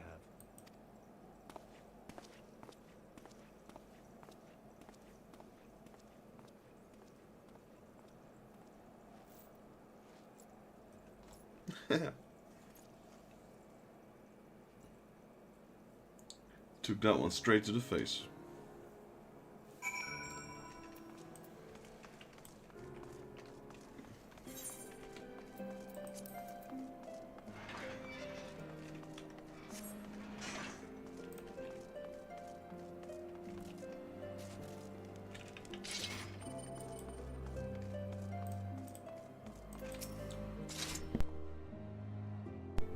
May have overreacted, but it needed to be done. It was becoming hysterical. I understand the desire to look for reasons, for excuses, to convince yourself you had a choice. But in the past is the past, and there is not to be gained from reliving your mistakes. I know this. But he... Alright, oh, can't really use any of this, really.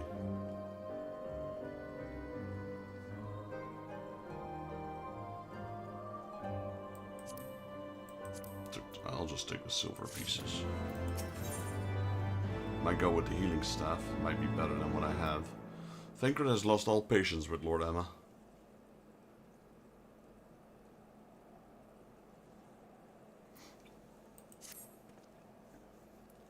I've no desire to wait for the Lordling to emerge from his pulling of self-pity. We have important matters to attend to in Ishgard. Alright. Well, I guess we can take this, right? Put us straight into Ishgard. Let's see.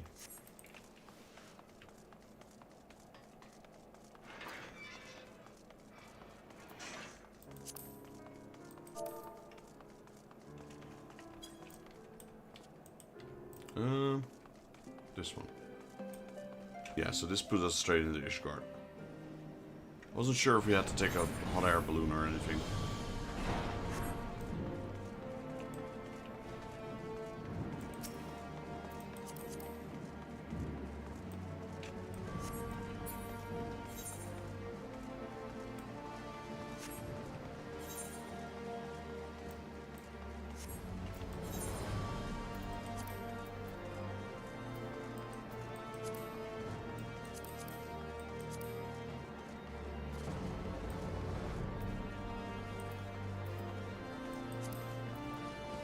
Heaven's Word main scenario? I wonder which one we're in right now.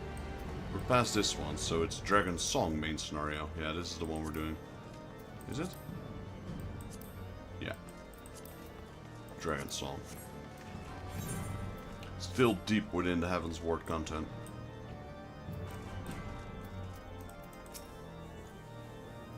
You're expected, sir. Pray proceed.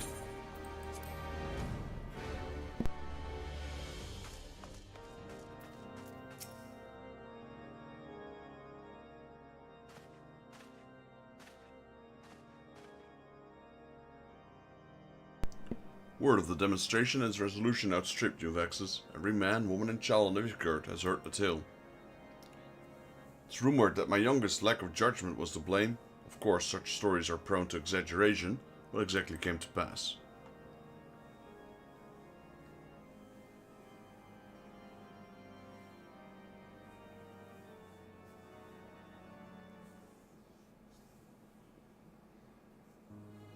I see. So that is the truth of it.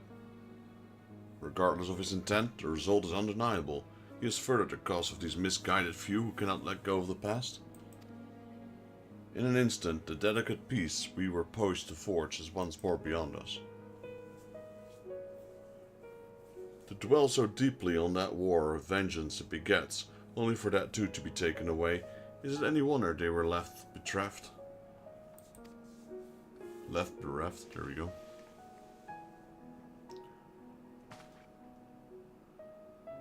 For what was this sacrifice? Have we not to show off for our suffering? I thought peace was a sufficient salve, but mayhap I was mistaken. We are warriors, Lord Atland, and ours is a nation built on centuries of warfare. Right or wrong, this is who we are, and we deny it at our peril. To hold on to the past without being beholden to it, aye, we must needs find way to honor the sacrifice of our forefathers without glorifying in their excesses. A difficult path, to be sure. We do not deny the scars which mar our nation's soul, lest we spur our disillusioned souls to retrace them. But as you say, we do not revel in past glories either, for they are tainted all. A clear, unambitious enemy, an undeniable righteous cause, is but a reflection, but lies though they were, they did serve to unite us.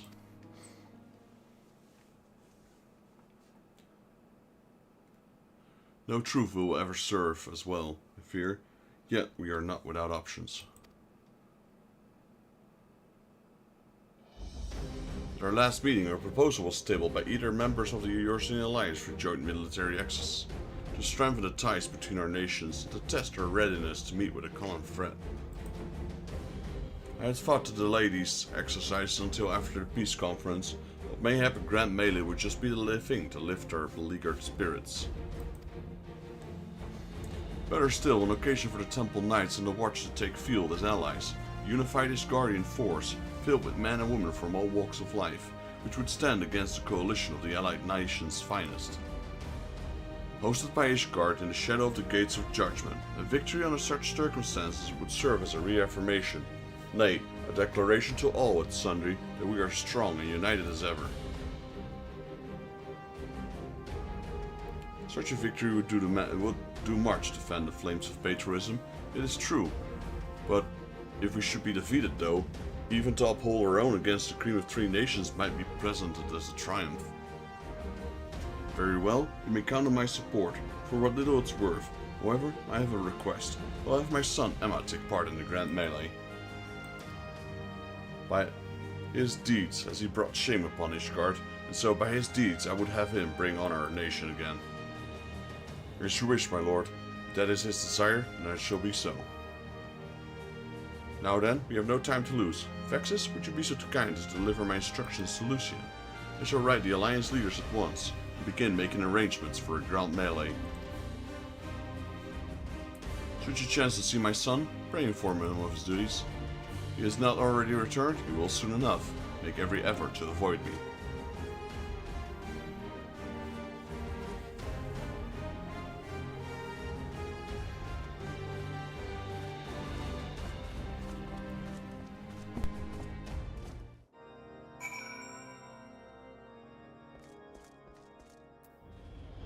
Alright, let's speak with Thancred. So, that's the solution. Grant melee to unite the people. And what part would they have you play in this affair, I wonder? You, who have to take into consideration upon whom they've come so heavily to rely. And would you oblige them when the proposition is made? Will you stand for Ishgard once more? Yo, Hammercat, how you doing, buddy? How you doing, Rick?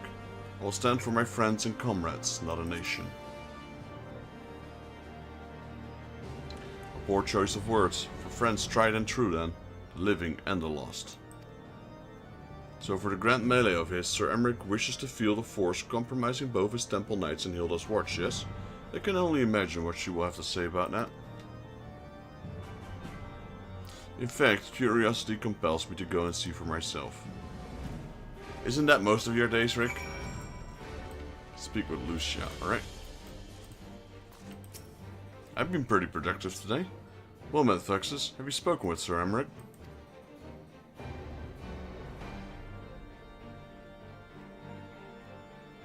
I was aware of the Alliance request, so Sir Emmerich would turn these exercises into a spectacle for the masses? It's not that I doubt the efficacy of such a plan. Indeed, I know its effectiveness only too well, having witnessed it firsthand. Nevertheless, he has not once given me reason to doubt his intentions, and there are desperate times indeed. I'll select knights for the event forthwith. As for the watch... Did he now? I'll consider it, Master Franklin, to seek out our young watch commander of his own violation. Alas, he acted prematurely. Pray deliver this list of watch candidates to Hilda. I would have her best man, not her most dispensable.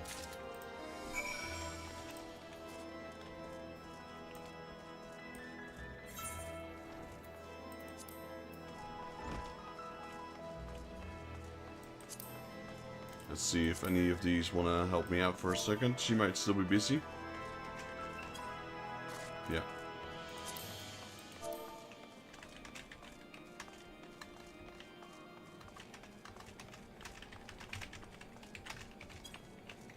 She's still online as well, not AFK. Let's see. Okay, here's Hilda. Tancred's been telling me about Sir Emmerich's grand soiree. Seems we're expected to join in. It's nice of him to invite us and all, but I hope he knows what he's doing, because we ain't dressed to dance with professional bleeding soldiers. Well, well, seems the first commander's gone and handpicked her guest. Can't see I disagree with her choices, though. She's got a good eye. Will you be fighting too? Reckon I'd be inspired at the lads you might take their minds of getting the heights stand and all. Think about it, eh? I hate to ask, but you haven't seen our favorite lordling, have you? I thought not. On the assumption that he is not to be found in his father's loving embrace, I suggest we split up and look for him. I will search the foundation, and you the pillars. Great, we're playing hide and seek all of a sudden. Where is he though? He should be there. Okay, there it is at the jeweled crozier.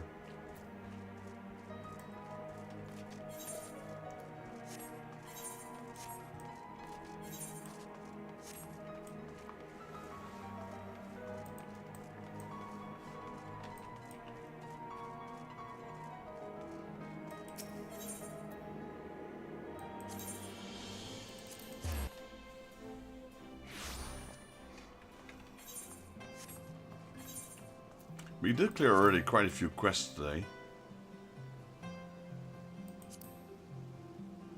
I think this is what we had. So 3, 6, 7 main quests already. Okay, there's Emma.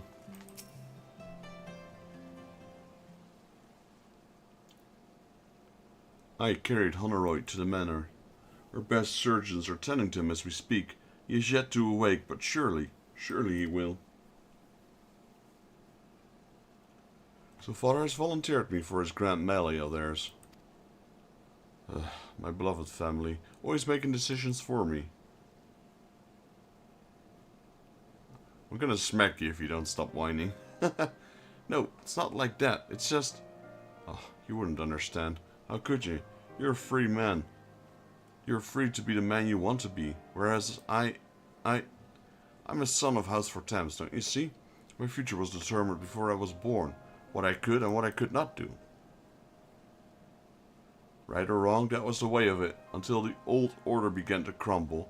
Now we wander amidst the rubble, searching for a purpose, searching for a place.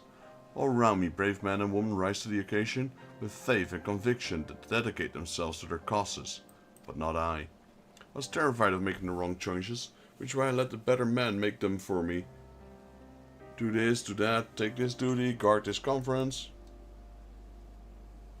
I suppose I'd convinced myself I was above it, until your friend showed me otherwise. I am assuming he means Thancred. When I saw an Aroid, I wanted to scream. I wanted someone to blame, but in the end there was only me. Only me. So you see, I cannot meekly bow my head and accept Father's command. Such cowardice is what brought me to this point. I will go to Sir Emmerich and I will make my own decision.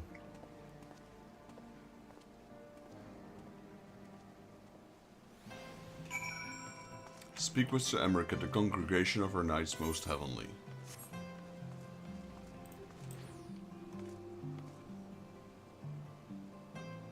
Knights and knaves. Alright, speak with Sir Emmerich. I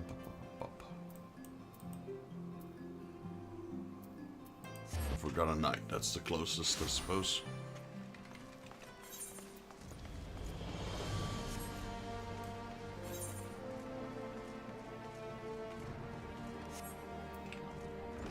Temple Knight Guard. Lord Commander is not to be disturbed. May I ask what the matter demands his personal attention? I see. Very well. You may enter. You think that's not as important, right? Or was it? I guess it's also about Hilda's troops. It's not just about Lord Emma.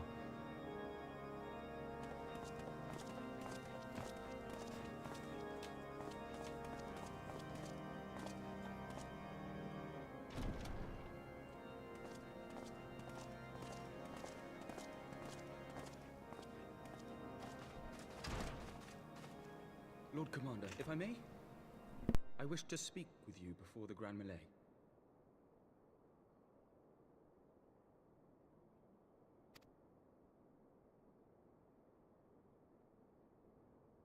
Proceed.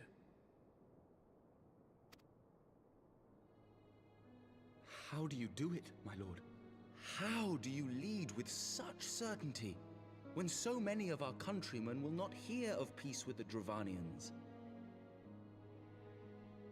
Some of them hate you almost as much as the dragons themselves. They decry you as a patricide in the streets. They even tried to kill you, for God's sakes. Yet still you march on, undaunted, where no archbishop dared to tread. What is your secret? Where do you find the strength?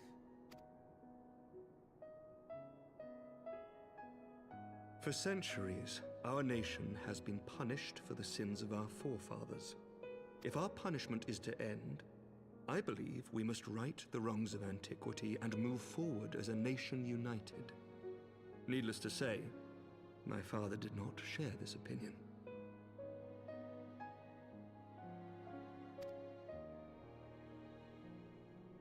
He did not believe the people strong enough to bring about their own deliverance, trusting only in himself. Tyranny seemed to him the only solution. But I have faith in the people, Lord Amanalain. I have faith that they will weather this storm and overcome every trial we set before them. Many have fought and died to see this blight upon our nation's history cleansed, and I would not let their sacrifices be in vain. Though we invite reprisals, the risk is worth the reward.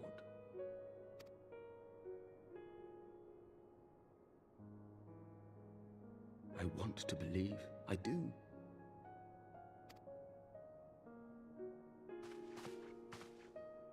Lord Commander, through my careless orders, a pall has been cast over these proceedings, and I beg the opportunity to make amends. I, Amanalain de Forton, do hereby request leave to take part in the Grand Melee.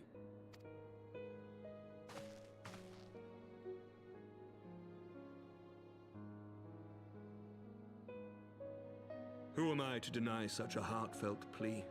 We would be honored to have you join the fray, my lord.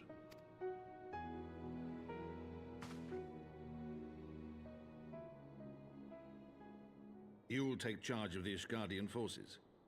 For all my other responsibilities, I am still Lord Commander of the Temple Knights, and I would not soon yield this duty to another. The esteemed Sir Emmerich leading the Temple Knights and the Watch into battle along with my youngest. I could wish for no more. Then you wish for too little, my lord. There is another who might yet join the fray. An indispensable ally to whom we owe much and more.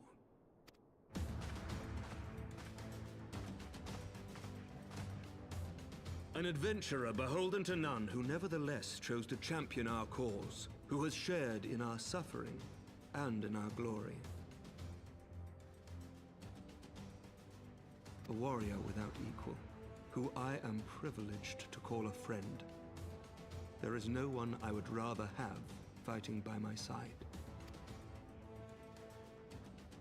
I ask this in full knowledge of your obligations, and will not think less of you should you refuse.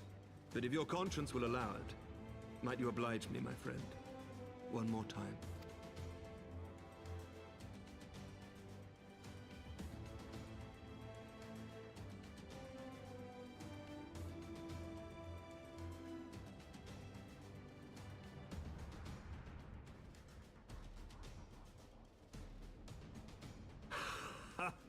Together we shall give the people a spectacle for the ages, a celebration to mark the dawning of a new era.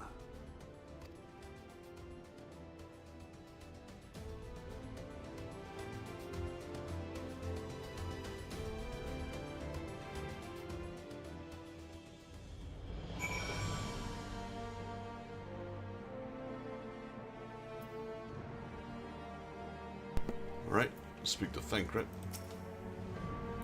Gods help me, I think I might be in love. I dare say it might be cheating too.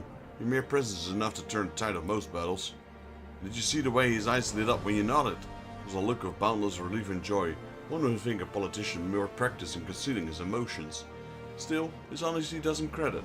For a moment I was fair to inspired to pledge myself to the cause, but that would be improper. This is their fight and yours, but not mine.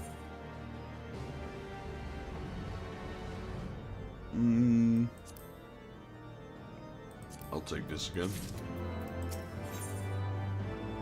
Let's see, that's the machinist.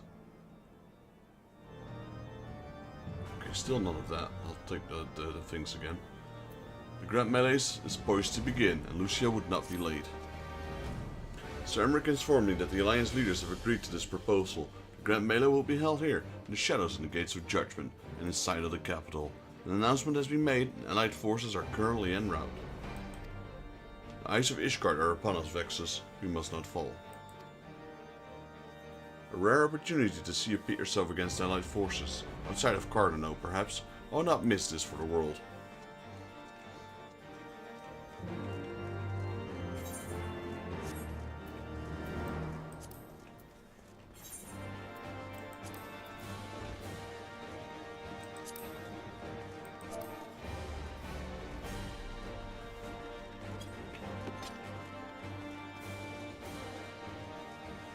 Okay, I don't think we're gonna do those extreme dungeons today. I'm just gonna... Well, I think we got something coming up. I think it's an event, which I can't be in the queue for.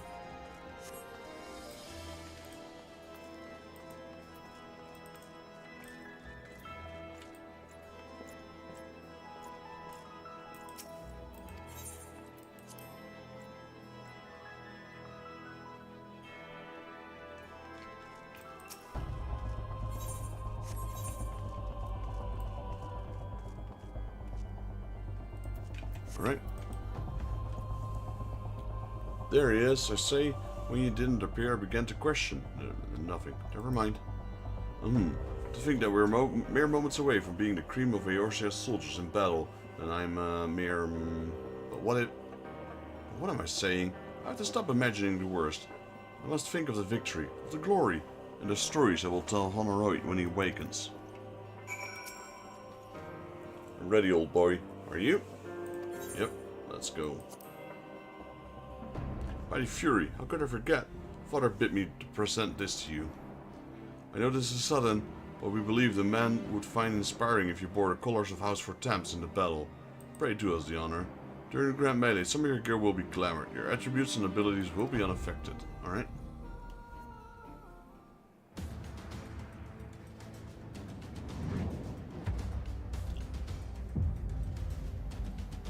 Oh nice, Robon is here.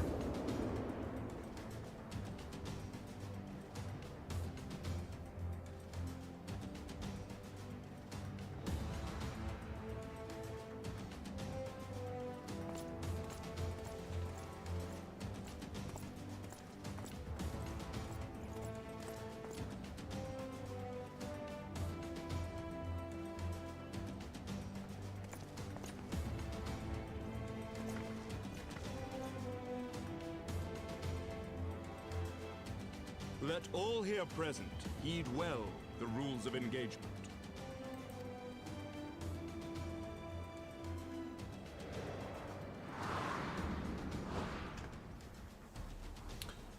The Grand Melee is a large-scale battle in which allied company of Ul'dan, Gridanian and Lominsan forces will be pitted against the company of Ishgardian forces.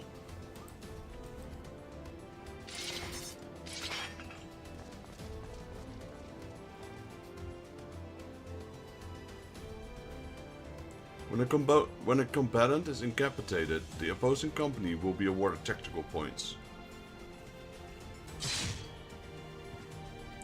The first company to attain this designated tactical rating of 100 points is declared the victor.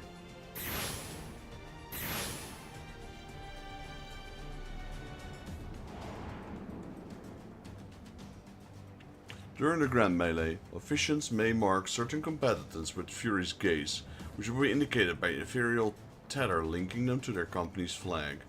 While defeating most combatants will award your company 1 tactical point, defeating more combatants will earn your company 10 points. Marked combatants also possess enhanced attributes, rendering them more powerful and more difficult to defeat. Defending them and defeating these combatants is the key to victory.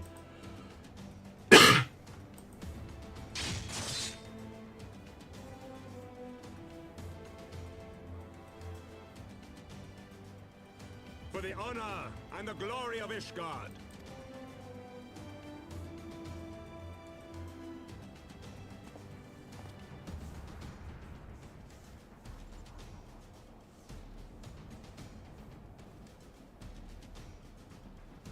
Oh, there's the rest. Nanamo, Ulnamo, Merle Whip, and the seats here. I forgot her name. All is ready then. Very well.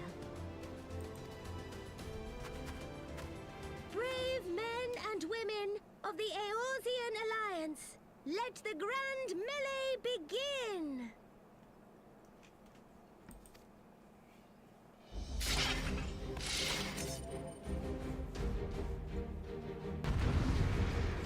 Alright, let's go.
Homage Guardians, show us your mettle. That's what Garlean says, right?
There we go, 100.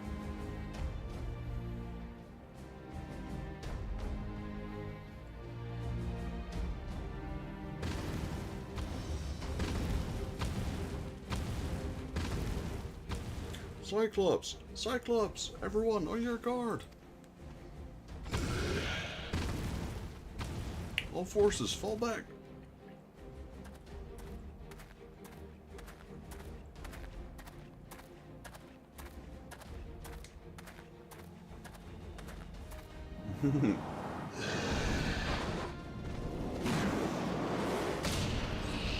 Did he just uppercut the Cyclops?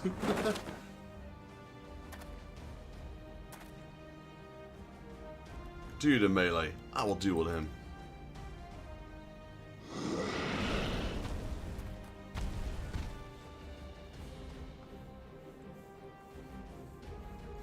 Daft sot. You heard the man. Back to it. All forces, form a line on Vexus now.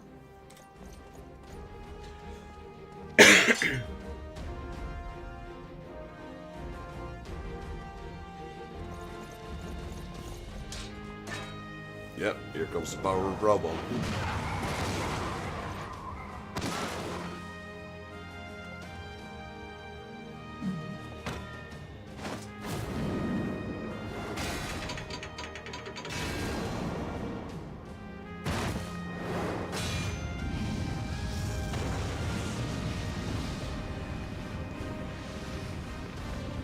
Alright, 101.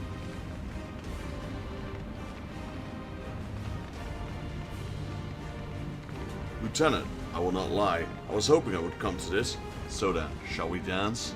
Because I'm part of his company, I'm part of the Immortal Flames, he calls me Lieutenant. That's kind of fun.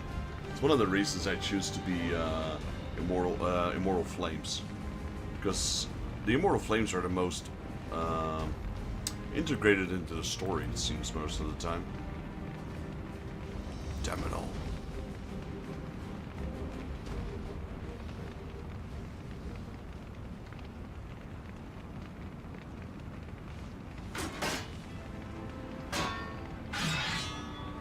Dude's only got one arm left, but he still kicks ass.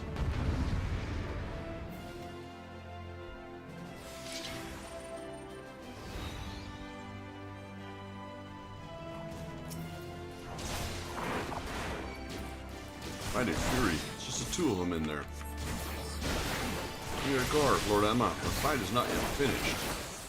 That's all the best you've got. Come on then, give us another.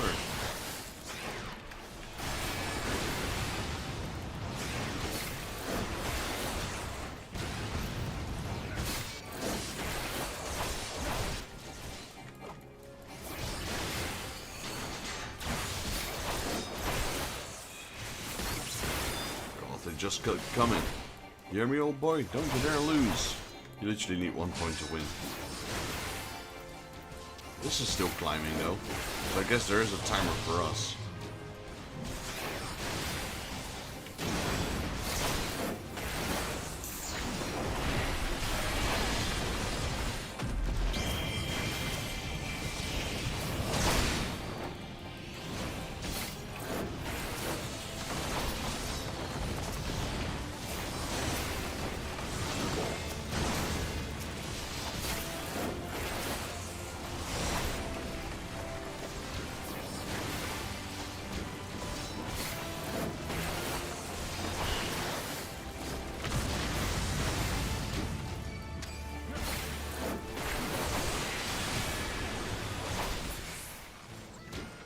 Oh, that was a pushover. Aye, alright, take your victory. You've earned it.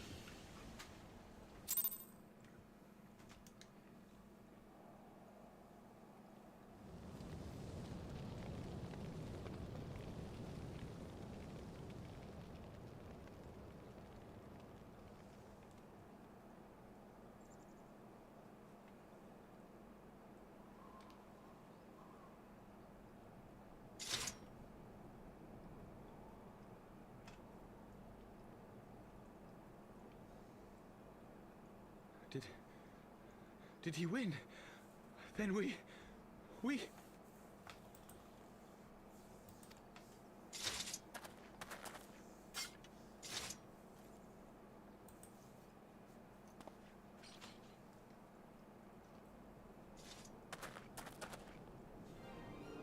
Victory is ours! Ishgard!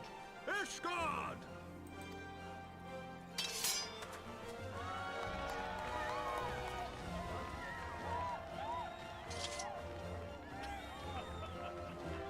Well fought! Well fought, my friend! You truly are the warrior of warriors. Thank the Fury you were on our side.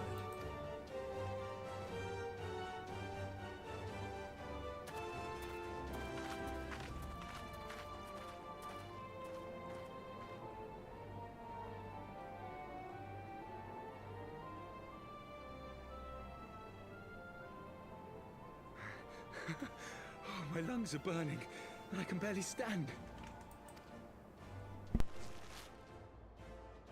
I didn't think I could do it, but then I did. We did. We faced the Alliance's best, and together, with one heart, with one purpose, we prevailed. After 1,000 years of hardship, of strife and bloodshed, we are strong enough to rise to any challenge, be it on the battlefield or beyond. The future holds so much promise, so much joy. We need only show them the way.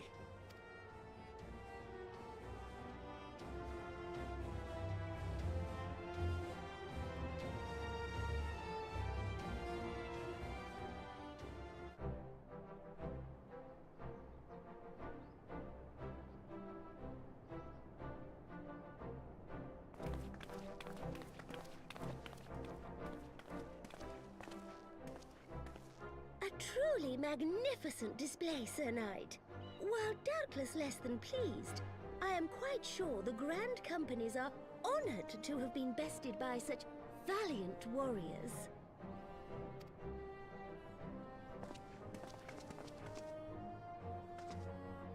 The honor was ours, Your Grace. I am pleased to see that Ishgard's proud martial tradition is being upheld. When the time comes, I trust you will fight alongside your brothers and sisters in the Eorzean Alliance with the same fervor you displayed in opposing them.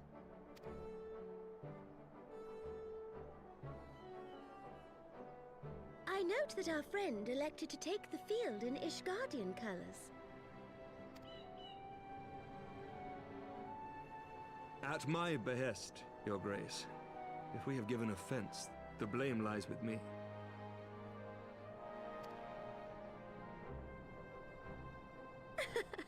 Fear not, Sir Knight. It was a surprise, nothing more. And any hint of ill feeling was thoroughly dispelled by the spectacle of our mutual friend's duel with General Rauban.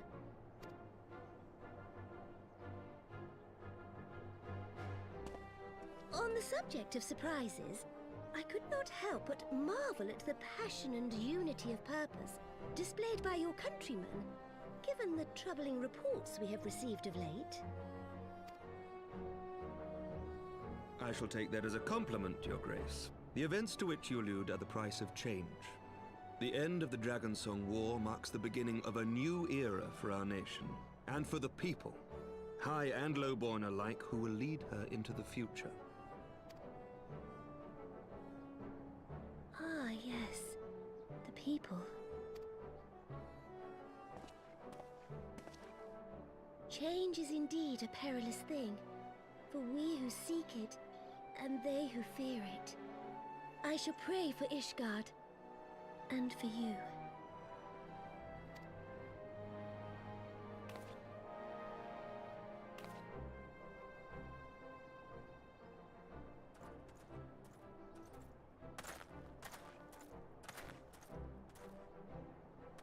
Well, that made for a refreshing change. Congratulations on your victory, by the way.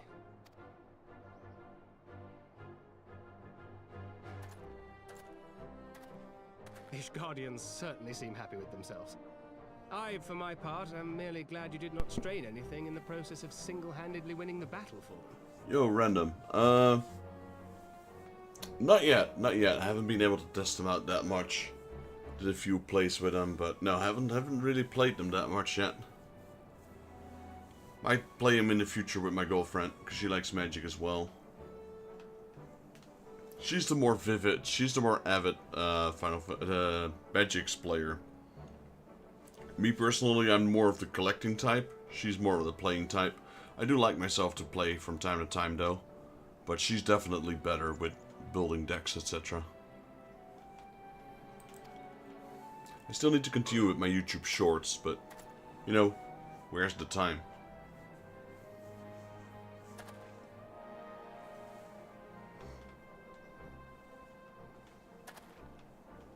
Tis but a scratch, I assure you, and I will not suffer you to worry over it.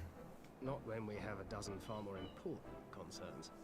So I have a lot of offline videos I was editing on the background. So when I wasn't streaming for a while, I did at least edit a lot of videos. I need to start uploading those as well. Got like hundreds and hundreds of videos that still need to edit, and about 100 or so that still need to be uploaded that have already been edited. Make that 24. Still, as your Stola never tires of telling me, we can but face them head-on one at a time. One day at a time, as Minfilia would have done.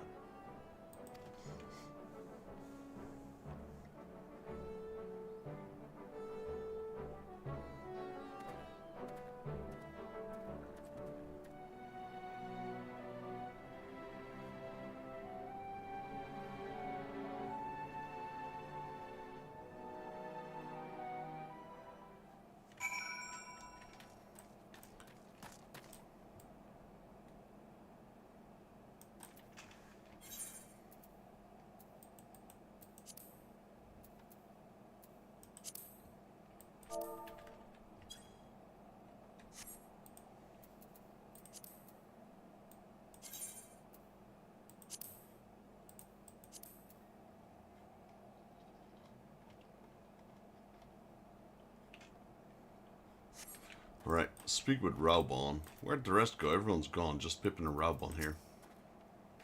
Falls balls, I'd forgotten what it was like to feel so alive. Not since leaving the Blood Sands have I had the privilege, not since the Bull of Alamigo hung up his swords. Back then the outcome might have been different, but I do not begrudge your victory. I know how far you've come, how much you've endured, our fights only confirmed it. We shall have to do this again one day, when time allows. I should look forward to it. Now go to the Ishgardians and celebrate your victory. You've earned it. Come, Pippin. Our Grace is expecting us. Lead on, father.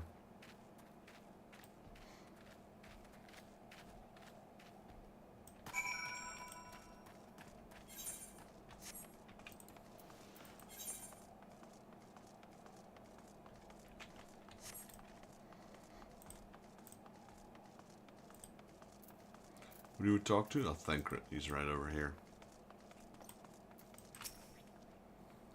Is that your goodbyes? Yep. In all the years I've known Raubon, I cannot recall ever seeing him look so happy in defeat.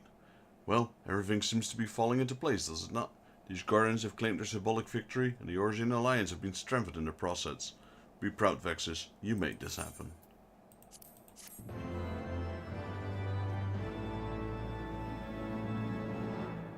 You've learned a new emote, Victory. Let's try it out. No? Emotes. It's not /victory apparently. What is it then? Victory pose or V pose.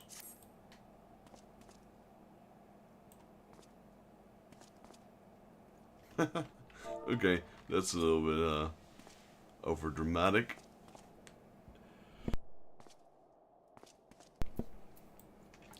Alright, hello Sir Emmerich, what you doing? Let's see.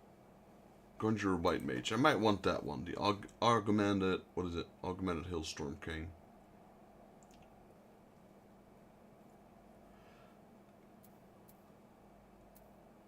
Sir Emmerich is beaming with pride.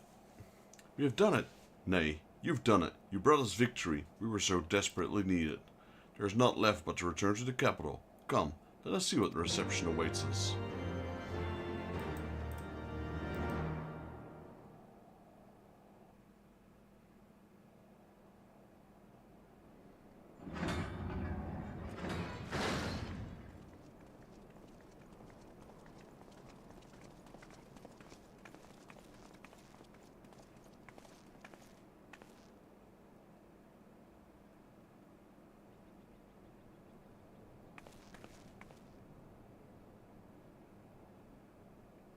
My lord!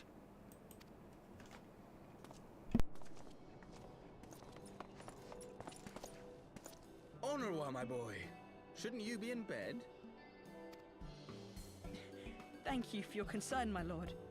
But I have largely recovered from my ordeal, and I have naught but several scars to show for it, which I have been told some women may find appealing. I see. And to think I was worried sick over you. I'm not sure I understand, my lord. Well, let's put that theory to the proof, shall we? My lord? 'Twould seem that a great many things have occurred in my absence. I thought I might begin to make amends by welcoming you in person. The messengers spared not their chocobos to bring us word of your victory in the grand melee. I cannot well describe our elation when we heard the news. It called to mind the day we rejoined the Eorzean alliance, and I glimpsed hope rekindled in the eyes of the people. The Fury herself ushers us into a new era. Sir Emmerich, the time is now. Aye, that it is. Reconvene the conference and summon Vidofnir to Falcon's Nest. We will make peace with Hraesvelga's brood and hasten this bloody war to its end. Yes, Lord Commander. I will send word to Artoirel and bid him resume preparations. Emanuele, you will place yourself at your brother's disposal. He will be glad of your assistance.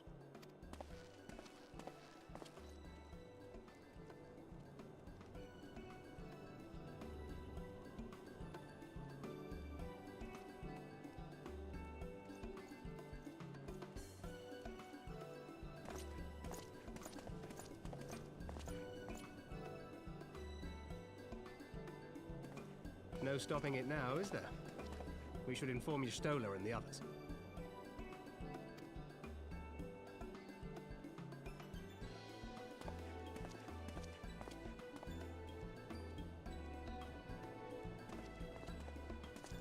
My dear friend, I doubt I will ever be able to thank you enough. But when the conference is successfully concluded, I damn well mean to try.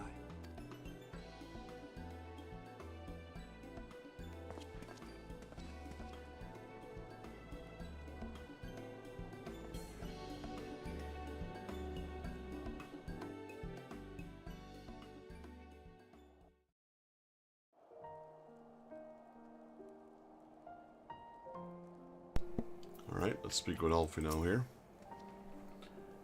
They say you dueled General Rauban within a ring of flames. I did not think the man so ostentatious would that I could have seen it. After we parted ways in Materia's cave, I returned here to speak with Tataru. We agreed to tell the others that only a search for Menphili had reached an impasse. I subsequently learned that you had left for Falcon's Nest, but I thought it best to keep myself for a time. I won't rely to you overmuch when we are together. I needed to think, to reflect. I still do, I suspect, but matters has seemed to be coming to a head. In short, there are some things I feel I must say, though nothing so urgent that I cannot wait until after the conference. So let us make for Falcon's Nest, and let's see Lord Arturel has need of our assistance.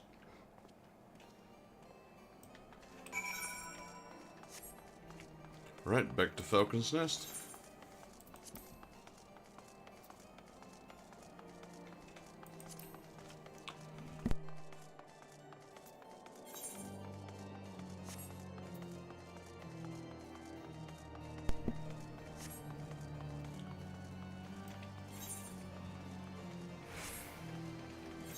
Let's see, where are we going? Up here.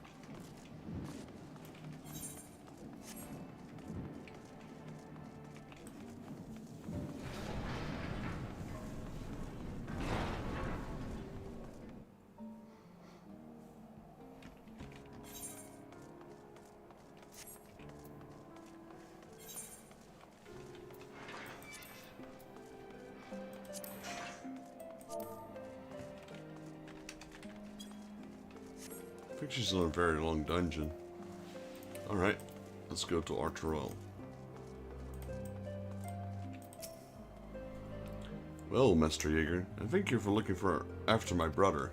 They say he fought bravely, that he did not dishonor his house, but you, my lord, to you we owe everything. As you can see, we've made every effort to strike while the iron is hot.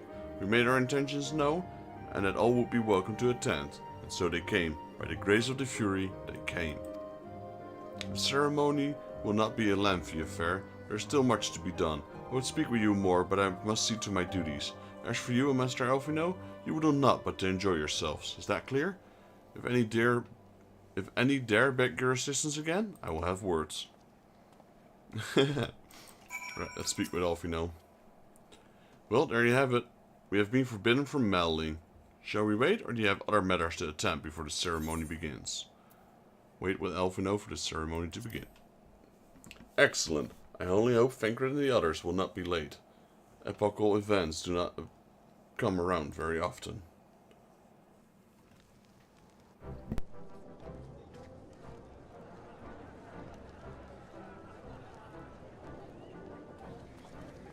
That's a lot of people.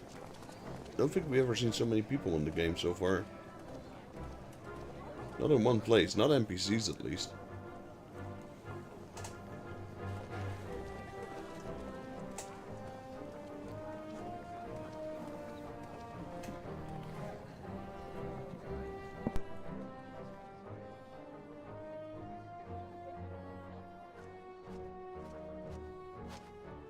The appointed hour approaches.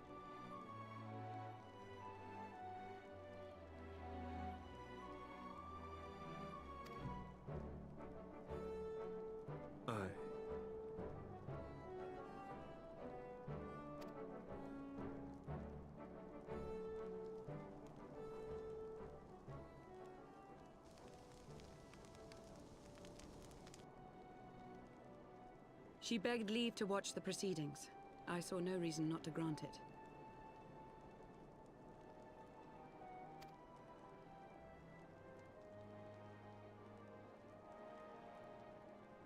Should I choose to deviate from my prepared remarks, I ask that you trust in my judgment. Have I ever done otherwise?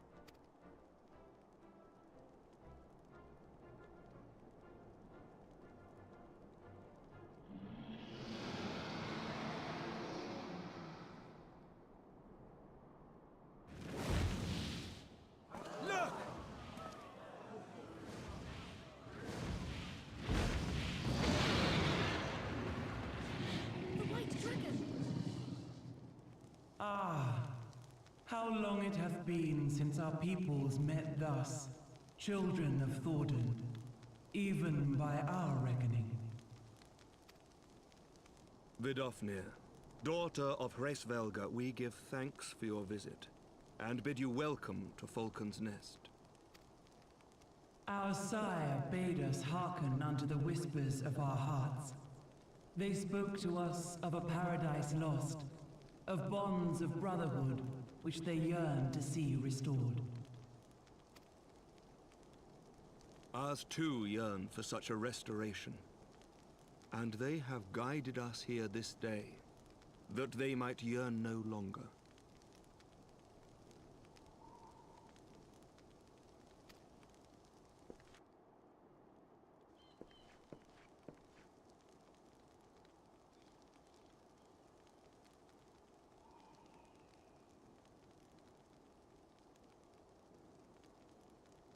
Brothers and sisters, ye who stand as witness, hearken to me!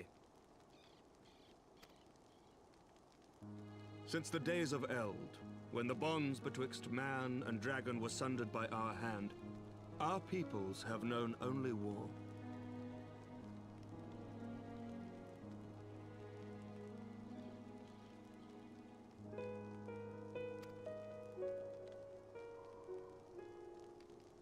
Bloodshed without end, losses beyond counting, and still we fought.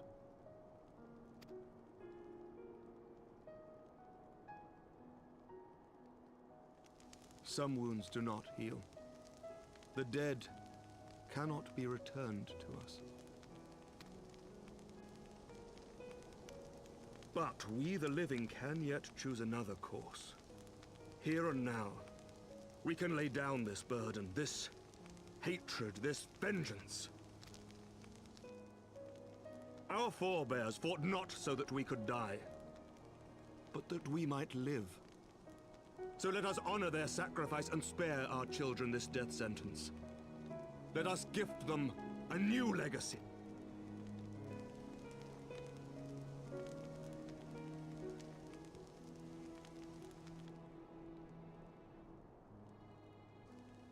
Betwixt our peoples yawneth a divide deeper than the deepest abyss, wider than the widest sea.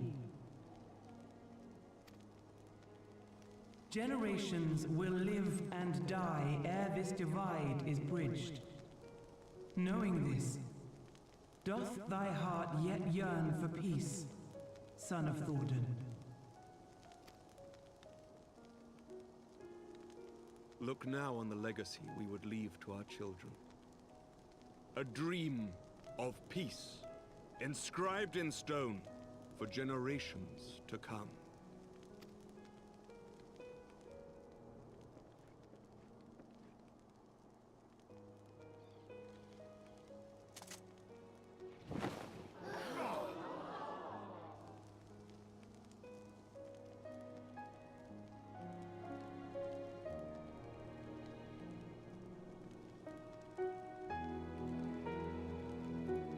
Father and his beloved, as they were so long ago, happy and at peace. The dream they shared shall be ours once more.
child of Dravania, art thou grown so forgetful that thou wouldst forsake kith and kin and consort with the spawn of Thornton?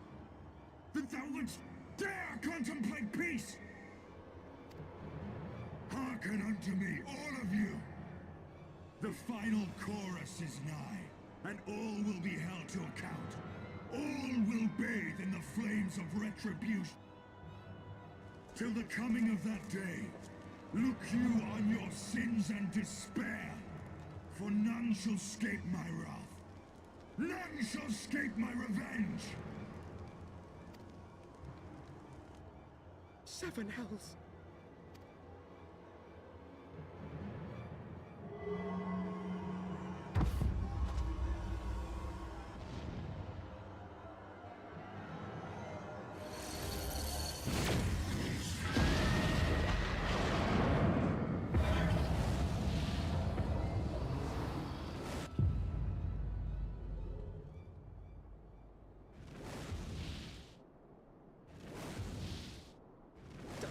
Nidhogg.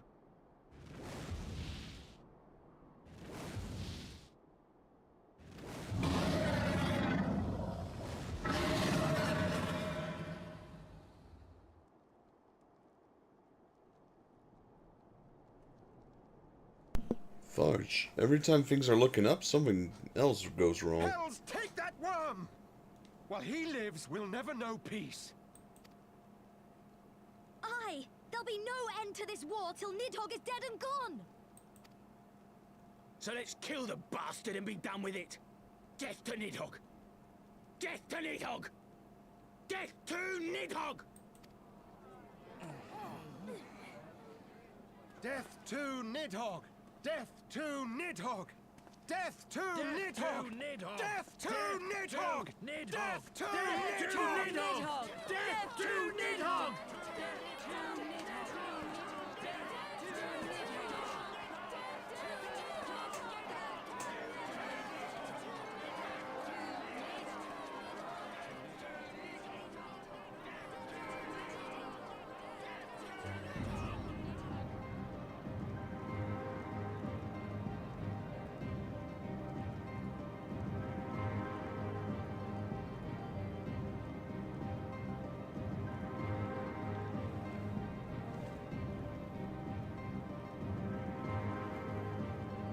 Well, I guess we got our new goal set out for us.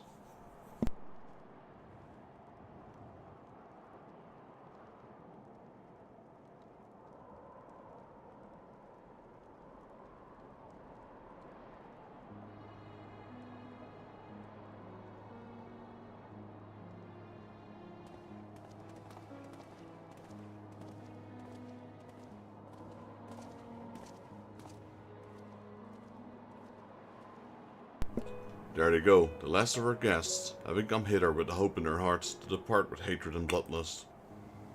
Until the moment I saw him strike, I still held some hope that what you had seen in Aziz's Law was an illusion, perhaps. But he acted without hesitation, as did Sir Emmerich. For a mercy, Vidofnir's wound was not mortal, or so Lucia tells me.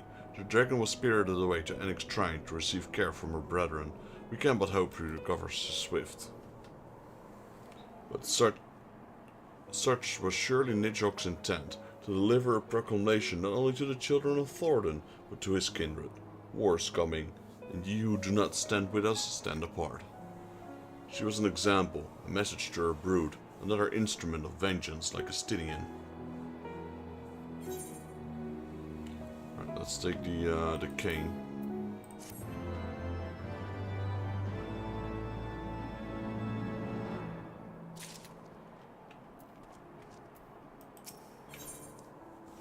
Causes and costs. Battle stance. And we get level 240 armor.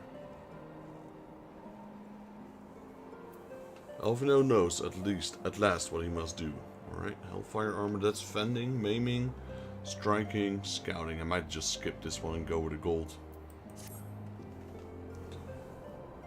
When I say I wish to speak with you after the conference, I confess I envision rather happy circumstances. If anything, however, the latest tragedy makes no need more pressing. There are things I must say, not to the Warrior of Light, or even my fellow Scion, but to you, Vexus, my friend. But not here, no. But of course, the intercursory in Camp Dragonfell is still open to us. Let us go there. Ah yeah, that was the one where we hid when we were fleeing from Ul'dah, I suppose. Or not, no, not from Ul'dah, from Mordona.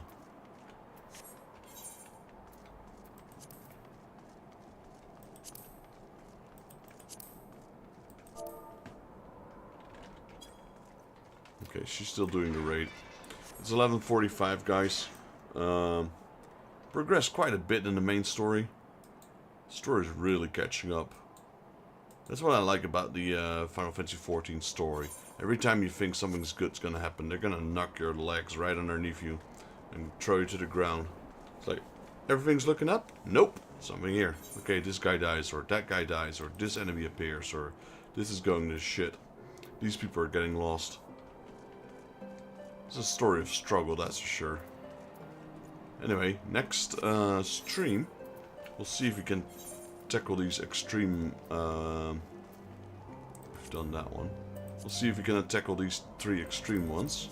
We'll queue them, see how the queue goes. If it's a long queue, let's see if someone can help me go through them. Shouldn't be too hard. Might die a few times, that's fine. And then, yeah, probably continue with the main quest. We'll just keep doing the main quest until we reach a point where we can unlock more dungeons, and then we'll go there. Anyway, for now, we've been streaming about 5 hours, so I'm gonna call it quits here. Hope you all enjoyed the video. If you guys liked the video, please leave it a like. If you're new to the channel and you'd like to help out, please consider subscribing. This will help me and my channel grow. While you're at it, if you have any tips, comments, or suggestions, would like to see me play another game, let me know in the comments below and I'll reply to you as soon as I can. This is Daryl from Final Fantasy Fan. I'll see you all in the next Let's Play, Final Fantasy XIV. Till then. Thank you Random Ninja for joining. Thank you Rick, George. Thank you guys for being here. Thank you David Nico for dropping in. Charles D. Thank you for dropping in, man. Robin. Appreciate you also being here. Adam, of course. Appreciate you guys watching and supporting. And hope to see you all in the next one. And last but certainly not least, gotta thank my baby girl. Thank you for joining, baby girl. I love you. I'll see you all in the next one. Till then. Have a good one, George. I wanted to push a little bit longer, but like I said, I'm still recovering from the illness, and I can tell I'm exhausted. I'm exhausted right now, so I could see myself. But during the cutscene, I was almost falling asleep. That to me is proof, like, okay, I gotta end it here. It's enough. Alright, man. Good night.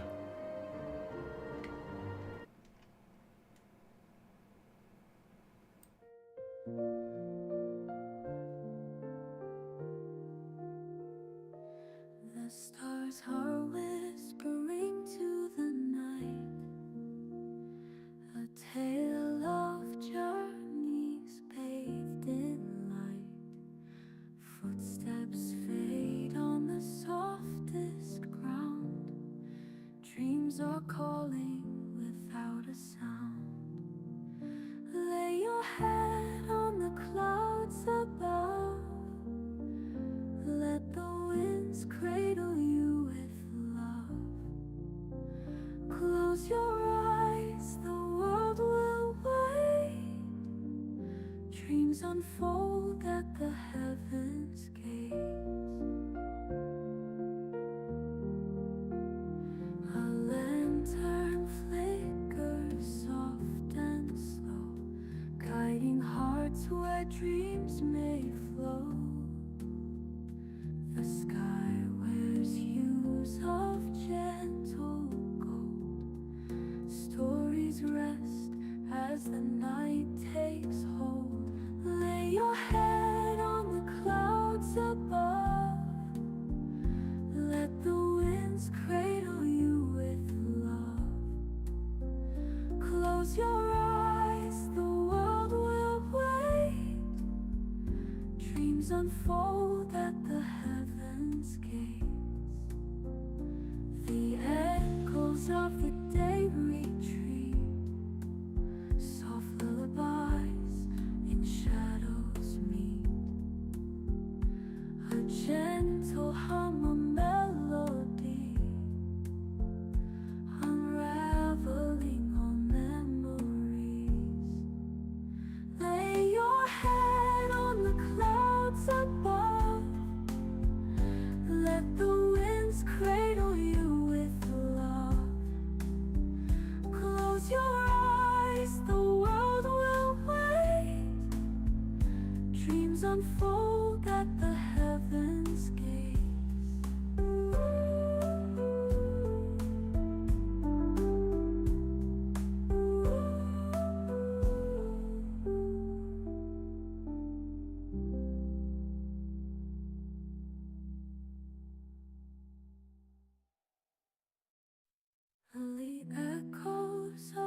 gentle hum